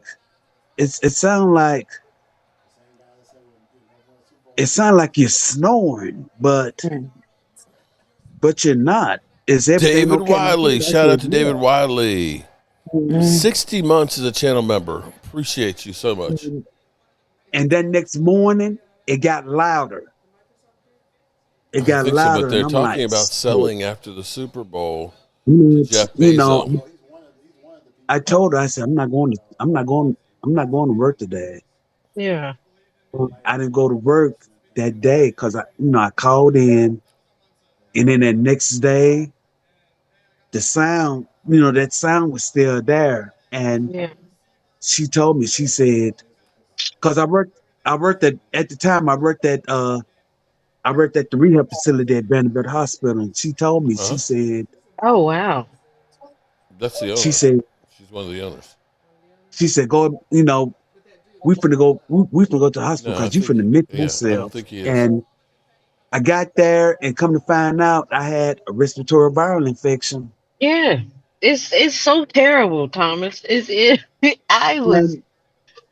got everybody it took a day and a half. It took a day and a half before the entire house was like a mash unit. And the facility, the facility is And he had mental said, health. obviously, I'm not winning the Super Bowl in Dallas. Rehab for both a drug and alcohol rehab for both. Yeah. Adults. So you know and, what my fireside chat's going to be about tonight. For people who have mental issues. Yeah, the season is over now officially. When does the season start? March 11th? March 11th. Yes, March 11th.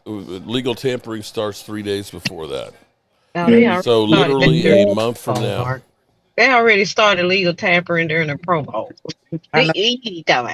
Yeah.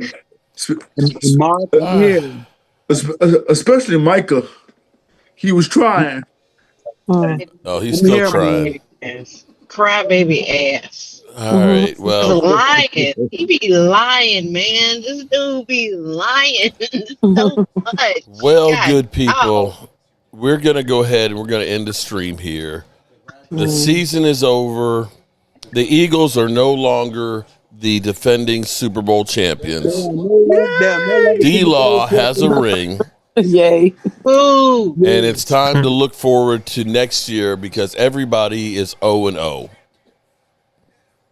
All right. Final thoughts? Any final thoughts? Well, no. Hey, Mark. Everybody's 0-0. The Eagles can't talk shit no more. Nobody can talk shit no more. The only team that can talk shit right now is Seattle. Yeah. Other than that, nobody can talk shit. And Eagles fans, you done fell off. In order to get back, you got to do what you did last time. You got to get rid of your quarterback and your coach, get a whole new group, and try again because it ain't gonna work again with this. Eagle fans, Dan Silio said y'all gonna win 7 games. Damn. And then I just pray and hope that I just pray and hope that we are not playing the Tennessee Titans in Brazil because I want to go to the game in Arlington when we play the Tennessee Titans. I do not want to Brazil. Man, that you put that out there, that's gonna happen. It's gonna happen. We're playing the Tennessee Titans in Brazil. That's terrible. That it's gonna happen. Oh man. Oh, because they are going to pick somebody that they think we're going to win. I'm gonna have to rob somebody in order to get the money to go to Brazil. Okay. All right. Tony Boo. Shout out to you, Tony Boo. Y'all didn't hear me say that. Yeah, have a good night. Say what? Oh, no. I already had Miss listen, Tracy was like, so we're going to Brazil? Oh, I was like, you ain't wanting to go to no football games. Now you're talking about wanting to go to Brazil. Brazil. They might have some different cheerleaders over in Brazil. Oh, Lord. Yeah. Tracy may have to she may have to carry that thing to Brazil to keep you in line while y'all want Oh, she know I ain't going nowhere. Shit. I ain't going nowhere. That's my boo. Oh, okay, family. It's been nice. It's been real and it's been nice, but it hasn't been real nice. Is that what you about to say? Oh, that's well, no, I wasn't gonna say all that, but it's been nice, and we'll be talking down the aisle. Hopefully, when the draft comes up or whatever. Yeah, we'll be there live from the draft reporting. Okay. Will you try to live stream? Yes. Okay. I've done it every time I've gone. I've live streamed from the draft. Looking forward to it. That's going to be a lot of fun. Yep. Take care. Are we gonna do Saturday or Sunday? I guess we could switch back over to Sunday now. Yeah, we'll probably switch back over to Sundays. Okay. All right. Till the next time. Y'all take care. Stay warm. I gotta get out of here. All right, good people. Appreciate y'all spending your Super Bowl with us. Dan has been wrong about the Eagles every year. There you go. Thanks for inviting us. Thanks for having us. Here we go. Mark, well, that's great. That's just fucking great, man. Now what the fuck are we supposed to do? We're some real pretty shit now, man. You finished?